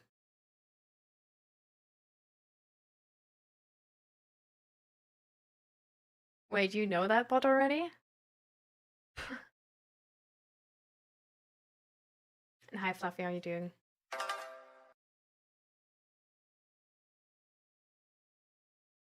I've got one nice laptop, but never listen.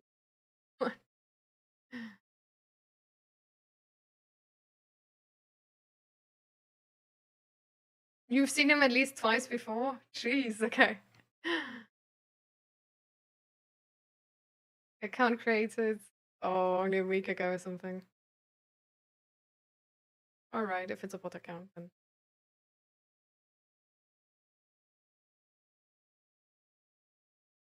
You already said hi like over an hour ago? What? Which discussion were we? Oh my god, true. Well. Sorry. But welcome.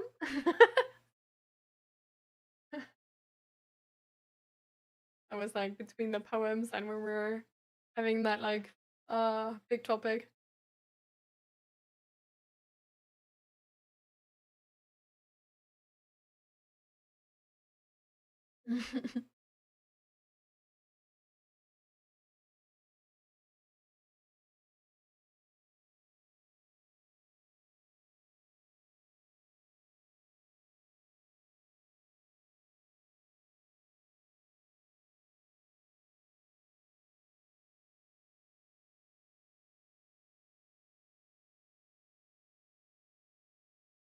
Yeah, it's entirely fine, Mirandex. It's like, again, like I said, like some people have like needs which are like super hard to fulfill, right?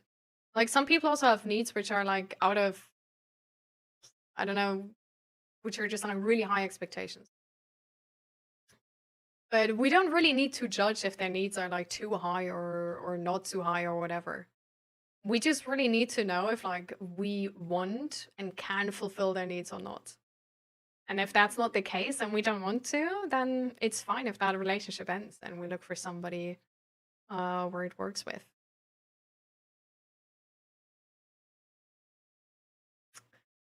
I thank the wisdom. I really don't like jokes like these. It's like the victim mindset is huge in that moment. But it's also not good to actually like keep on like manifesting that in a way.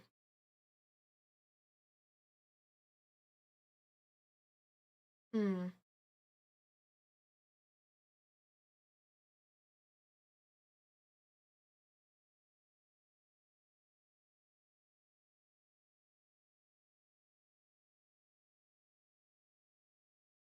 What is with the meds, Esther? Like, are you still going down with meds?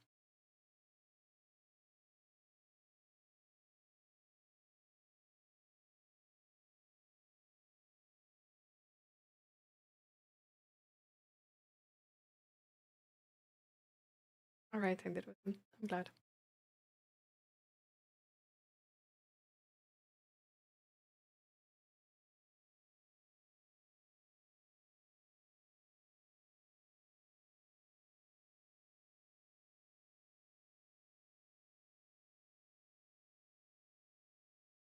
To see so much people struggling so much. I actually, yesterday, I sent into the Discord an article, which seemed really interesting. It's called Depressingly Easy by Scientific American, and it's actually August 2008, so it's like mega old. And blah, blah, blah, blah, blah. It's a really old article, and like only at the bottom there's actually like, oh, okay.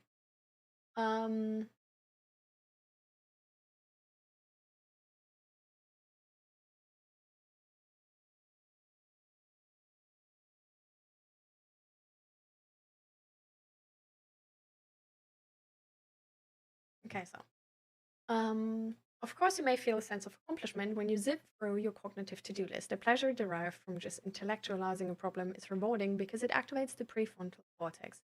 But effort-driven rewards activate the problem-solving prefrontal cortex, plus the movement-controlling striatum and the reward motivation center, known as the accumbens, leaving you with a fuller brain experience that prepares you for life's next challenge. The decreased brain activation associated with increasingly effortless-driven rewards may over time diminish your perception of control over your environment and increase your vulnerability to mental illnesses such as depression. This is essentially like this whole article is about they sort of did a study, yeah, the trust fund rats. They did a study on rats and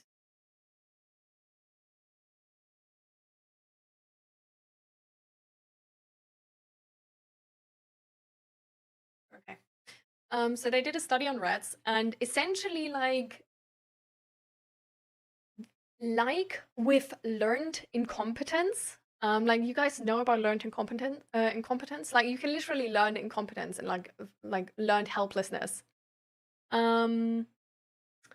But apart from that, they actually they had like two different groups of rats. And they put like a Fruit Loop, which is like the rats love it. They put it in like below like a place where they could dig essentially. So it's sort of like they put this like tiny mountain of trash there, put a Fruit Loop in it, and then the rats like had to dig like through it to get the Fruit Loop. With a different group of rats, they just had these like piles to like dig through, and they just got the Fruit Loop like just irrelevant to that. Just like once per day or whatever. After they had done this a lot of the time, the next phase, actually, you know what? I'm just gonna read this to you.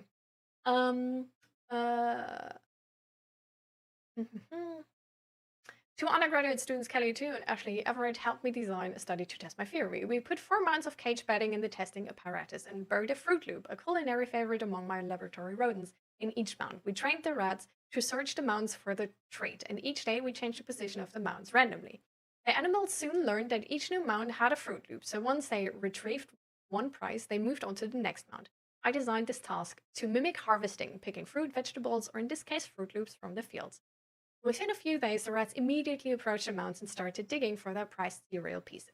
We trained these rats every day for 5 weeks so they would have ample opportunities to make associations between their physical effort and desired rewards. Our control group consisted of rats that we also placed in this novel environment every day, but regardless of the physical effort they exerted, they received their Fruit Loop rewards in a lump sum in the corner of the apparatus. My students enjoyed calling these rats the trust fund rats and the digging rats the working rats. In the next phase, a puzzle that the rats had to learn to solve. We developed a puzzle that the rats had to learn to solve. We wanted to assess whether the worker rats or the trust fund rats were more persistent in problem solving. We put a Fruit Loop in a plastic cat toy ball, a novel toy stimulus that would be mildly threatening to the animals because it had a bell in it. We made certain that the coveted cereal pieces would not fit through the openings. That meant that no matter how clever or bold the rat was, it would not be able to retrieve the reward in this test's 3-minute time frame. Of course, the rats would not know this factor, so we could assess the amount of time they spent trying to get the treat. The task involved boldness and persistence, characteristic that served us all well during challenging times. To make this task official, Craig Kinsley, my colleague from the University of Richmond, who collaborated on this project, suggested we call it the novel manipulandum task. This sounded much more impressive than the cat toy test. What did we find? Although we made sure that both groups had equivalent levels of emotionality or anxiety before training began, we observed remarkable differences in how the animals approached the challenge task. The worker rats picked up the ball in their mouths and slung their heads from side to side, tossing the ball across the cage. They also tried to stick their tiny paws through the openings to obtain their reward. Although the trust funders were just as motivated to retrieve the Fruit Loop, both groups were on the same food restriction regime and used similar strategies. They were not nearly as persistent. In fact, the worker rats spent approximately 60% more time trying to obtain the Fruit Loop reward and made 30% more attempts to do so than the control group did.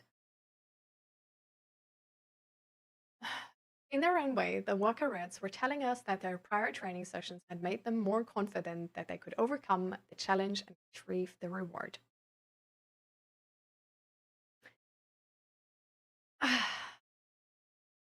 So, quickly catching up with you guys.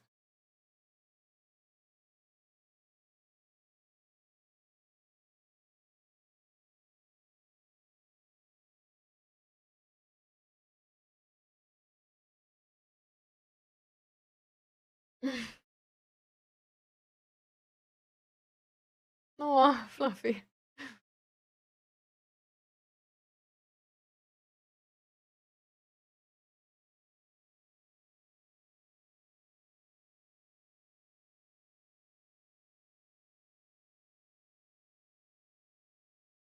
So, but do you understand what this means? Or do you understand what they're trying to say? So essentially, like this whole thing here is essentially, and I'm gonna just like send you the link here as well if nobody wants to, you know, search in the Discord for it.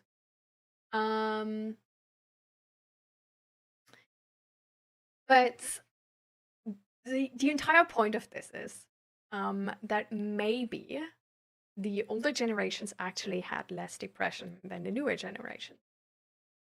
Because we nowadays do way less stuff with our hands. So there is sort of like what they call it like the effort reward system, which means that if you put effort into it with your hands, you activate like more parts of your brain, which give you rewards and make you feel like capable and stuff like this. And if you don't do that, you just activate like one part of your brain, which is going to feel rewarding, and you're not going to feel as capable and as like you can like control life. And this sort of applies to depression symptoms as well. Like depression really is like a big part of depression is the lack of initiative, the lack to go out, meet friends, or do anything you need. But to just instead not act. And what specifically this like red theory is sort of showing that if you like learn to like try something and be successful, that you try more and that you actually like feel more capable yourself. And the other part of it is with this like that your hands are like connected to more parts of your brain. So apparently like actually like working with your hands and doing hobbies with your hands, for example, like painting or like crocheting and like just like stuff like this, or like gardening and going to the gym and whatever, like doing whatever stuff with your hands is apparently like feeding into the system and training you that you can like achieve something, that you can control your surroundings, and then your effort is directly connected to reward and make you more, well, I guess, resilient.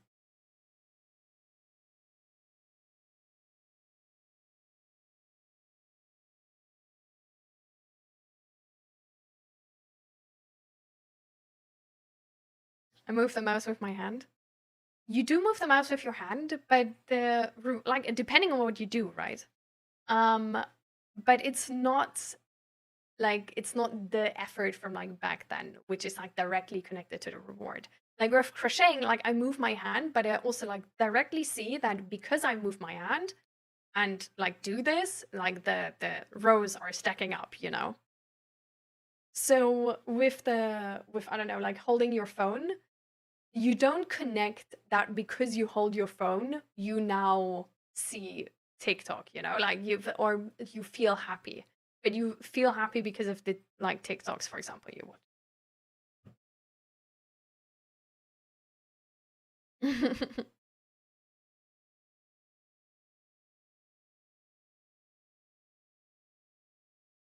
I think getting depressed or sad over a situation is just a choice of people. Correct me if I'm wrong. People don't get depressed over just, I don't know, like being depressed is not a choice. Like being sad is like, it's also like not really a choice. Like you're just sad. Like feelings rather happen like automatically. And depression is not just like a one situation kind of thing. Like it's not this like, oh, mild inconvenience and now you're depressed. Like depression is a way bigger thing than that, and it influences your entire life the entire time. So, and also with like emotions in general, it's really a thing of like your emotions sort of like they're influenced by how you interpret life, right? So you can definitely like, if you're like more positive or like look for the positive sides of something, you can push back anxiety, for example. But it's definitely a thing where like if like I don't know,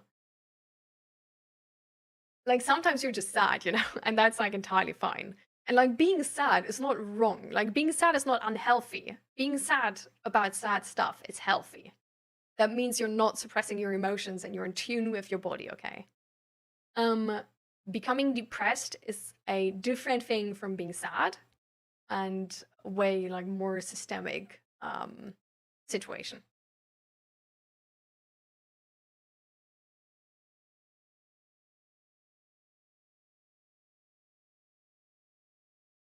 Mm, it's fine, Asta.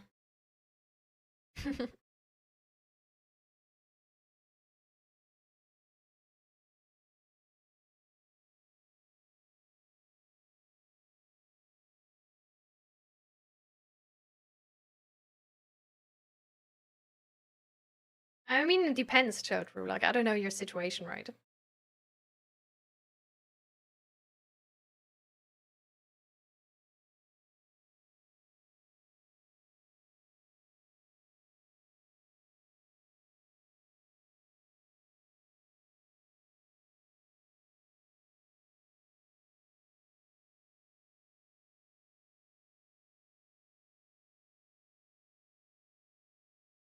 Hmm. How do you mean that?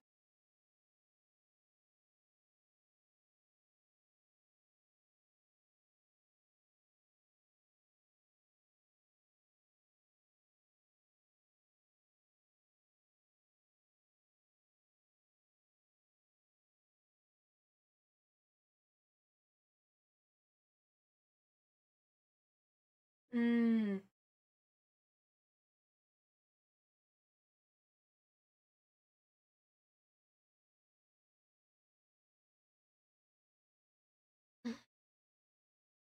Lithium, like in any case,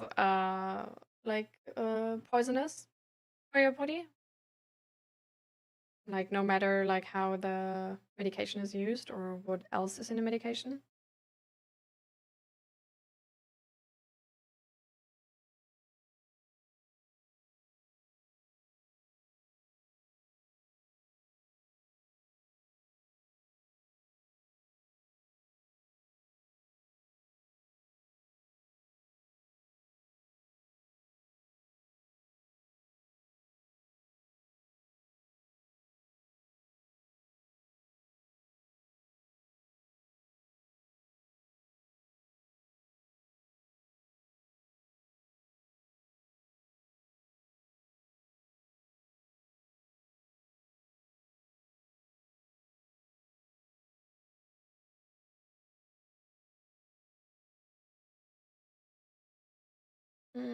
So what I try to find out, like what I like the only like I only like looked this up for like a second, right?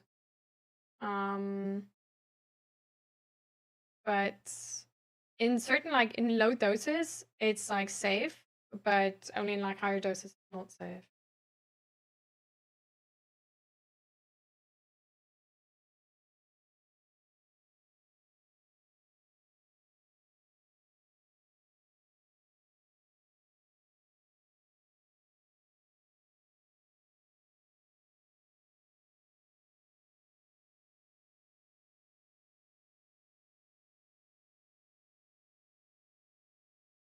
Mm.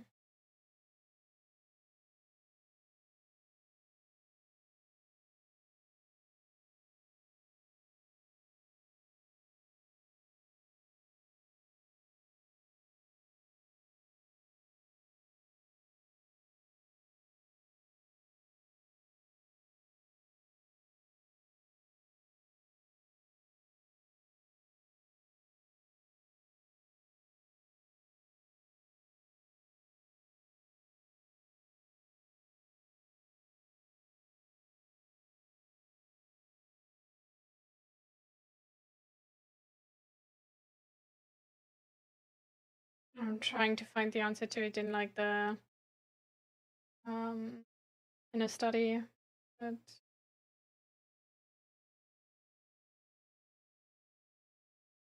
well, there's a lot of text and I don't know where the answer specifically is.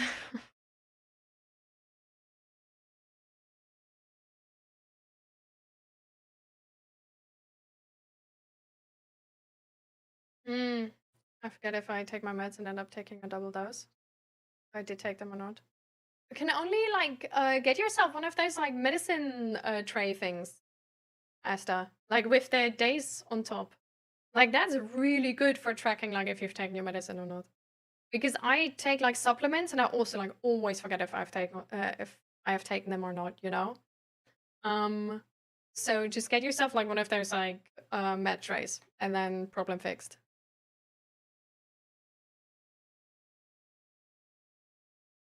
But yeah, like in the low dosage itself, like it should stay fine. But I get it. If you take them, like if you sort of like take more of them because you forget, then definitely like not good.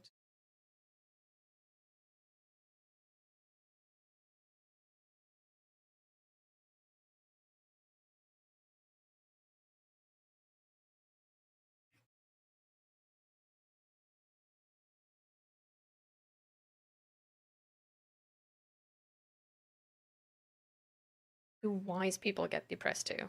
Yeah, I think so.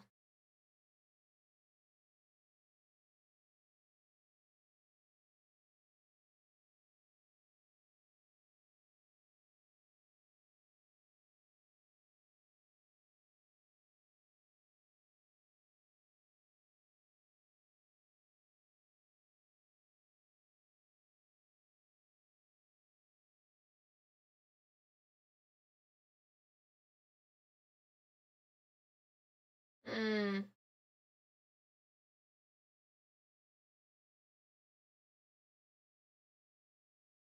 So you don't have like a tablet, but more like a powder, Asta, is what you're saying, or?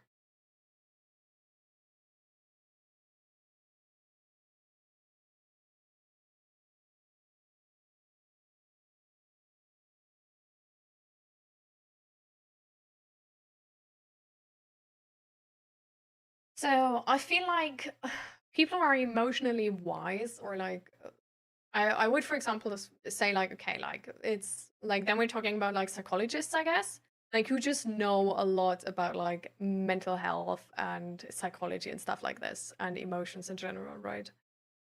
And I do think that probably like I think that it should go lower. Like I think they get less depressed for sure. Because I mean, depression is definitely something where like that's why like therapy helps against depression, right? Like there's something we can do about it. Like there's ways to avoid becoming depressed. And there's ways you can do to actually get out of depression. So it's like if you know a lot about depression and if you know all of these ways how to avoid depression, or how to get out of depression, and if you know how to deal with negative emotions, and if you know that I don't know, like not suppressing emotions, but for example, like talking about them, like, and you know so much about yourself because you're like super informed about the topic in general, then like I definitely think you have sort of like one of the best shots to actually like get out of it, right? So, mm,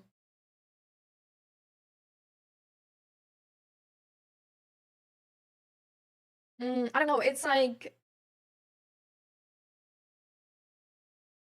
depression does have to do with behavior, right? Like regular depression. Like I'm not like major depressive disorder is like a lot of the time also connected to sort of like that you just need to take meds and it's like genetically, for example.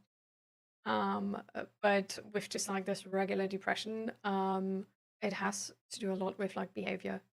And I think that if you know all of this, you never, I don't know, I think getting into that situation where you get depressed is less likely because you know earlier that you need to take a break, for example. Like you know earlier that you need to step out of whatever is influencing you negatively.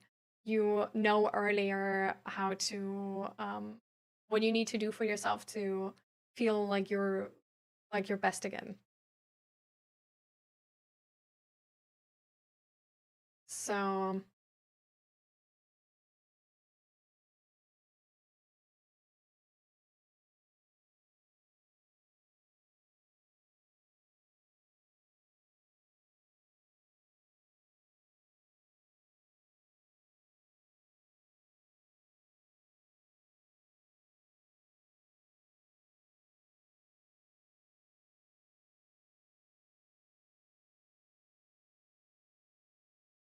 I mean, what about now, Caden? Are you now at a therapist or hi fire shark? I haven't spoken yet, but we constantly catch eyes at each other. There's some problems I've dated to in a friend group, and last time we nearly split the group. I'm in constant self-doubt because of fight and I'm shy. Smiles at me and I really like her. She's my type. I just started con. We're always in groups with her friends. And I hate me. I see. I mean, maybe you can just like get to know her a bit more by I don't know, like joining hobbies she does or something like this. Fire shark. You went to a therapist and they made things worse. Hmm. How long have you been at a therapist and which country?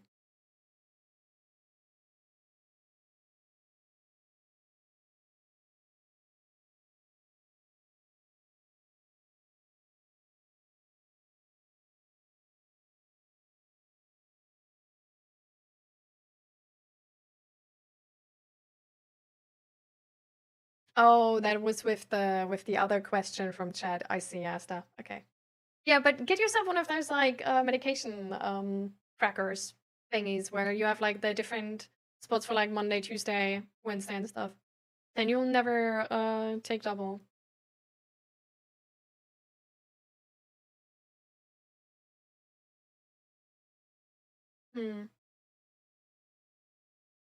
Are you now like done with your depression and like fine again, Kaden? Like, did it work? Hi, like, welcome.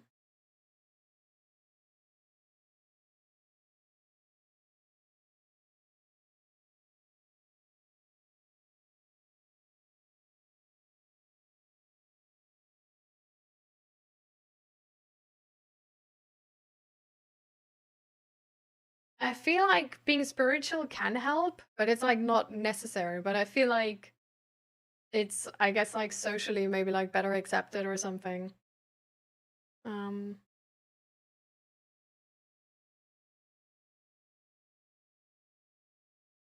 I get all my meds in bags and set for every day. Ah, nice.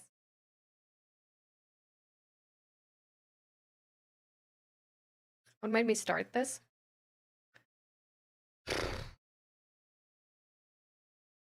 So I knew that I wanted to do something in a mental health space. And I don't know, I was streaming already. And I sort of lost interest in streaming games. Because I just didn't want to game that much to like make sort of like a recurring stream thing out of it. And then I just was like, you know what? I'm just gonna start this and like talk with people and see if there's like any interest in it. And there was. So that's why we're here. Taking a double dose at least 10 times in the last year. You can get these like medication things at Albert Heijn and at like any sort of like Krautwatz, all of those. And nobody like no doctor was like, you know, like get one of those. Like you can even get one of those like stacked things where you can do like for the like for I don't know like 10 weeks ahead or something.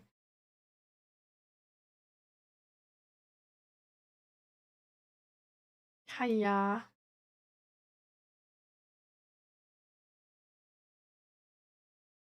But I hope with the Paxers or whatever it's called, it's gonna get better and you're gonna get it soon. Otherwise, I still get one of those like medication bins. Like they're really cheap.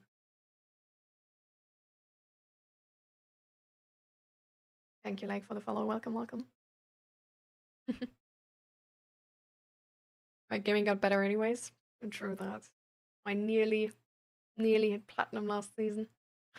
Then I downranked like to gold 2 just before the season ended.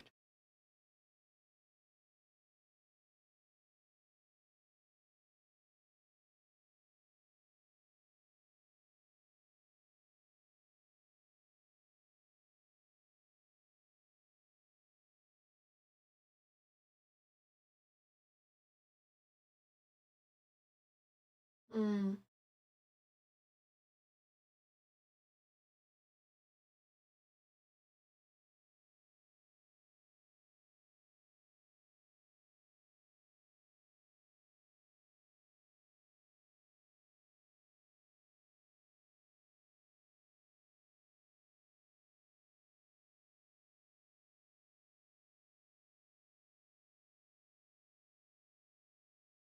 Mm.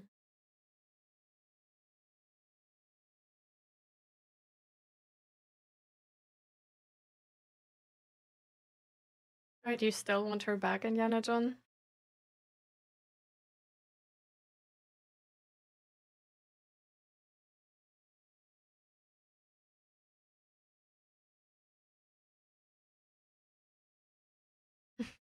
$60 medication bins. Jeez.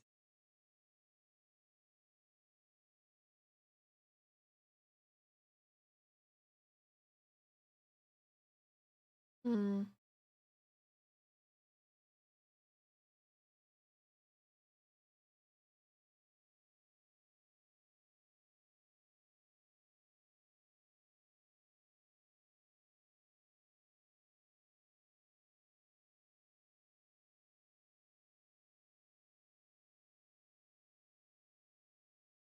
But the point I was making is I was not myself to the game that was going to do that again. I was trying to meet her where she was, but not caving to her demands.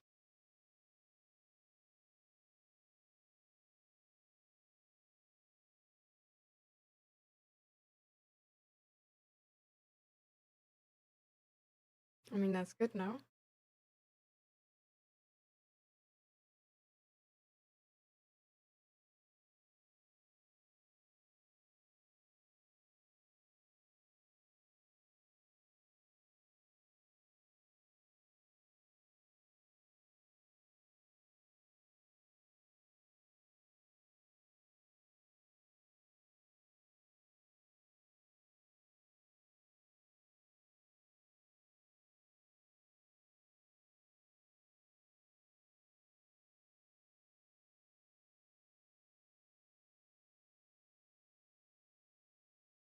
Hi, Foremost. Welcome, welcome.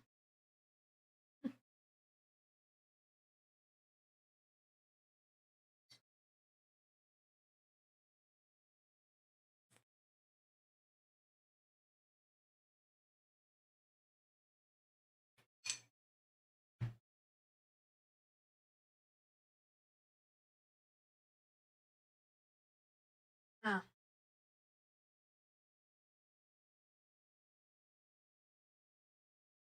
Mm. Mhm.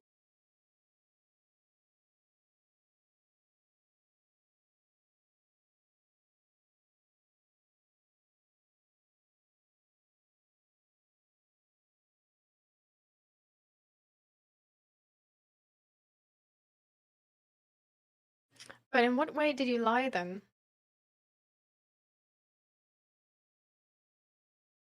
Oh, because you didn't adapt to that extent to your friend? Like, as to the extent you adapted for your ex? I see, I see.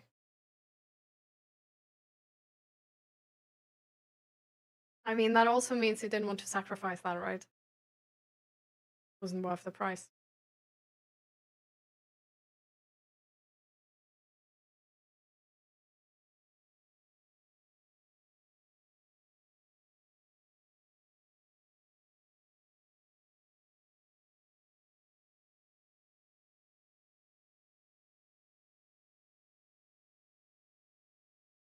Corrupted. Is there something you can do for yourself which you're excited about?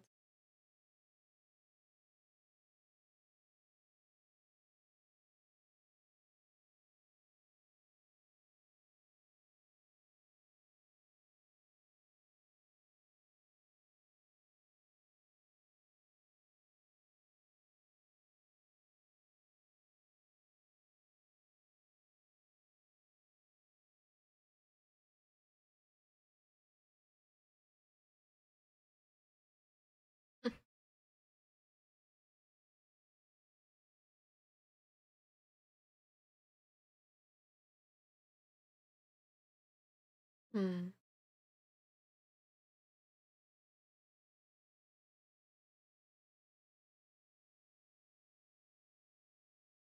I mean, I'm glad that you choose yourself in religion. And then you learned that's your past. I mean, maybe try to find out what you really want back. If it's not the person. What are the qualities you really miss?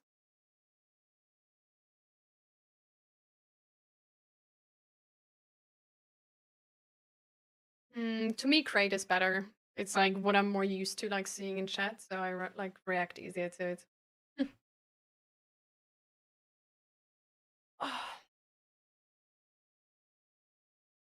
How much time is left in the stream today? Can I share something?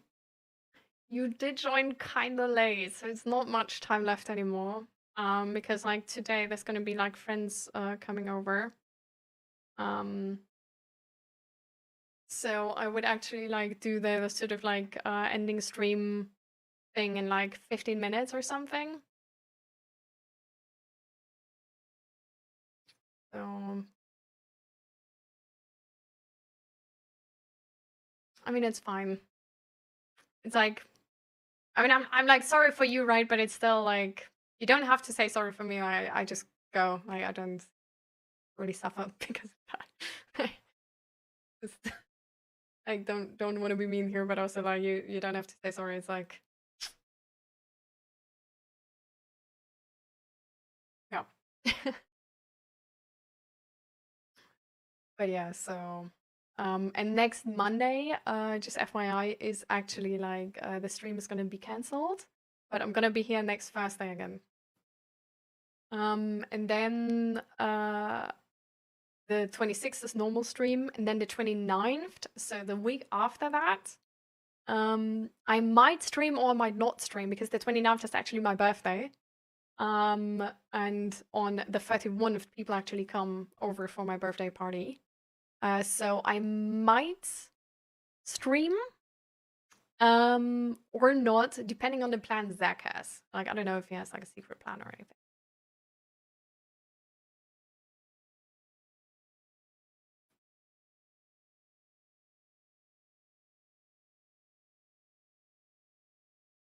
Hmm. Hmm. I mean, I don't know like which Discord you specifically mean for last night, right? But maybe it's easier to talk on like my Discord with people from stream here. Because like they can relate to you and they can relate to being depressed, I think, and then it might just be like a I don't know, like not this pressure to be like super fun to be around and stuff, you know?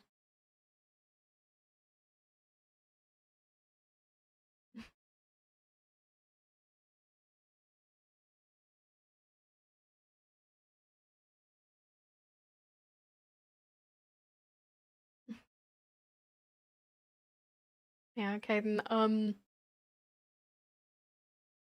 we like when people say something didn't work for them, just didn't work for them. Like we don't like if somebody's asking for advice or whatever, like that's good. But at the end of the day, it's still like their thing, right? And we don't know how that specifically works for them or not. And what for us is actually like might be like easy to like just get the reminder and then do it, can for other people be really hard. And in that moment when we make it look like so easy, like oh just do it, we can sort of dismiss how much they would like to be able to just do it. And how annoying it is for them themselves that they can't.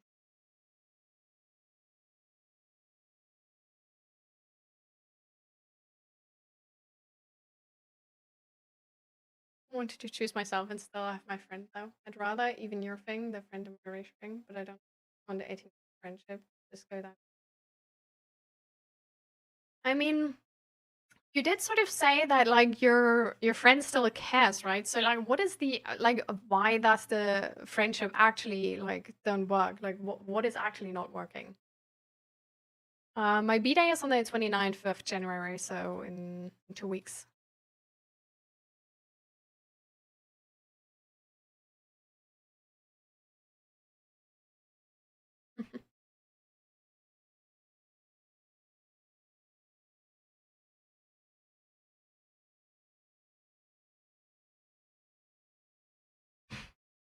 Would be good to see a real therapist tainted wisdom. I think they can help you a lot.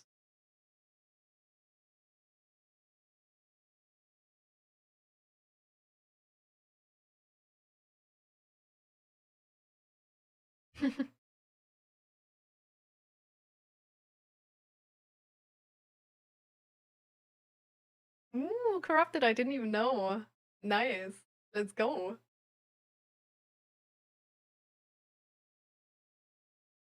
But is like becoming an actual therapist just like a certificate where you live? Like where I live, it's like you need a bachelor and then you need a master and then you need to work for like X amount of years and like then you're a psychotherapist.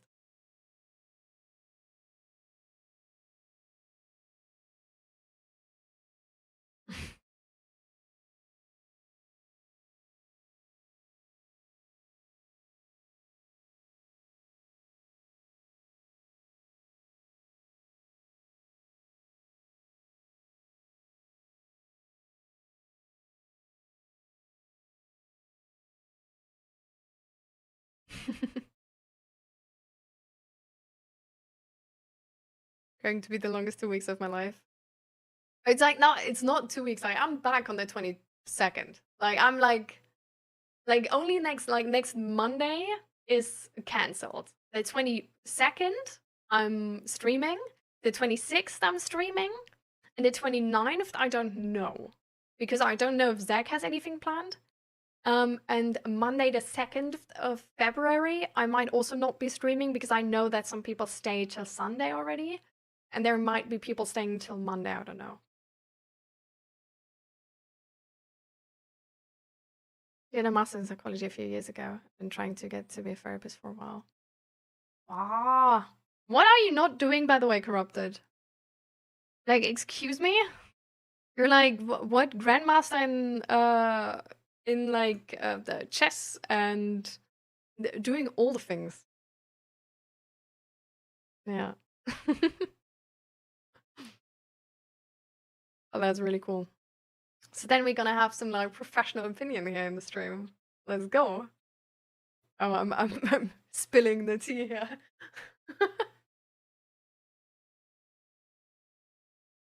I'm like keeping myself occupied. Have you ever considered as to why that is?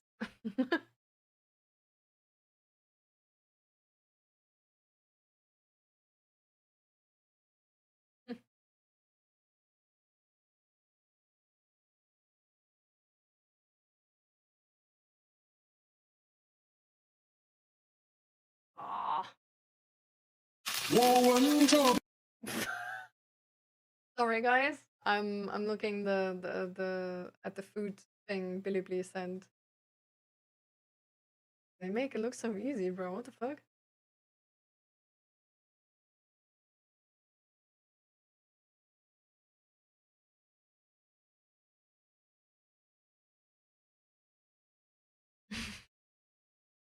But I can relate.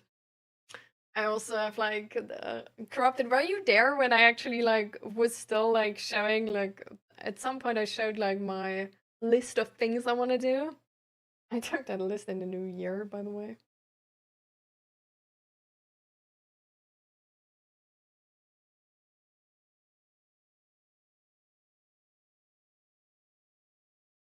Like, let's not talk about it. I have more hobbies than I can find time for.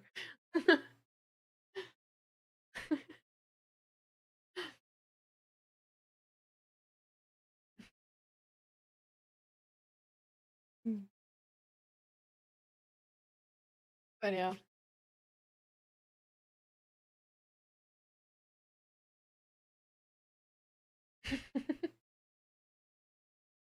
Honestly, I don't have too much time on my hands. I have too little time on my hands for sure. Like these hobbies needs to be done, bro. Like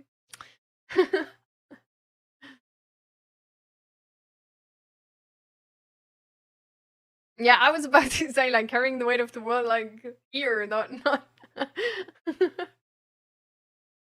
Hmm.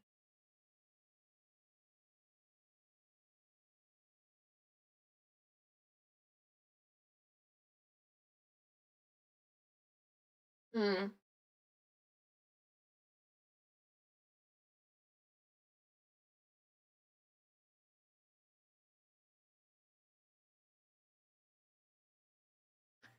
So, but why did you know it was cooked before? Like, why does she want no contact? Like, what is the situation between you two before?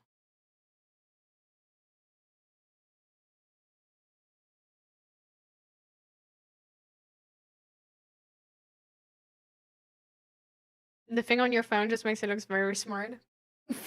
What?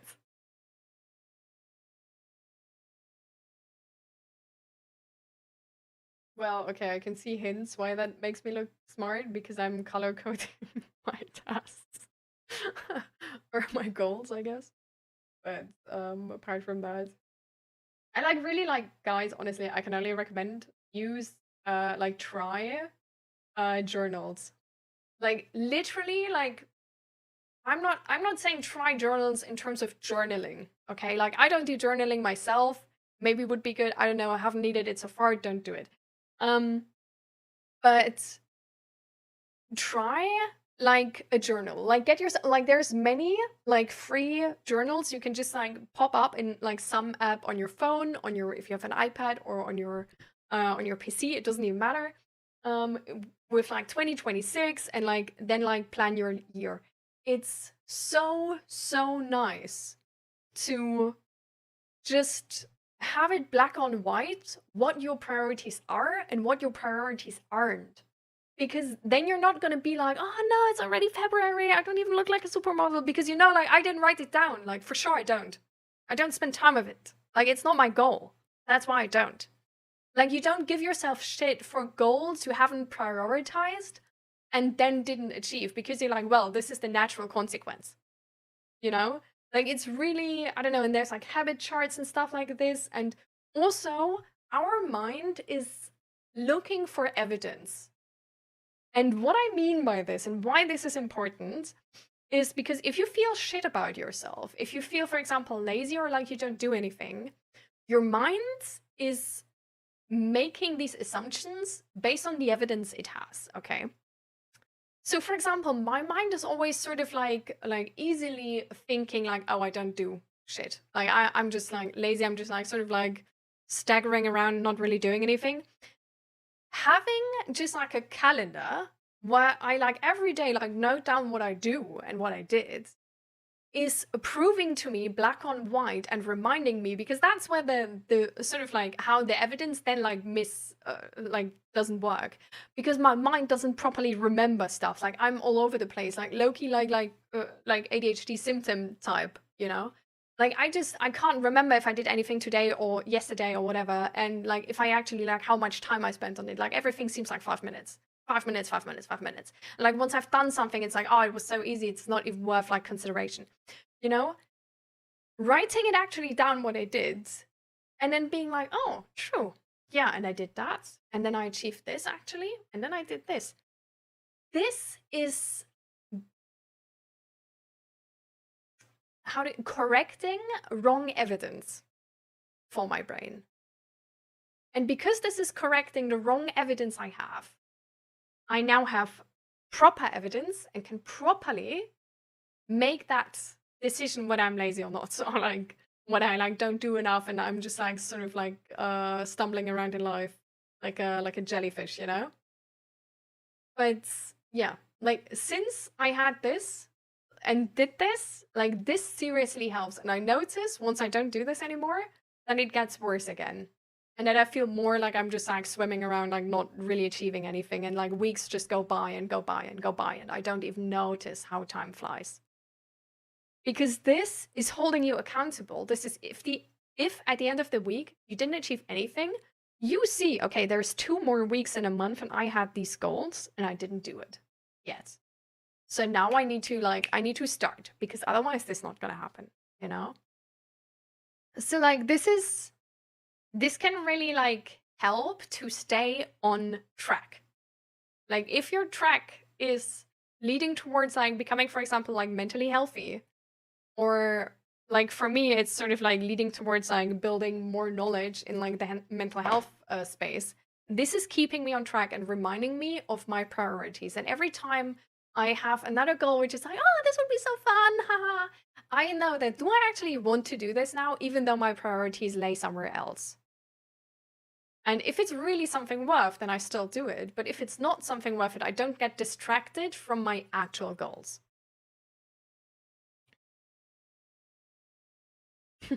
Thank you, Fluffy, and see you next time. Remember next Thursday. Or maybe we're gonna have like gaming streams meanwhile, I don't know. But see you then, Fluffy. And goodbye, have a good one.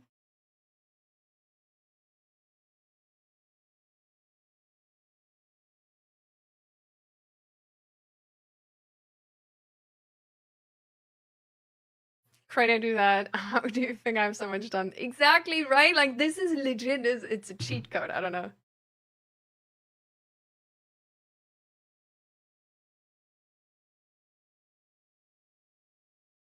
What a calendar had to write stuff so I can accomplish them, but I've yet to use it. Use it, Tainted Wisdom. Use it. Actually, this is honestly like there's So it depends on like how your narrative sort of works, right? But it's important to get a reality check for everybody. If you're one of those persons, and like you explained to us so far, Tainted Wisdom, you're more like a jealous type and like, oh, like I could be so much, but I just don't put in the work. It's important for yourself to know if you don't do shit and are just like potatoing around your entire time. That's important to know. It's an important information to evaluate your sort of like how high your expectations are and if you should maybe lower them or not. Like, it's important to evaluate if maybe you don't need to be jealous of that other person achieving that because, you know, you don't really choose doing that or prioritizing that, and maybe they actually deserved it. Like, this is so good to stay in touch with reality and how you spend your time. And you can also use this actually to track your mood. So if you have a thing where you're like, sometimes I just feel like shit and I don't know why, okay, and you really don't understand your emotions, try and track your emotions. Just like have like some dots where you're like, I don't know, I feel like this, and that, and then like, what have you done in the day? And then try like to look back on your month and be like, okay, is there a pattern here I can understand? Did I, for example, always felt shit on days where I was doom scrolling? Or not? On which days did I feel really good? And then just try doing those things more often. Maybe there's days where like on that day you felt really good, but after that day you felt really shit because you took part in like some addictive behavior or something. And then you also notice the consequences of that. Like, it helps to put your life in perspective.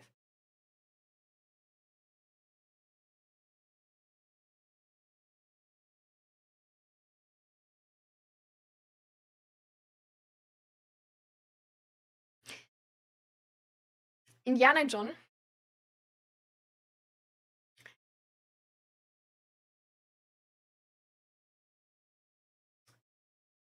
Did she ask you for that analysis?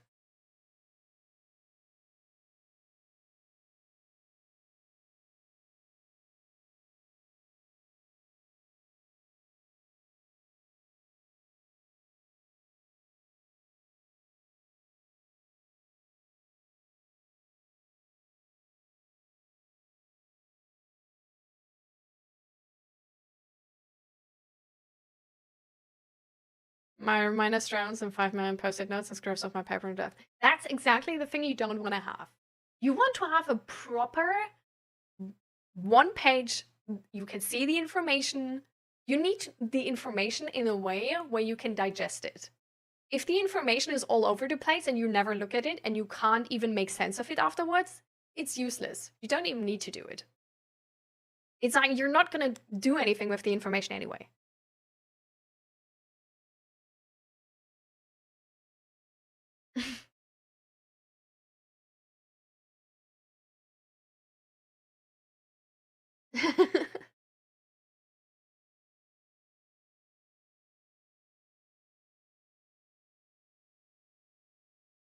Because the thing is, Indiana John, even though we know a lot about the other person, it's, in a way, it's a boundary if we tell them or not. You know? And it's sometimes, especially in moments where we feel like we know a lot about it, about another person, we actually don't know a lot and we lack to see them. The moment you become more sure of her is also the moment where you become more dismissive to how she might break out of that image. And that's sort of like, and even then, especially if a person's avoidant, right, we can't challenge them to see that. And so we have no right to, really. Or at least we don't have we're not entitled to them listening to us or actually looking at that. It's their decision, right? It's something where we ourselves can make a decision now. We don't want to live with a person which is just looking away like this the entire time. And that we want to be with a person who's emotionally mature and who's maybe vulnerable and able to talk about this, who is open to critique and who has proper answers, who has proper goals, who's accountable. That's all needs we can have. We can't force somebody to fulfill them, right? I thought I was doing it gently. I was framing it carefully. Doesn't matter. If they don't want to, it doesn't matter how careful you frame it. If they never wanted to confront that, they don't want to. You can try and show them how confronting it is useful. This is to a certain extent what this stream is doing, right? Like, we don't have like a viewer list up and then like once a new person comes in, we're like instantly, you tell me right now what's going on. No, we just let everybody talk. When they want to say hi, they say hi. We ask if we can help. They don't want help, that's fine. They don't want to share, that's fine. But we let them come to us. And that's really important. It's also important in terms of just, yeah, like boundaries and consent. Because it's not always right to confront something. Like, there are situations where people really don't have the energy to confront something. And they know it. And that's why they don't want to. It might not seem right to us, but we're not the people living in that body. And at the end of the day, they need to decide because it's their own life. We can only ask for what has to do with us. So, for example, if you lack that your friend is being emotionally available for you because they're being busy suppressing their own emotions and with that also dismissing your emotions, that's a thing you can ask for. You can ask for more emotional availability, and then you can talk about these certain like things you want to talk about. If they can't offer that, that's fair too. And then it doesn't work, right? But we can only ask for like the things which really attach to us. And you know, sometimes we're really obsessed with other people fixing their problems because their problems seem fixable and ours doesn't. And we need them to fix their own problems because otherwise we don't see hope for ourselves. Sometimes we really want others to fix their problems because we learned that people with those problems are not safe. I, for example, just to expose myself here really quick, I really hate when Zach has his avoidant attachment style going strong. Like, if he doesn't, like, if he pulls back and doesn't say anything. I hate it so much. Because I learned behind that is resentment. Behind that is danger. Behind that is emotional neglect. Behind that is judgment in quiet, which is then later gonna come. And I really, really hate that. But I can only ask of how he treats me. I cannot ask of like him like fixing his own sort of like issues and like not being the person he is, sort of. Like, I can ask him that if he goes silent, I need a lot of like how you say that, affirmation, for example. That like everything is fine and like I'm safe, and it's like that he's not like neglecting me, but that he just needs time to think, for example. But I can't like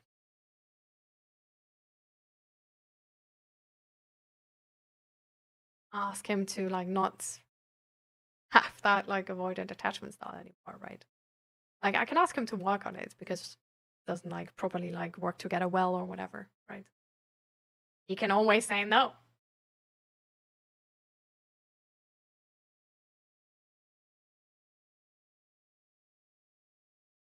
And hi Looney, welcome by the way.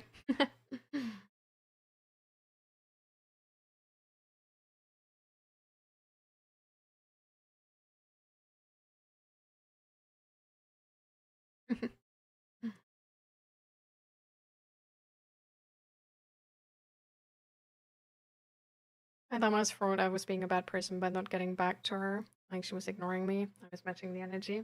Didn't want me to be the cause, so I reached out.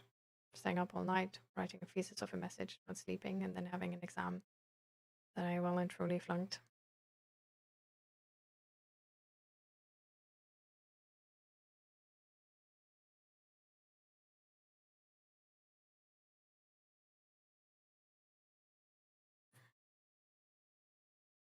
I think it's good that you do what you want to do. Like you don't, I don't know, need to match the energy. Like if she's ignoring you, you can like reach out.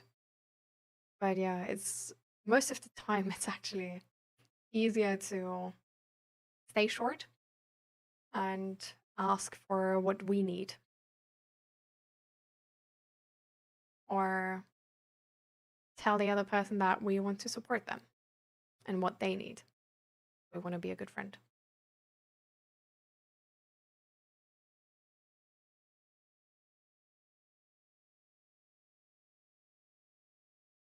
Have you guys got to the point where he can need his space, but he can give you a time where he'd get back to you for the repair? Well, we've actually gotten to a point where we're better in like talking about it. So we're getting away from like our attachment styles, essentially.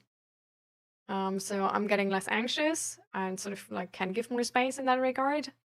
And he's getting less avoidant and can speak up more. So in a way, that's how we're, I guess, like fixing it. But yeah, I definitely also have moments where I'm just like, this is we don't even need to talk right now because like, nah, this doesn't make any sense. We'll just wait till later.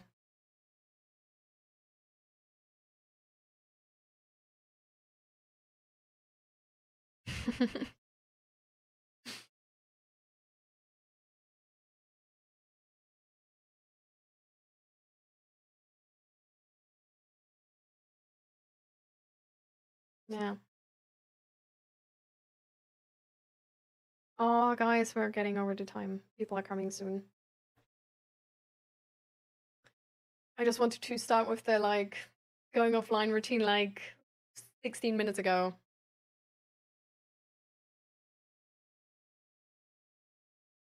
Yeah. It's like we started system therapy, or like I started system therapy, which in that, because we're like in the Netherlands, like there's nobody else from my system, so it just essentially meant like couples therapy, where like I wasn't mad, like it's the system which matters most. So I guess with my mom would have been like really interesting, but yeah, doesn't work over the distance. So yeah, we had that since like last year, and we're gonna have the last session in like 2 weeks or something. And yeah, like I'm gonna say like I probably worked most on my attachment style in my own therapy. But since sex therapy wasn't so nice, and he didn't click so much with his therapist, I think he probably had the most progress in the system therapy. But yeah, we're up and downs for sure. I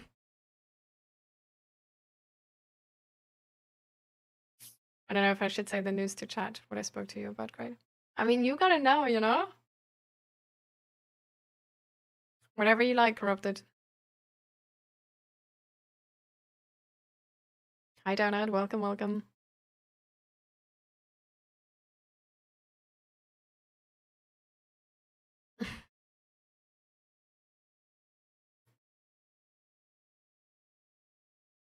I feel like if you can't decide, then just wait. Waiting is free. I'm gonna quickly head over to the toilet, and then we're gonna do belly breathing, stretching, and all stars, and then stream's over, and we're gonna see each other next Thursday.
All right.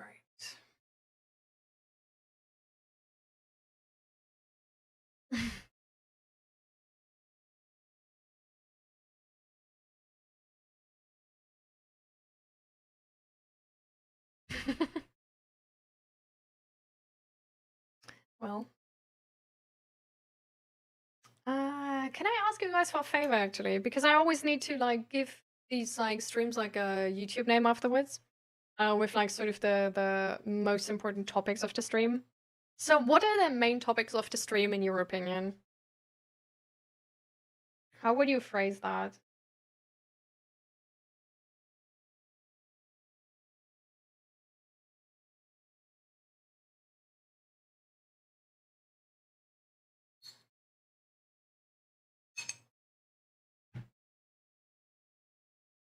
Really helpful, corrupted. Thank you.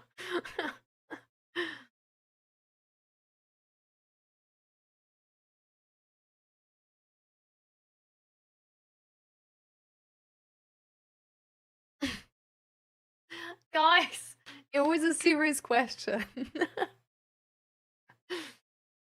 So I'm sort of like definitely like leading with small talk because we've been having a bunch of bullshit talk in the beginning. Small talk, and then I think it's subjective reality, or like concept of reality, and then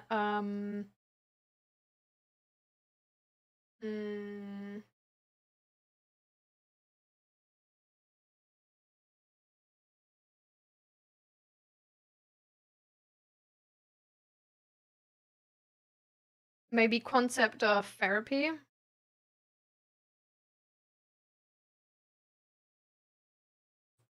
Sacrifice and goals. I don't feel like we have been speaking too much in depth about emotional neglect, actually. Did we? I feel like with the relationships, we've been with like sacrifice and goals. Sort of that's under that umbrella.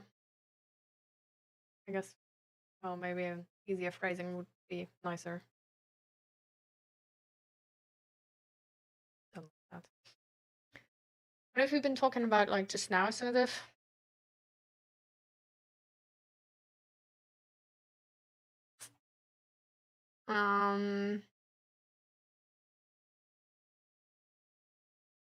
We've been coming back to reality and getting like a reality check with like having the SAG journal.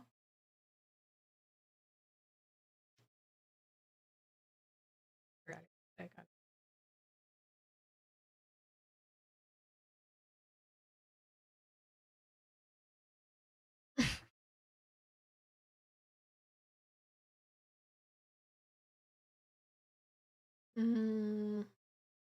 I think with the work stuff, that was also with the under the sacrificing goals. stuff. Yeah, I don't know, it doesn't matter. They like the VODs get like 1 view or something anyway, so it really oh. It's more of like a you do this for the concept of uh uh like the availability. Okay. So we're gonna start with stretching. I don't want to start with belly breathing.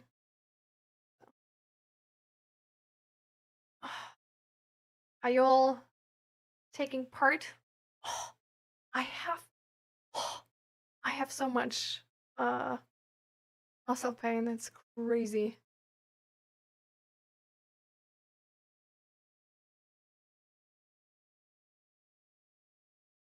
I feel like you shouldn't like push yourself too much, right?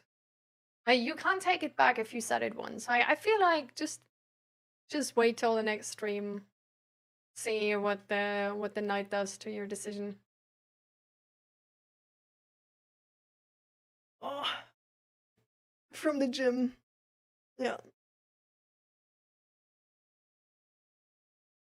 I mean, I feel it because I'm stretching. Does it? But it's from the gym.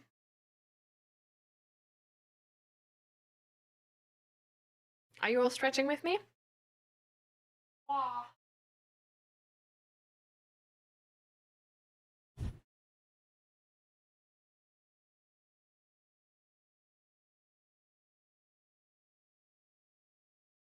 I have like specifically here on the sides, I have so much muscle pain. I did like a new exercise. I like remembered because I was doing it in back in the day, and jeez, it's too good. It's literally, it's just like body weight, but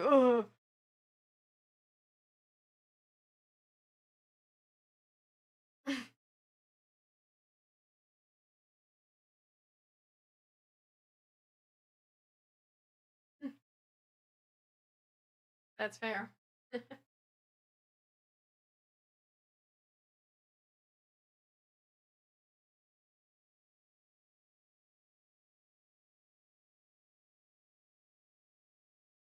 We can hint by saying my initial reaction wasn't wrong to the news of corrupted.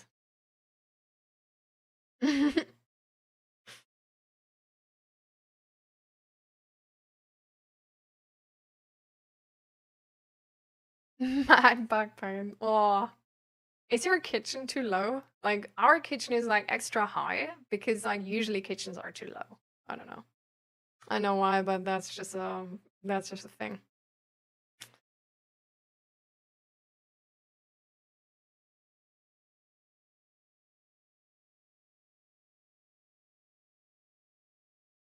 Yeah, shit, it's really nice recently. But I mean, to be fair, we're also banning everybody who's not nice, so that helps. But welcome, Psychofusion. It's standard height, but I'm tall. Well, like the standard height is actually also small for me. So I don't I think like all kitchens are too low, so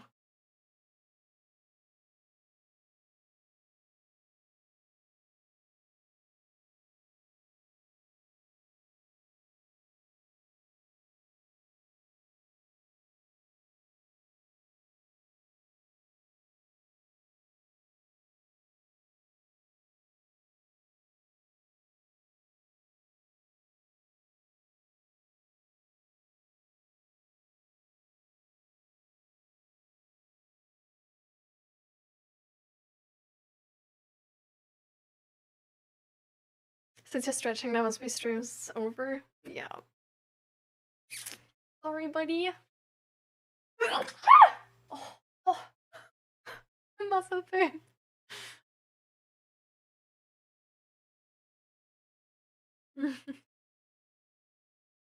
I think standard kitchen height in the Netherlands is 95 centimeters exactly. Mine is like a meter, I think.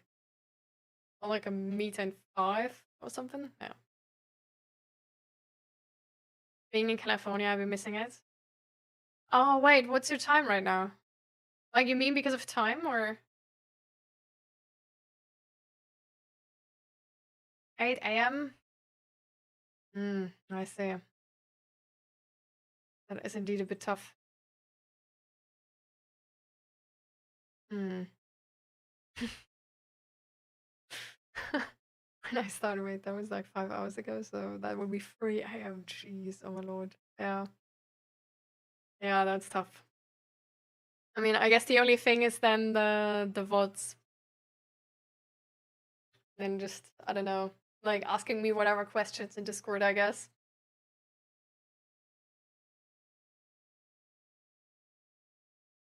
If you're shorter, you could maybe get some kind of step stool.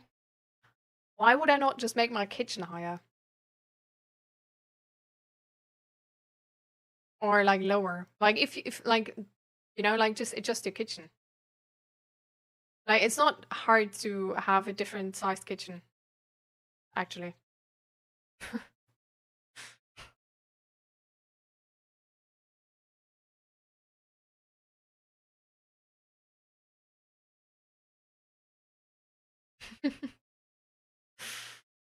I mean, corrupted doesn't want to say. I can't do anything. Like I'm just giving the hint. That's all I can do, guys.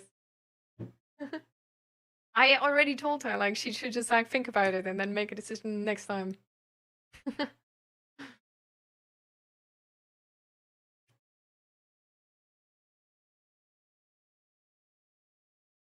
You got the merch?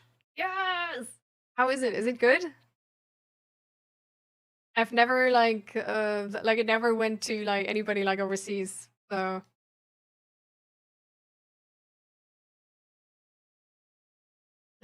the difference of the $4.30. Sure, I'll make sure to split that.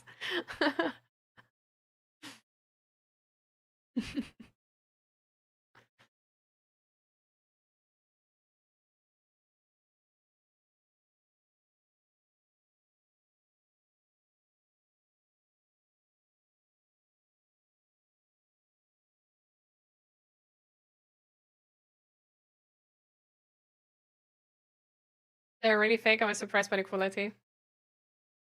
I don't like really thin stuff. Like I hope it's not too warm. I had some people dislike my merch because they thought it's like too thick.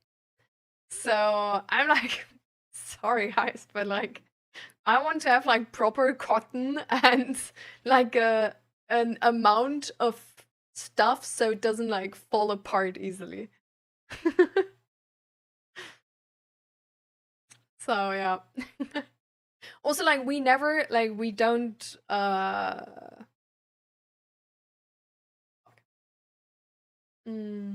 steam? No. I don't know. Like we don't make the clothes be like this. So if the material is a bit thicker, it's like easier like this. Yeah. How can anything be too thick? That's the point of clothing. Yeah, exactly. I don't know. I don't understand. How did you make merch? Did you have a company make it? Yeah, it's like I make the designs, but it's like drop shipping. Yeah. It's like I have this like there's like this shop which is like it's called like Fourth Wall. And it's essentially just like I don't know, I've seen it from a different streamer and there's like a bunch of products and you can put your design on them and yeah. So I yeah, design the designs and then pick the products, put it on the product. Yeah. Hi Void. Welcome, welcome. You don't iron human? Yeah, exactly.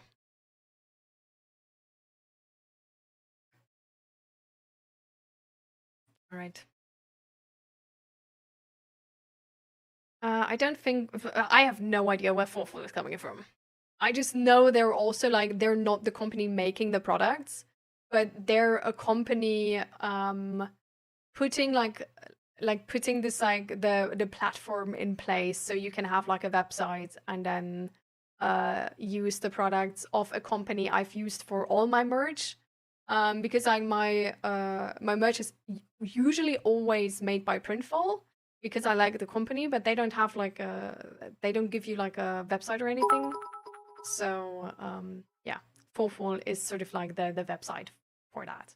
But they also have like a bunch of other companies and their stuff as well.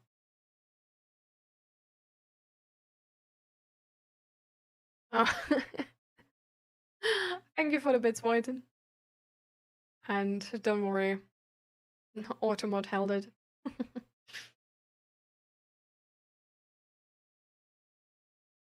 Curious about how much of each did you have made? You mean how much money I made from the shirts, or what do you mean? It came from America, so I guess they print them in the US.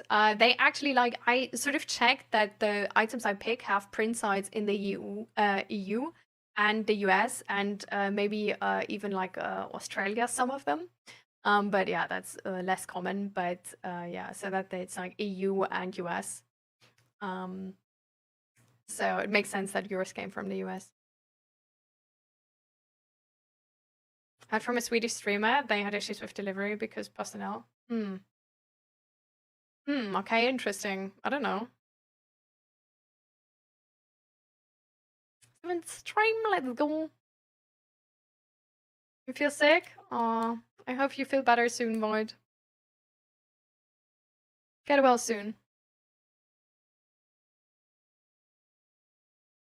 And thank you again for the 100 biddies. So now, last but not least, we're doing the belly stretches, and then we're doing all stars. Pretty people. So you all know what to do. Put one hand on your belly, one hand on your chest, and then breathe in and push like your belly hand out while your chest hand remains in the same position. And then when you breathe out, breathe through your lips, so there's a little bit of resistance.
How much hoodies and shirts did you have made? Like 50 hoodies? Oh. No. Tainted Wisdom drop shipping means that they're only like they're being made like customly, like for you. So you order and then they're being made and then they're being shipped. So there's no inventory. So they're just, yeah, they're being made on demand, like print on demand and drop shipping by that company. Yeah. My side of the country is closer to Europe though. I don't know why it's been made in the US then. Because like our stuff has been shipped from EU. So weird. Yes.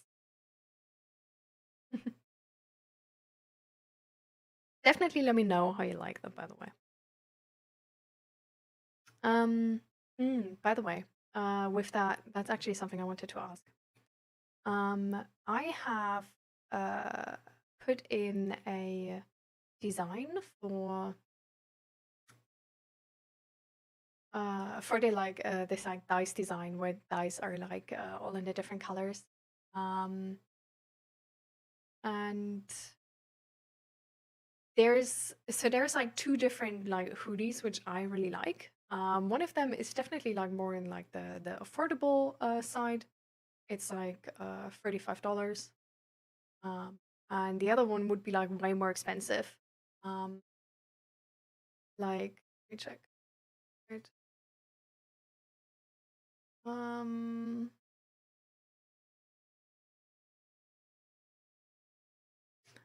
Yeah. And the other one would be like I feel like $50 or something, maybe more. Check if I can test that or.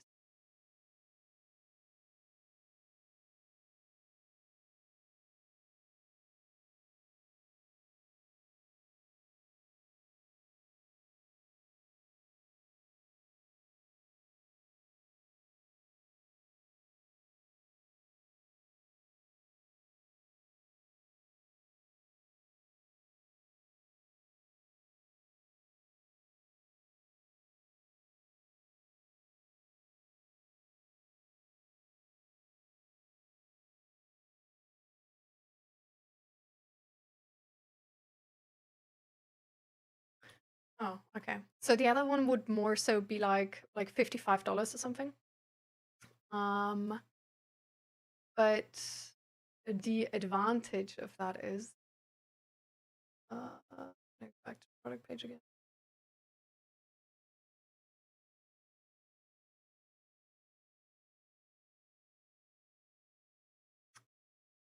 Yeah.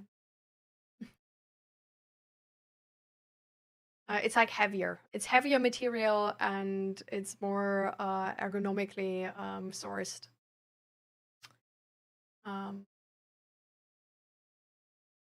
So it's like recycled polyester, organic cotton. It's made with like the 𝔹𝕃ℂ𝔻 and PETA approved and global organic textile standard and organic content standard and global recycled standard and like all of these like extra shenanigans. Whereas the other one is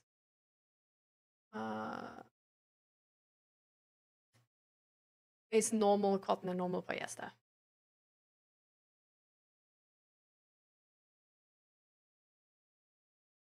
So it's $35 to $55.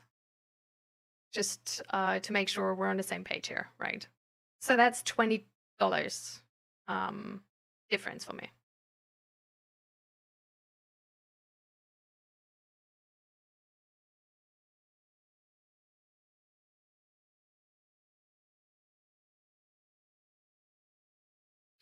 Yeah, the materials is like, so I'm not entirely sure if the difference you feel is gonna be that much. Like the more expensive one has a little bit more cotton, but it's also not like ring spun cotton, so it might be a little more sturdy. It's heavier fabric, but that might also mean that it feels like less soft. And the thing is with the more expensive one, it's a relaxed fit. So the sizes are technically only up to 2XL, but it gets bigger, like way bigger than the other one, because the other one is up to 3XL. But if you look at the size guides, the 3XL is like 80 by 70, and here 80 by 70 is wait, did I? That's length width. Okay. Is so it goes like it's as like long, but it gets like wider because it's relaxed fit. So it gets 80 by 80 instead of 80 by 70. So it has like 10 centimeters more in like this direction. But it has less colors. The other one has more colors.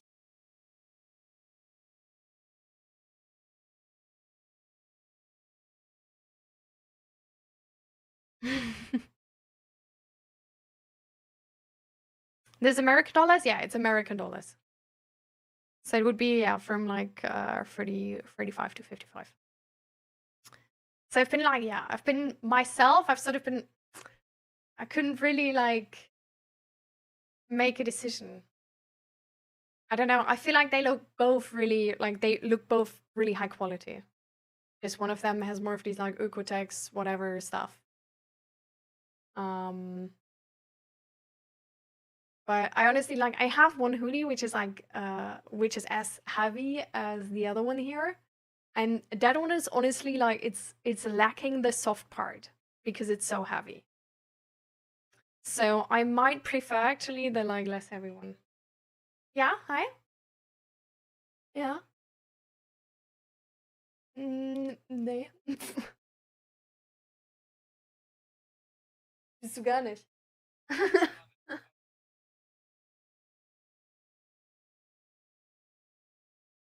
Mhm. Ja. Bis dann. Ciao. Okay, I correct myself. The one I have is actually even heavier. But yeah, that one's like too heavy. I don't like that. And that would be even more expensive.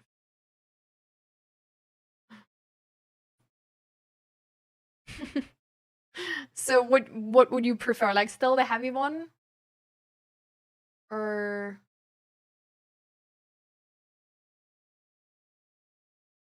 I can, you know what? I'm just gonna send you the names of the two things, and then you can decide for yourself, but like fully informed.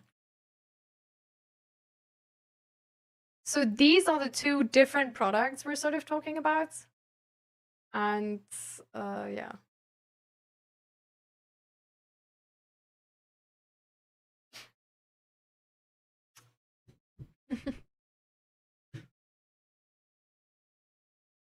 And welcome, manually breathing. We're actually going offline right now. I'm just like getting some feedback. Do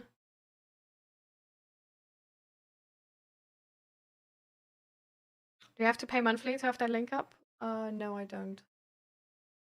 Thankfully. Otherwise, that shop would entirely not be worth running. But I do have to say, like, if you ask for yourself, Tainted Wisdom, I wouldn't like.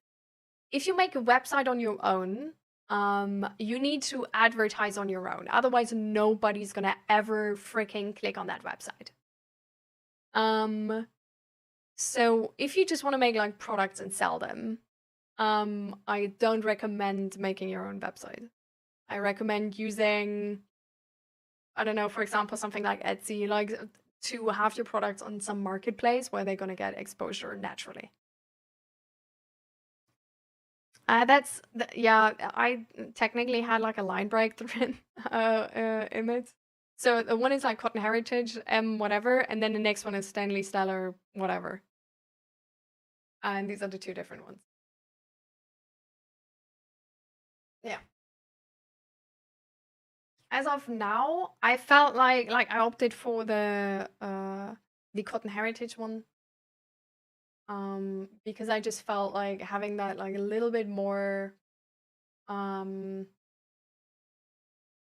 don't know, like having the ring spun cotton I know feels like nicer. I don't know, like having not the heaviest amount of fabric I felt like could be nice.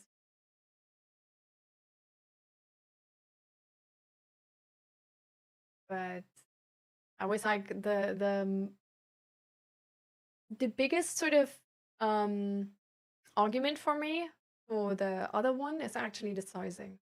That it's like a relaxed fit and has more, I don't know, more of this baggy style. I just prefer that style. So that's sort of the situation for me.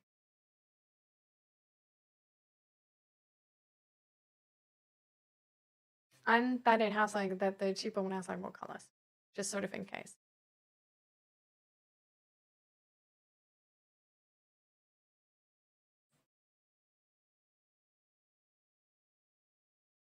Yeah. All right. Anyways, you can let me know your opinion later still. I would say let's wrap it up because I'm supposed to make rice and I'm also gonna make naan. So I gotta get going to whip up some naan though. So because that still needs like time to rise and stuff. So yeah.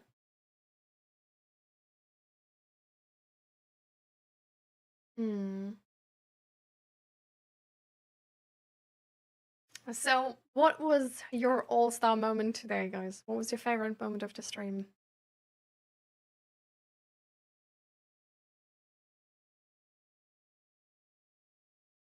Hmm.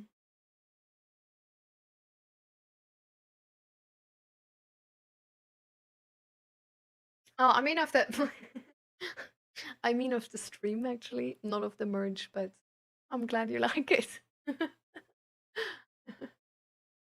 I really like that one too. Yeah.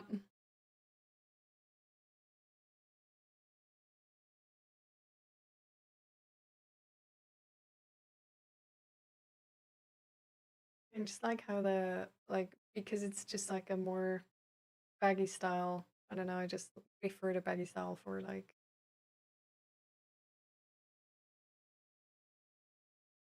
oh, oh, oh, getting more complicated.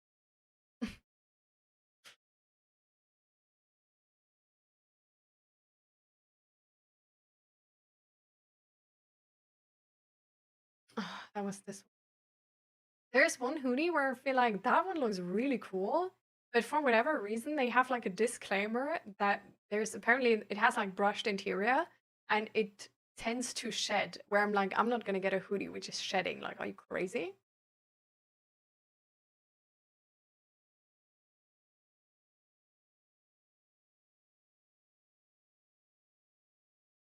This might actually also be an interesting.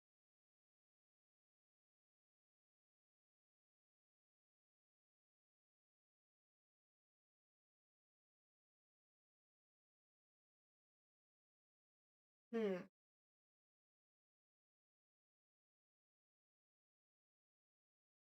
There's this one as well, just to make it more complicated to make the decision.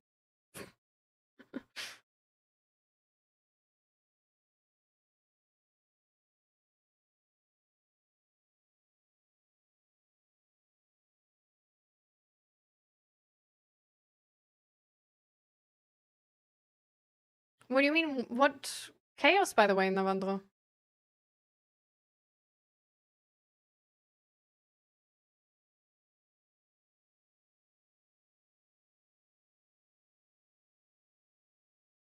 But when?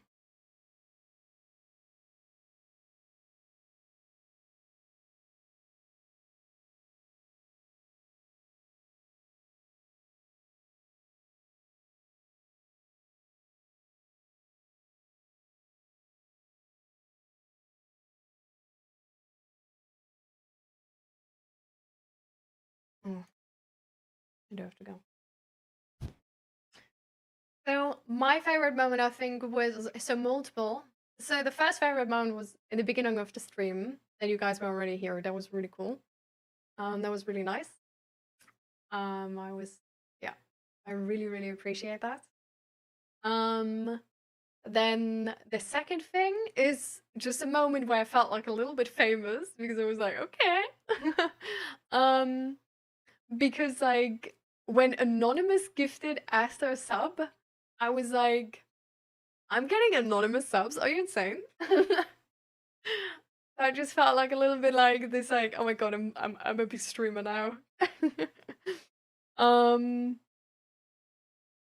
and then honestly, just I really liked when we talked about sort of this like concept of therapy and this concept of like teaching and learning through language, and that like therapy is just really nothing else than that. Um, because I feel like all of that was just yeah, it was like freestyle, but I felt so I don't know, like that made like so much sense. I don't know, it felt like really nice.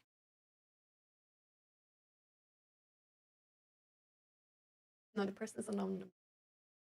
Shush.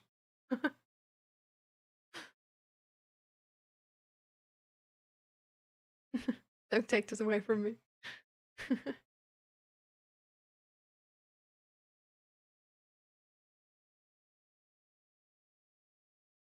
When you talked about the like B-Day? No, that's like entirely fine, like don't worry. Don't worry. I don't know those gifts though. Oh, thank you so much. Exactly.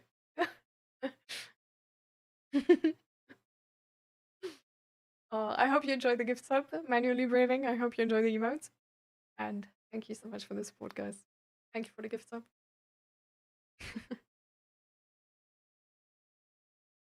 Favorite part of the stream is why you guys keep that secret from the rest of us. I have to be honest, say that how we should kind of accept that we can't have it all without sacrifice, and even still with sacrifice, we still might not. Yeah. Just need to make an informed decision. Even though I knew things, it may not have been my place to point this out. That was really helpful for me. I'm glad. I think it's like one of those things where like I don't know if you've ever been to a therapy, Indiana John, but I was really into psychology and mental health before therapy. And that was sort of the difference I noticed from like being like really informed myself, but then actually being in therapy and noticing how freaking little my therapist is actually saying. Like, I sort of thought that I would come to therapy and they're gonna be like, let me talk, and then be like, you have this, you know? But that really just isn't the case. Like, they just really to like listen to what you want to achieve and then like try and help you achieve that. Like, it's a big part of therapy that you pick your own goals, and they don't give you any, but just help you pick your own. And I think that's really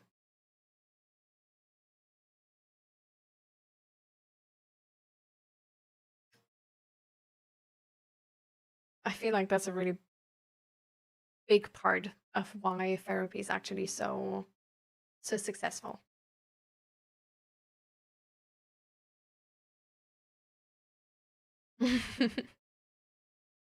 Sure.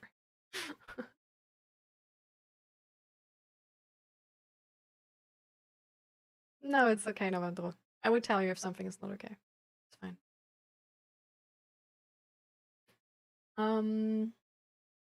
All right, guys. So, half an hour past the time I actually wanted to end the stream, but anyways. We at least are doing it now, sort of. We're getting to it. We'll see. Let me check.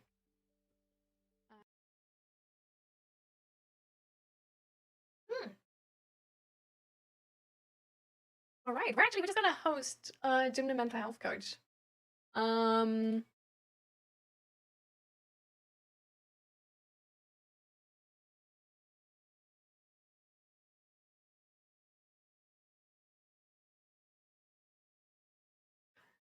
So, pretty people,